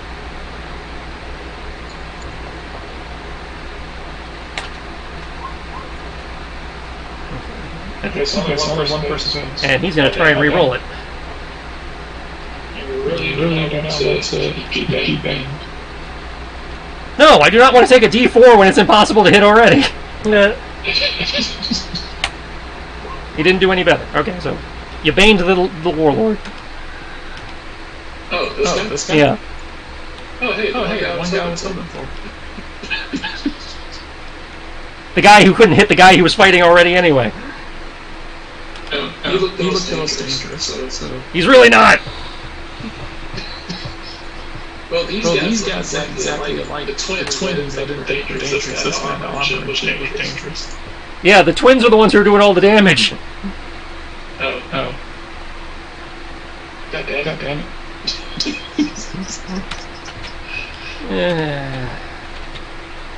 Okay. There I go again. Attacking the person who doesn't this time. You have this thing about crippling the cripples.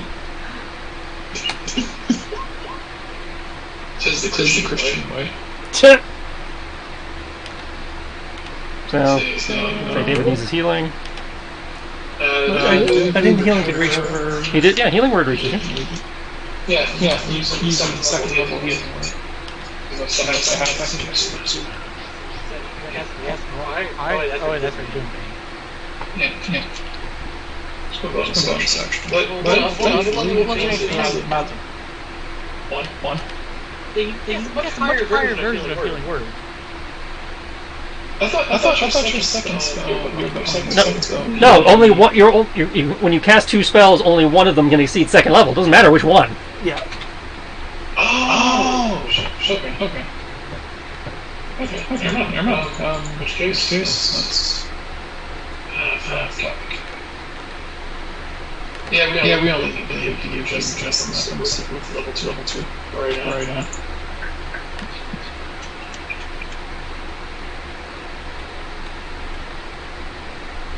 Which see, it is. What the hell can't I find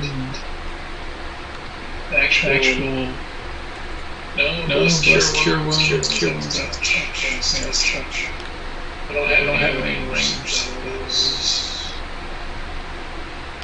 I don't have any range to those guys. Just healing word, which you can upcast. Healing word, cure, mass cure wounds. Yeah, Those are your 2 options. and mass cure wounds. I'd say mass cure wounds is a waste. As a way. Someone gets hurt. Well, there's two people there. Okay, he could do it, but nobody is really hurt enough to need it. I'm down 55 HP. And Kodo has literally like 3 out of his... Well, that's the point. He can throw more dice of healing with a high-level healing word than he can a mass cure wounds. Yeah. So he can heal one person really good, or heal the rest of all of you kind of meh. Well, mass cure wounds is an AoE. It is an AoE, but the number of dice he'd be throwing is lower. Yeah. Like I said, he can heal Kodo really well, or he can heal all of you in. It's his decision, but... Problem is that none of us need it.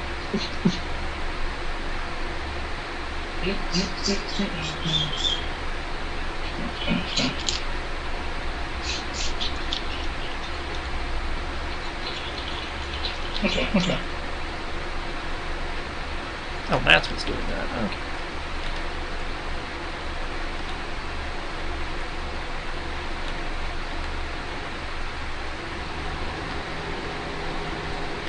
Right, because I put it that way because I wasn't expecting you guys to come through there. Okay.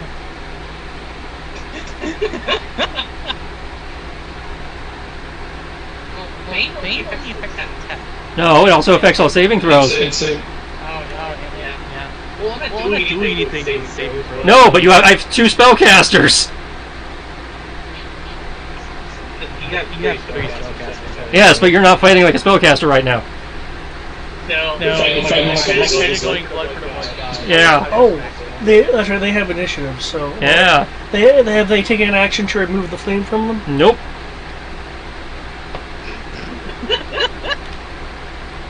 Yes, I can't afford the action economy. I've got to kill people while I still have life.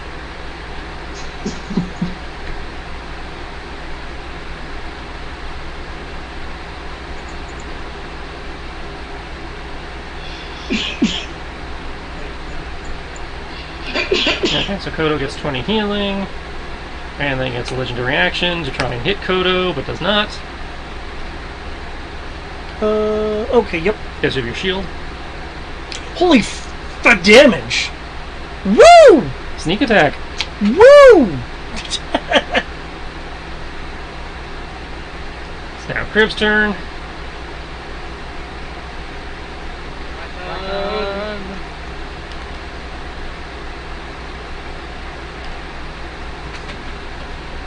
I will go ahead and attack.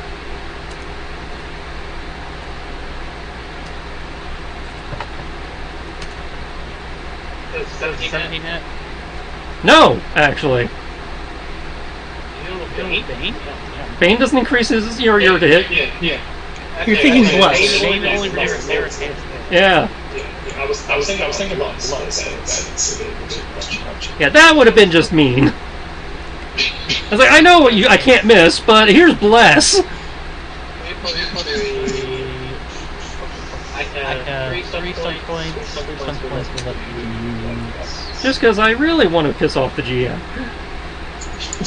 And by piss off, I mean break him mentally. I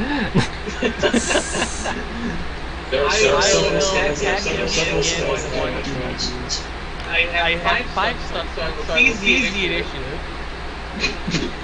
I just can't have anything, can I? I'm good. But I will increase do another lightning attack. And I'll spend 2 to taunt him to make sure he's trained to attack me. He's had no interest in attacking anyone else. I just want to make sure. And I'll have another 4th for the 3rd lightning attack. And what else am I going to do? That'll be it. So an extra 3 lightning attacks. So I will just hit off and you can ignore the first one. I don't feel like changing the macro. Because the first one has the 2d8. So there you go. Actually, you're saying he doesn't have an interest in doing anything else, so taunt was 2? Well, I mean, so far he's only been interested in fighting you, so... let's disarm him with that 30 then.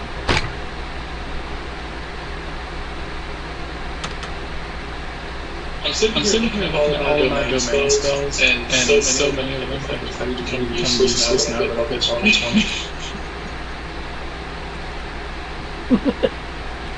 Aw. The domain spells try.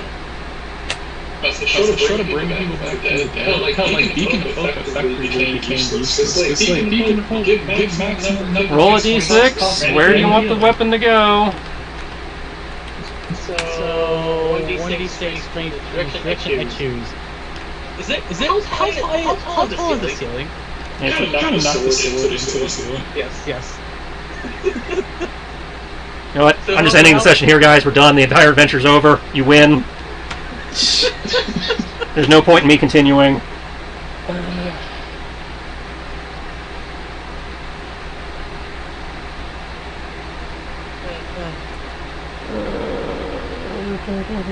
Is a large room with a high ceiling. Well, that's generic. 1d6 plus my strength. So, high ceiling, normal ceiling is 8 feet, Yeah. so I'll call this 12. This is 1d6 plus strength. Nope. Am I? It's the strength. We determined it was the strength score. Yep. Or else the blade really wouldn't go very far at all. Yeah. Well, all I'm going to do is send it straight up so I can fall back down. I really don't care if he gets it. No, okay. Okay, I thought you were trying to stick it in the ceiling. I'm trying to be funny, and now he has to see it just stuck in a whisper. Like, pull it out of the wall kind of thing. Does that make sense? Mm. Well, I mean, it's stone. It's not going to stick. Well, I mean, with enough force, they could go into it. Yeah, just like have it just stuck in the wall really. And I guess we could use an anime. You could use an anime point for it. Yeah, so yeah, with a hero point, I'll let you stick it. Yeah, use hero point to have it in arms that just stuck in the wall. Not like it's like stuff, but it's just Okay. It's like yeah. That's there. You can take that back if you want. I guess he will use his legendary action to attack somebody else. Have somebody else attack then, since he can't use it to attack you. He tries to try to punch the monk. There's no point. He even hit you He's with not 22 proficient in damage. fist, so he couldn't hit even if he wanted to. And even if he did hit, he'd be at maximum. He could do 6 damage. And that's assuming he has a 20 strength. If I may, you are never not proficient in your fists. Yeah, my understanding is you always do this. Yes, I can attempt to hit you for a total of 6 damage, assuming I connect, which I won't. That's right. You have a bang. Yeah. I only have a 26. Well, that's incredibly high AC, man. Yeah, Oh, that's a. The Tarask only has 25, and that's supposed to be the highest AC in the fucking game. Show them outside characters. Well, that doesn't make sense. Because a player can really have a 27 by like level 10. No, only if you stack the buff spells. Rules as written, most players cap out somewhere around between around 22. Yeah, that's pretty much what I'm rolling. I'm pretty much rolling when I say on a good roll, somewhere between 18 and 20. And then this new 36 system, I can get it up to 22. I'd say unless you are the fighter in +3 plate mail with a +3 shield, at which point you get to 26.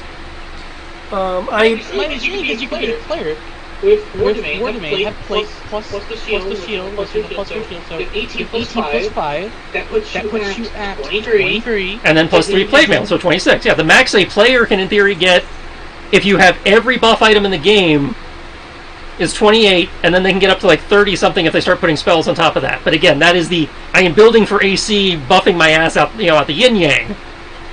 You can do that by like 12. That doesn't make sense. Yes, but the game is not designed for you to do that, because the game is designed in a way to get magic items sparingly, meaning you're probably not going to have all those buff items by level 12. If I may, the game devs did not assume min-max players. That's it. The game is not designed around min-maxing, and the game is actually designed to that the players never receive magic items. Magic items are optional in 5th edition. That is true. Yeah. So all Mida hits are based around the fact that assuming you're wearing mundane equipment. Mundane equipment is still working 18 plus. Full plate is 18, is 20. Plus 2. You're looking at 20 plus your defensive feats. Your defensive feats bring you up to 21. Feats are also optional. Yeah, feats are also optional. Yeah. And then you're still clear. You can do warning bond for a +2. That's in theory the max bonus without magic items is like 25. I think you could be higher than that with fleeing feet. For the most part, I can shield but if I put that on, I can't. I'm gonna take my last legendary first, and then I still miss. Now you can go. Okay. Okay. I will do a backflip within my 5-foot area, because 5 feet is actually a bit of feet. Yeah, have fun. When I do my backflip, there will be a number of blue, black flamed foxfires that come up. I am refluffing some of those as my mirror image, because they hit me for fuck, and I could just kind of go down. Mm-hmm. And I will use my bonus action to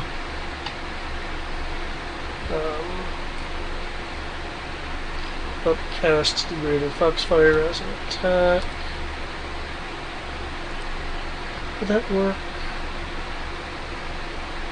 Okay, that did not work as intended. Okay. Because it's okay. I need to actually roll that. You're rolling the extra 5d10, or you're rolling all the damage? I'm re-rolling just the extra 5d10.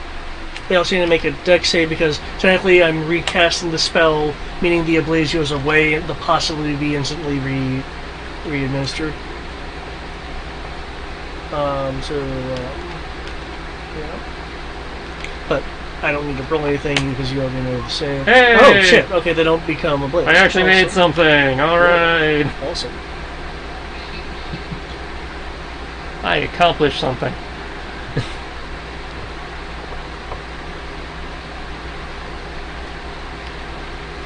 Okay, which means That it? I cast it at that level. Yeah, that was my primary Okay. and my bonus. New ACs 5 becomes that. and refoots for anybody who's doing it. Sure.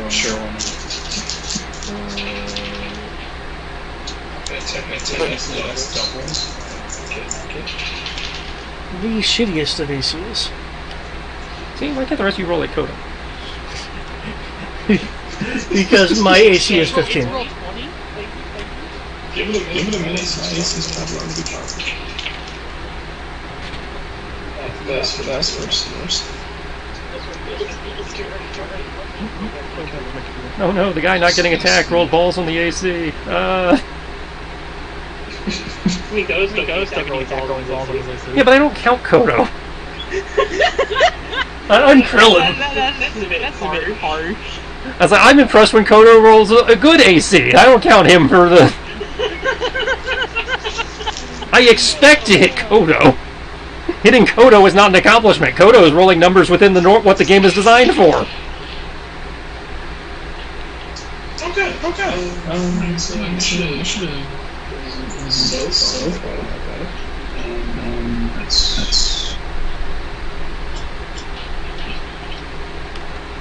see.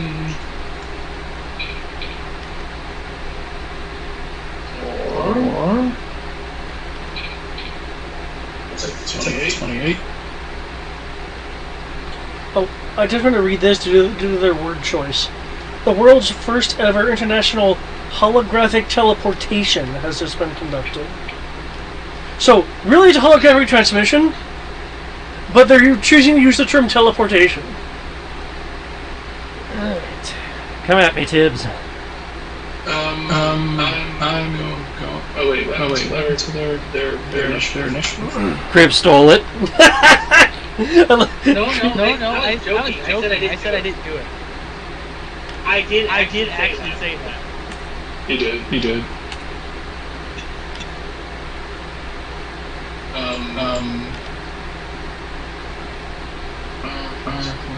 Okay, which means it is my turn.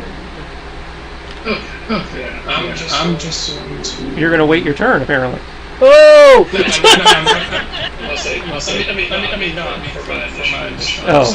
I'm just finished. Yeah, I'm still sitting here. Yeah. Still a cat. Meow. That's why nobody told me anything about initiative stunts aside from vanish. So here we go. Yeah, I didn't read that. I'm gonna keep replaying just because I just stuff to modify my PC.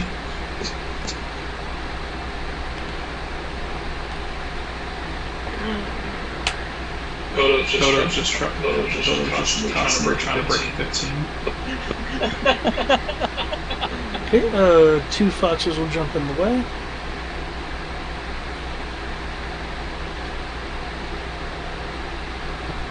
Did he not want to try to pick up his sword? That's his item interaction. He did that.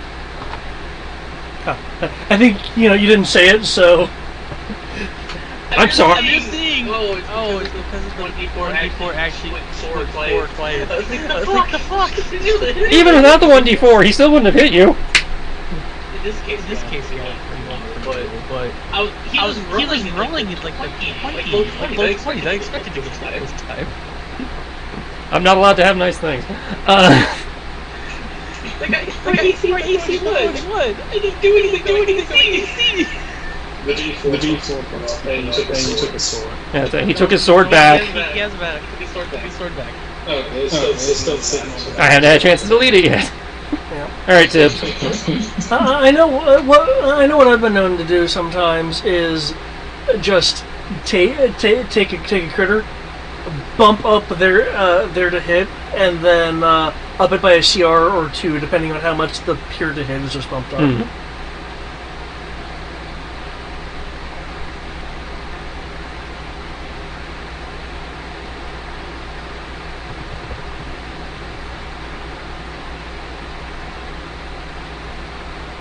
Tips. So cool.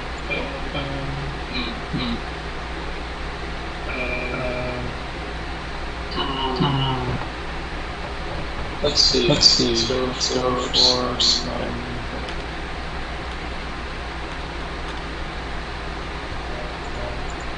Some more yows or healing words.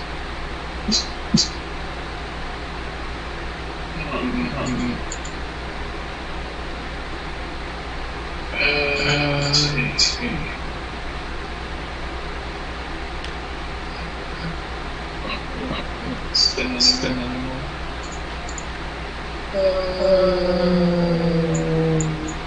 It's like a flame, that guy. Which guy? This guy right here. No, the guy fighting Kodo. You can't see the guy fighting Kodo. The guy, as far as you can tell, he's invisible. They're technically invisible. That's it, because they're still in dim light there. Yep. They're in dim light. Kodo can fight them willy-nilly because true sight. Yep. So I can't see those. As long as they are in dim light or darkness, they are considered invisible. Yep. It's the same kind of thing that was going on when Crows were being sniped and the person was maintaining cloak. You know, people exist in that vicinity because you can see Kenshi and Kodo fighting, but you can't see the people they're fighting. It was initially mentioned when I said, I only see one person, there should be a lot more. There's four more behind me. Okay. Cool. Yep, you can only pick on the weakest guy in the room. I still can't believe he's the commander. Yeah, I can't believe it either, because he actually has the higher CR. And technically, his attack bonus is higher by 1 whole point. Oh, the person fighting him? No, the person fighting them. Really crazy. Actually, that's pretty normal. Like that's it. And his CR doesn't be higher. Well, your attack bonus is partially determined by your CR. It's because your attack, they have proficiency bonuses just like you do. Yeah. So that 1 point difference means his proficiency bonus probably went up by 1. Yeah. Now, you can have people that arbitrarily have higher to hits, and that does calculate into their CR calculation, but it's actually only a small factor. Because what you're fighting is a warlord, which is basically a fighter, but, shittier. David and Kenshi are fighting rogues. By themselves. Yeah. Oh, yeah. I'm a little surprised. Rogues equipped with poison weapons, which means they get all the damage. I'm a little surprised that, someone hasn't, rolled up a powder crate in here to blow us the fuck up. There's a very good reason for that. It's actually covered in the book. Is the powder room just nearby? And they don't want to blow up they really don't want to blow out a chunk of the wall, actually. I'd say, there's doors right there. I wonder where the powder... Yeah, maybe you can look around and find out. Well, I'm Daredevil holding this, so I can't... Actually, you are Daredevil holding this. Because Daredevil's the only one in the Defenders who gets his ass beat. Yay, I am Daredevil. Where's my Elektra, damn it? Everybody else is fucking invulnerable. He's limping and covered in blood. The outfit's messed up. Yeah. His outfit's got the fuck up. He's the only one who has an outfit. He's invisible. He can't see us. Yeah, you're right. I guess the only person attack is this guy, unfortunately. Like, I got Daredevil and Luke Cage here. Like, ow, stop hitting me. It's annoying. Can't really hit this guy. He's in your way. You just continue to heal someone. Yeah, I mean, that's trying to do it. I'm thinking of something else. And y'all were worried about fighting the giant fucking robot. Hell, you fought the giant robots before. You know they suck. Muscle. Do you have a weapon currently? I remember the robot I sent did some sort of flamethrower shit, and it was make people go no. Do you have anything in your hand I don't know. I mean, are you actually attacking? Yeah. Or are you just punching? I won't hit my attack so that I can still get my +2 AC from hitting him with a non-attack. And using the Naginata because it's the monk weapon. Okay.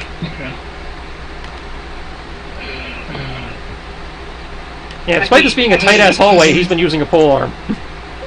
I like how Depending on the says it was a high ceiling. I was just being funny. I mean, I'm the one allowing it. I know it's, I'm just saying it's kind of amusing. It's like, despite being in a tight hallway, it's a pole arm. I mean, by all rights, depending on the size of the hallway, I could completely justify roll disadvantage. Why? Because you can't properly utilize the weapon. Which was my point, isn't it? Well, I can still stab forward. Yeah. That's basically what I'm doing. You're not doing wide slashes. Like I said, I'm not making a big deal about it. I was trying to kind of amusing, Because like Goblin Slayer made a huge point about tight spaces, long weapons, and you're just like, and you got a guy with a great sword and a guy with a pole arm fighting in a tight ass hallway. I feel like what's happening is Balor because he's sitting there trying to stab with his great sword. I'm sitting there with Naginata trying to stab him.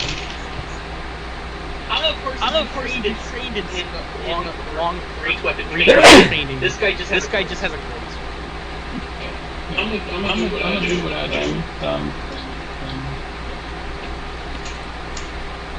You're gonna spoil my plans?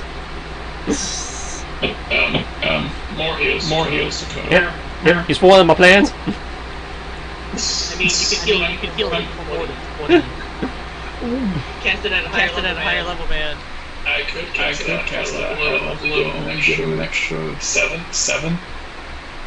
At this point, I'd actually have to cast it at 5th level to give him the same set of points that I can get with a band-aid. That's it. That's 1d4, an extra 1d4 per level. Yeah, honestly, if I could just walk over there and slap a band-aid on him, I could heal him for like 60 hit points. Go do it. I can't because I'll get opportunity to attack like all hell. Yeah, that's 3 whole opportunity attacks. It's only He's right, yeah, it's 2. But he's choosing to do the healing word. He wants to burn the mana. Well, it's one of the guys ready to leave and go set. Yeah, I'm gonna regret it because I get stabbed. Like, he's choosing to conserve and just spend the mana. Leave him be. Yeah.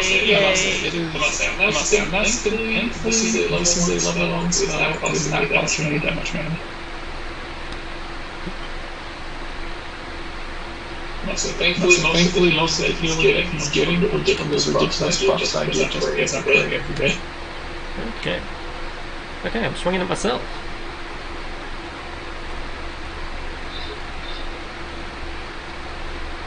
Kinshi's AC was a 27 this round. Pretty sure I can't hit that, but we will see.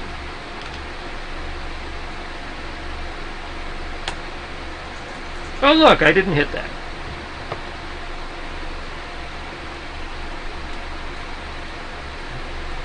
Now I swing at myself the other way.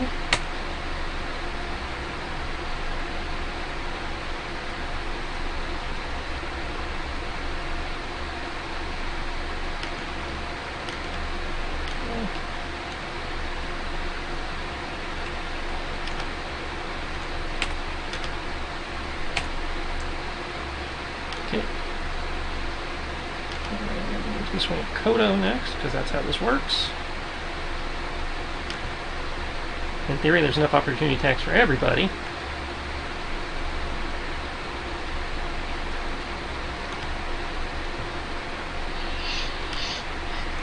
Attacks are heavy. Not that you can stop, it's on the other end of the map. Joke's on them. I have No, it's the whole legendary action makes somebody else attack. I will say this so before you press enter. I'm gonna try something new, and it will affect your roll. Silvery barbs. I have to hit for that. Well, shit. Okay, I just wanted to save you retyping. No, silvery barbs only works if I hit. Okay.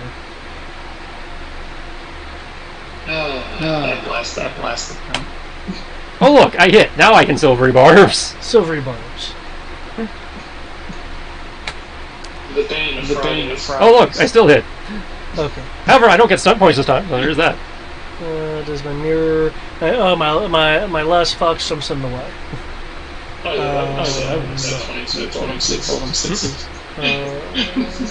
I've seen the initial from myself. Okay, 18. Was I being attacked twice or just once? Just one. Okay. Okay. I will grant advantage to myself. Go, Crib. I'm a flurry. And I get 2 stunt points, 5 stun points. And I technically get a stun point for less. 18 hit. There's an 18. Yeah, an 18 hits. Cool. So 2 stun points for that. I will do a mighty blow. And then the 5, I will do a lightning attack. Plus a mighty blow. And then single stun points. And I'm not even gonna do that. So just ignore the first one. First two attacks with lightning attacks. You said ignore the first one? What? Yes, because it has the 2d8. Okay, so ignore the 9. Yeah. Oh, for the next set you're doing. Okay. So ignore the 33. Okay. And there you go. Just take the first 2 at 20. And then I'm doing an additional damage. So he takes an additional 2.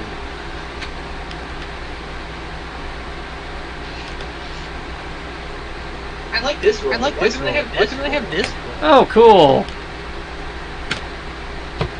Really? The last mighty blows for mighty blows? No, you didn't get that far. He died on the 10.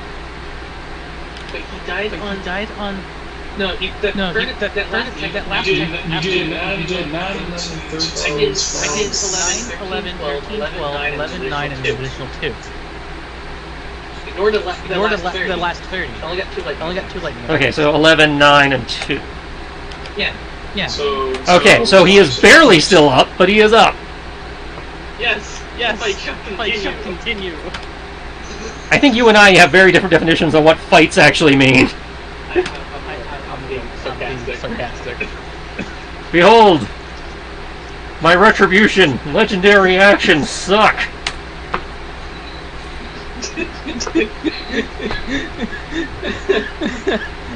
Oh my gosh.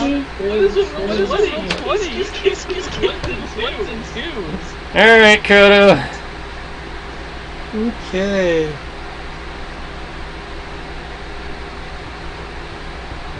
Oh, right, you should be able to get you as far as that's fucking over.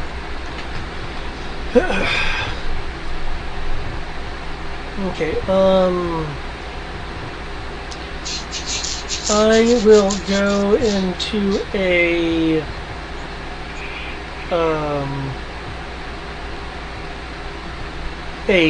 quote unquote karate chop.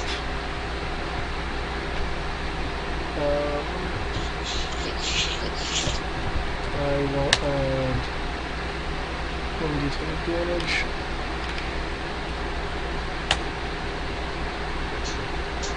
Okay. And causing a Huckfire to appear and slap him. Needs to make a dex save. And then I will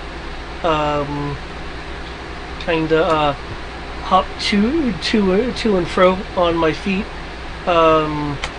reconjuring some more defensive foxes. Okay, that person is now ablaze. Okay. Oh shit! I didn't mean to click that. What was my initiative 19. before? Okay, I meant to click my AC. Oh! Alright, any refoots and new ACs. How are you doing this to your defense? I mean, he's got mirror image, so it could be worse. My defense is 3d6 plus 5. And also, this is mean.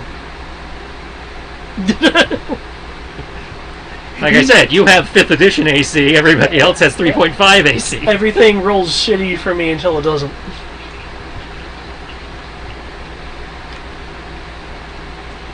I can roll dice if you'd like.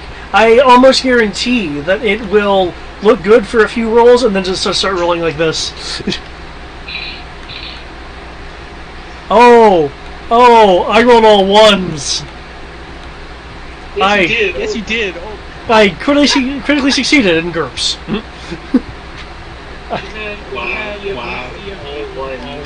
You are so dead. No, he's not. His mirror images will save him. Yep. You see, I generally use my mirror images to make up for the fact that I have shit AC. Yeah, which is what you do. That's a wizard. That's what wizards are supposed to do. Yeah. Okay. I have.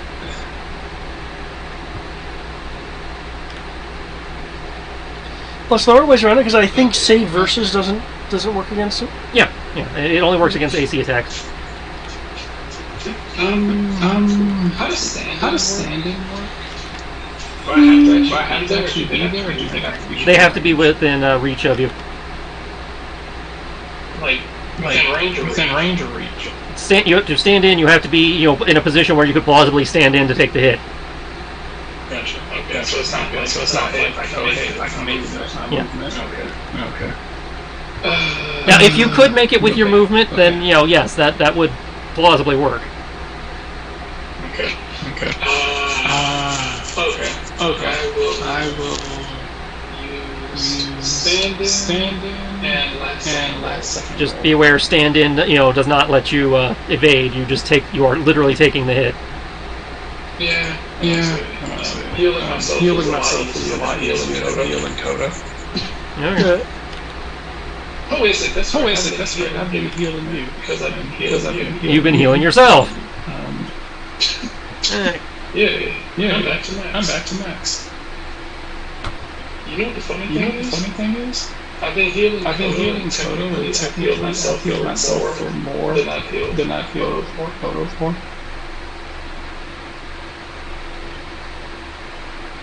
Alright, so David needs to generate 2 shadow clones or whatever. I have the 3. Oh, shit.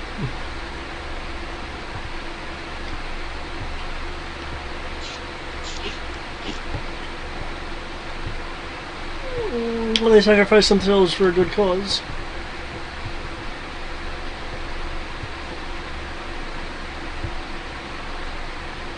Oh, right. And they take a little bit of this. They take, minimum 2. They take the minimum of damage. Alright, Tibbs? Can't shoot. Fine. Again, Kodo's the only one who's been hit. Not for lack of trying. This guy's just kind of standing. He's not standing here, he is trying his damnedest.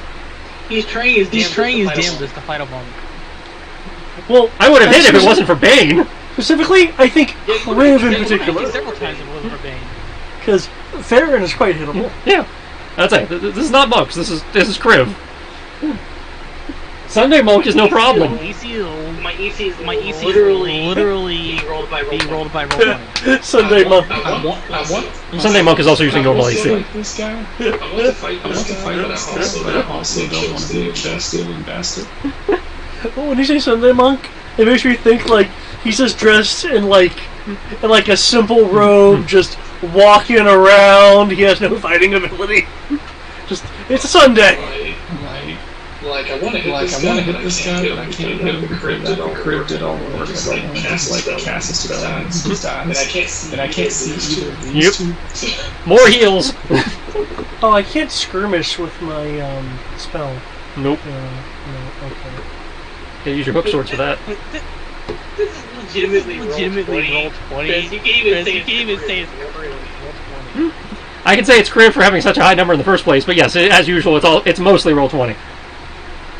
I only have 22, which is the normal amount for a character of this level. Oh, I'm not disputing that. 3d6 plus 9 should be able to hit a 22. I'm going to. I think this round it is roll 20. It's been mostly your roll 20, and it's not roll 20, it's Bane. You know what? Simple. Coda, you're not casting spells. He's been casting spells constantly. Yeah, I've been catching like level 1 spells and cantrips. He's a sorcerer. What the hell did you think he was doing? I don't know. I thought he had like a weapon. I mean, he does have hook swords, but he hasn't used them. I haven't seen him use those since our first. Oh, he's used them more recently than that, but they usually don't come out until he's out of mana. Okay. Then I could heal him better. But if I heal him better, will be able to cast. No. Wait, if you heal me, I won't be able to cast. Yeah. What kind of curse is this? There's pretty much I can heal you with the spell, but the problem is that once I cast a spell, you can't cast any spells out of it, and no spells can come into it. So he means heal like that Drow cleric from that anime we were watching. Yeah.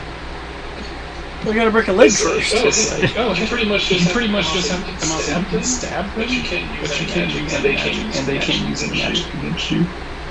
Yeah, drop shielding him is probably not the best move.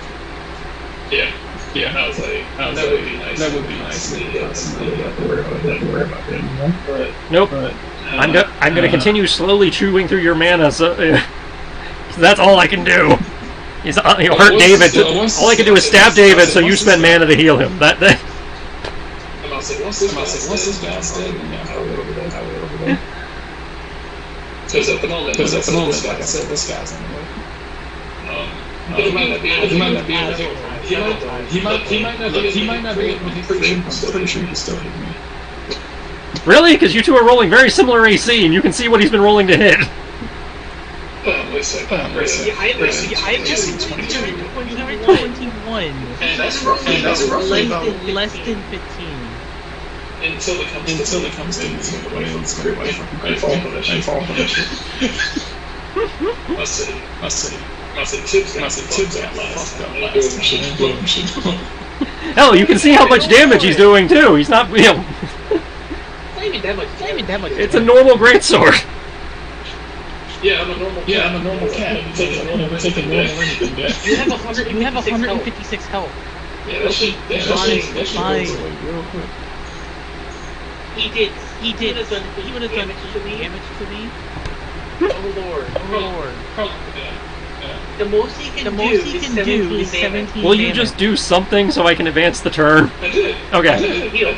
Okay, Kodo got 20 hit points. Legendary actions suck. My AC is a 2. Oh, no, I know what you can do. You can just slap on Channel Divinity, and that specific only gives plus 10 to hit. I could, if I had a cleric around.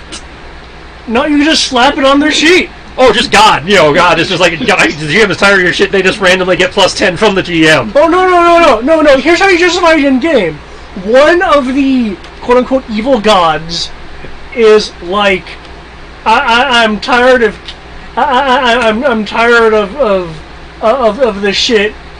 Chaos boon. Where's my death and famine for me to get empowered upon? There's still plenty of depth that happens, thank you.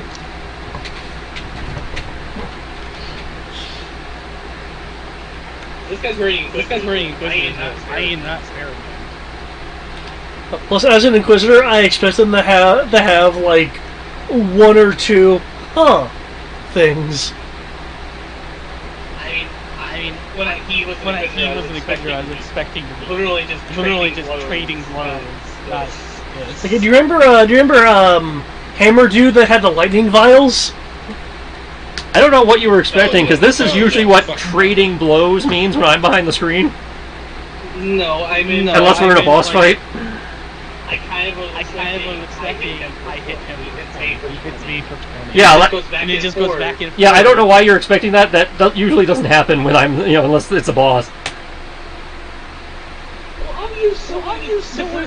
I had the expectation of when we first fought the Blizzards where they were bosses. So I had the expectation No, you're right. Somehow he almost rolled. No, there was no way he couldn't possibly roll as low as He almost crit failed, but he didn't. The only way he could have failed. Alright, crew.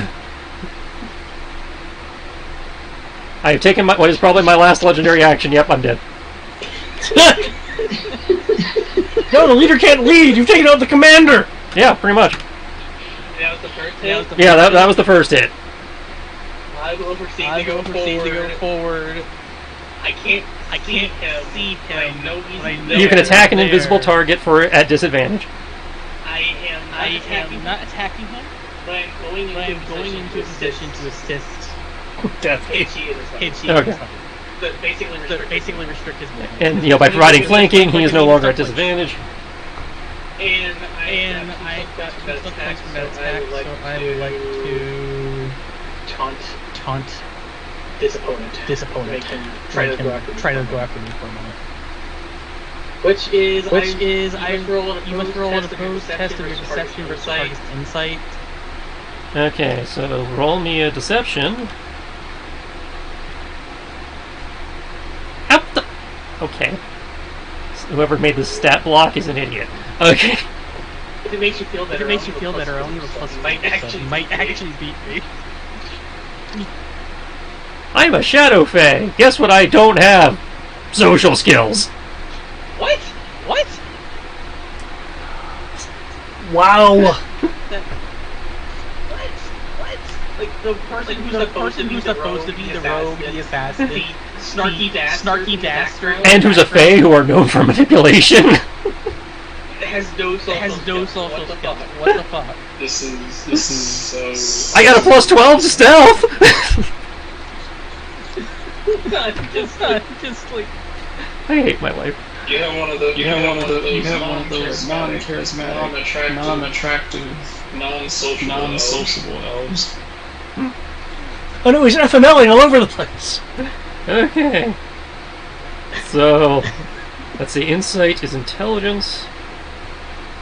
Yeah, via DC plus their insight. Whatever. Okay, so 8 plus their insight. So you had to beat a 9. Really? So DC 8 plus their roll. Insight or I roll. Oh, okay. So I do get a roll. Yeah, plus insight or roll is what it says. Well, at least that one made you work for it by 2 points. You must make an opposed test. If you win, the subject suffers a -1 penalty. Are you just trolling at this point?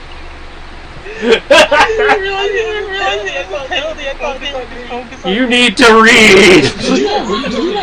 I read the first part. I didn't read the second part. Go, Kodo!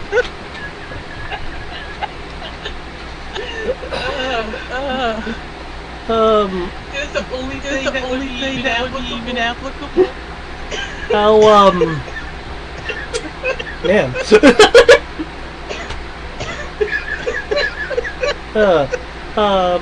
I will.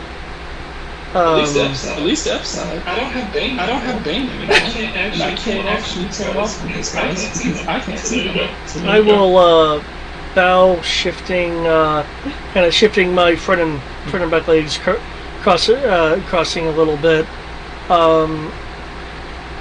Due to the damage outfit, showing a little bit more cleavage normal. But as I straighten back up, I will have the Foxfire cloak on, and sprouting out of that will be the foxes that will take some hits. Because chewing through your mana. Well, fortunately, except for the Foxfire, I've been doing either cantrips or low-cost things. Yeah, but it's adding up because you have to re-up your mirror image every round, apparently. Yeah. Well, they hit me for like 50 something. I will.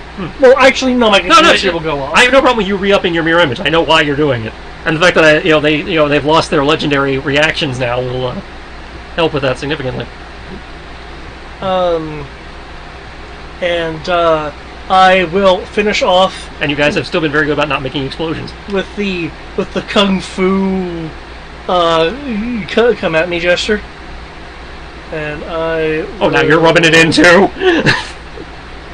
Well, I'm a fox. I want to entice them to try to hit me, so my Foxfire can't. They've been trying to hit you the whole fucking time. Yes. That's why I said you're rubbing it in. You're like, They've been trying Oh shit! I keep getting initiative. They're like, come at me. And it's like, they've been coming at you. They never stopped coming at For what you. it's worth, I mean, they've been hitting me.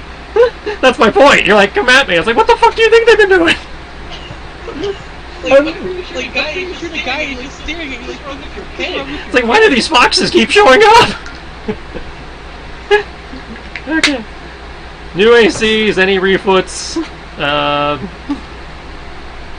Doesn't look like I'm being attacked or anything, so... Okay. Well, I will roll this because they have initiative. Please do a blaze. Okay. Oh my god. Yeah. I was about to cry as both your joy and getting points on initiative. Oh, 6 points on initiative doesn't really get you shit. But roll 20 would have given me 6 points on initiative. That's why I correct you. I currently have initiative. I can tell you everything I can do with it. Vanish. Better option to vanish. Oh, you are correct. You can single action of an attack into a free action. Convert a single bonus attack action. You have blazing action, swift action. You can stand in for someone else. That's what I was actually trying to do. I'm just gonna make my way over there and heal Koda. I'm gonna use Vanish. I've been having fun. I've generally been on a little bit of a power trip, like in combat finally with this guy. So I feel like I've been actually been able to do things. I mean, I've been hit, but I feel like I've actually been able to do things. 20 AC. Yeah. Seems to be the average of what I'm on. This guy was 26 AC. Hey man, that's roll 20 for you.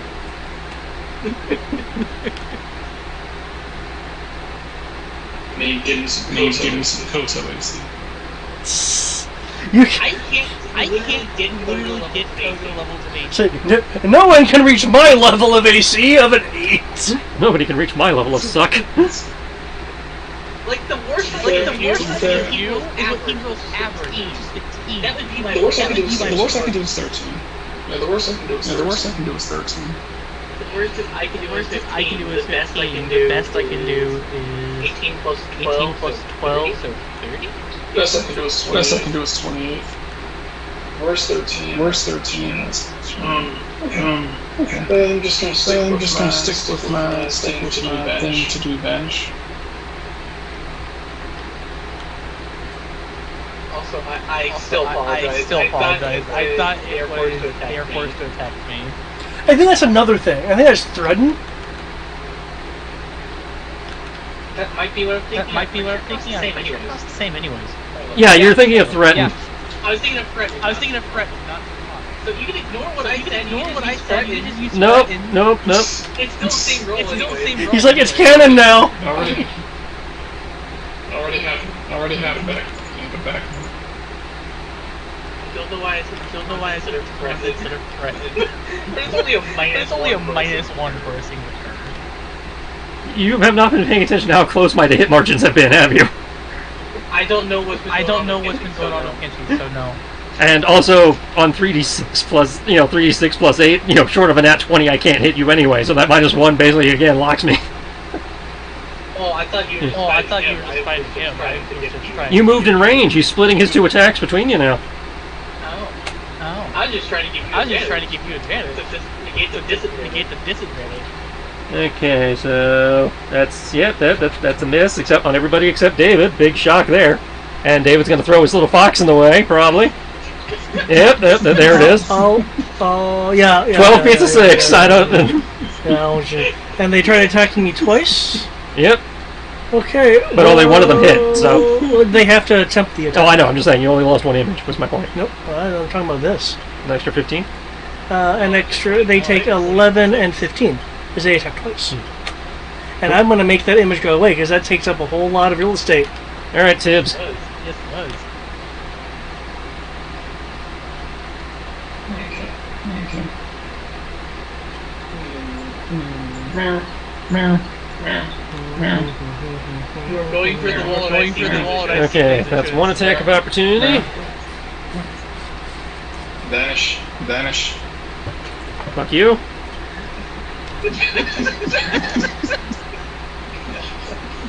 Also, hold up. There was the first person you could have attacked, and that would have been the cat. They still have no reason to attack the cat. Until a cat walked past him. Well, that's because they have nothing else to use the reaction on. Also, at that point, it's a moving target in combat, so you just see movement and you swing. I'm not bumping into him. No, but you are moving through his square, which requires a skill roll. Okay.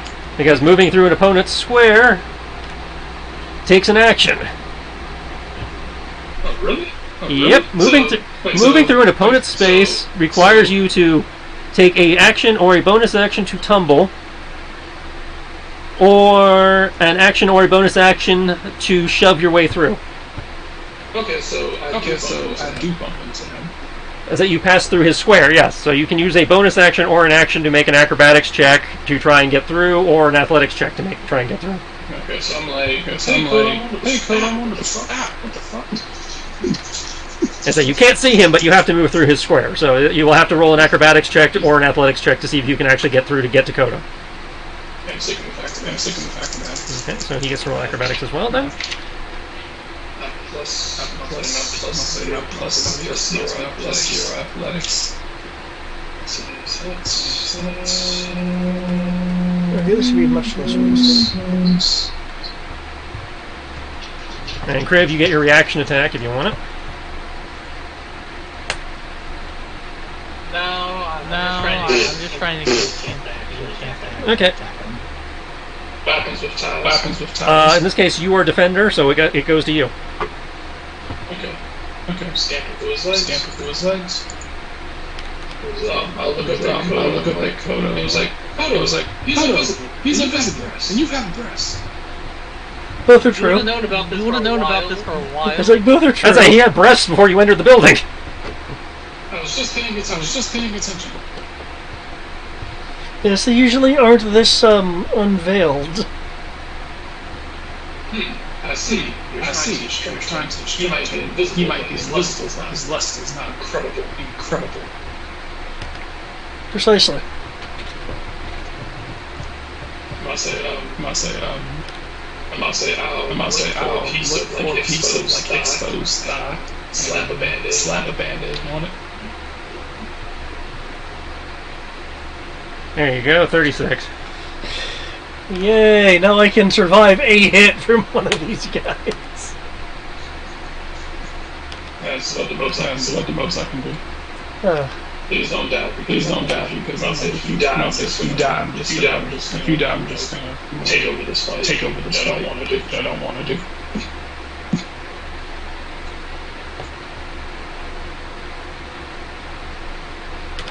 Crib? Yeah. Everybody's like, why do you I was like, so I can vanish. I'm not trying to take the fight away. Oh, there's only the one guy left at this point. Oh shit, he's dead. Goddamn, what the fuck? He only had 29 hit points. He actually died. I thought you were still kidding. Kenshi just took his turn. Kenshi did more than 29 damage. Guy dies. I thought that guy was still alive. I was looking at the stun points and so yeah, Kodo's just been struggling. I'm just gonna take a pity him. Frankly, I mean, I think I've been causing damage to the dude. Yeah, you've been consistently causing damage. You are beyond bloody. I will admit nothing. Kodo, would you like assistance as they proceed to walk up behind this person who's on fire? If you want to exert the effort. Sure. You see, that way I'm not accepting it. I'm making it a choice on your on you to do it.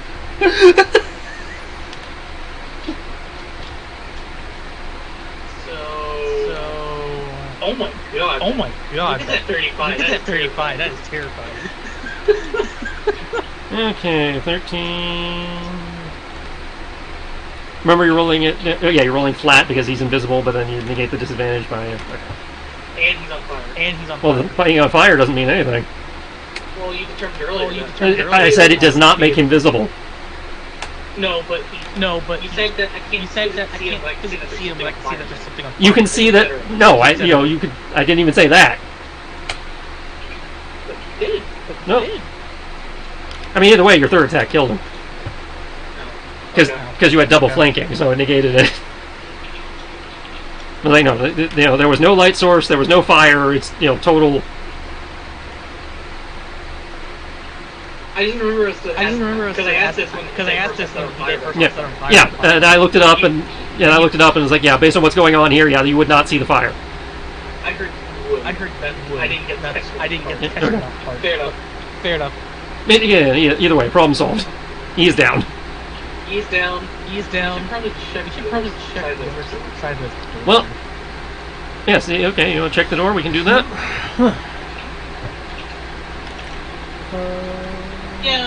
Yeah.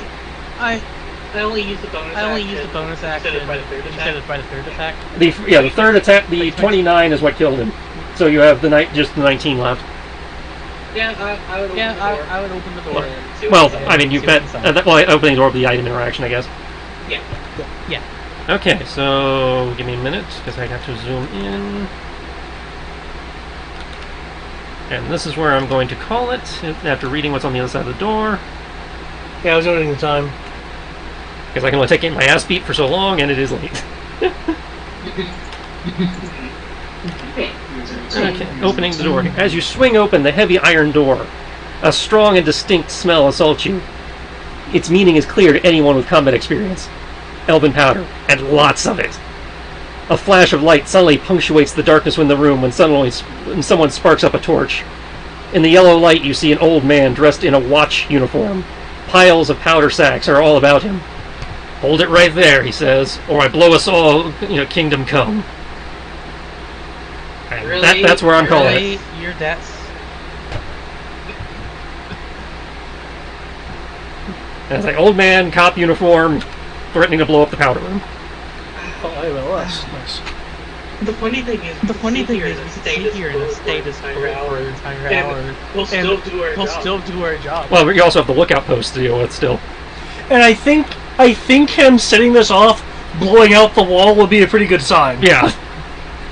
So what was that? Oh, it's nothing. The walls. I'm pretty sure the north gate just exploded. All of it.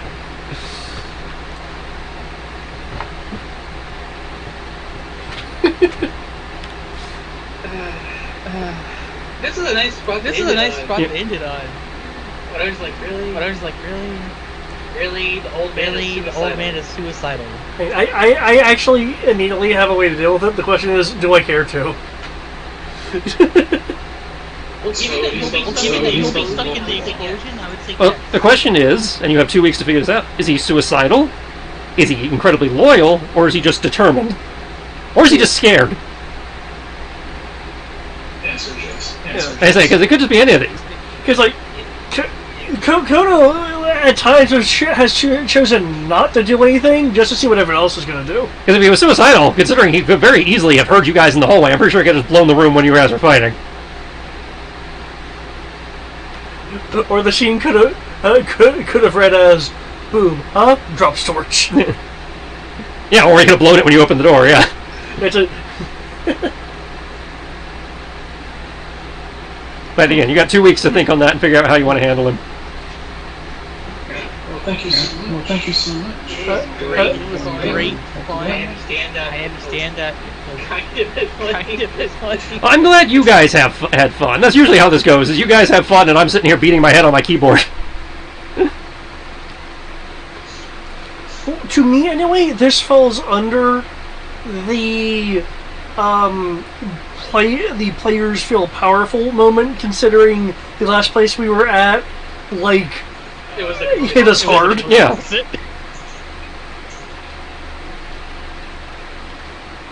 Yeah, because the Warden's Cave is just the complete opposite. So it's nice to not just be murdered immediately. So I just had a dick move thought. What if this guy wasn't a guardsman, but an inquisitor, and happened to be an inquisitor that had immunity to fire damage?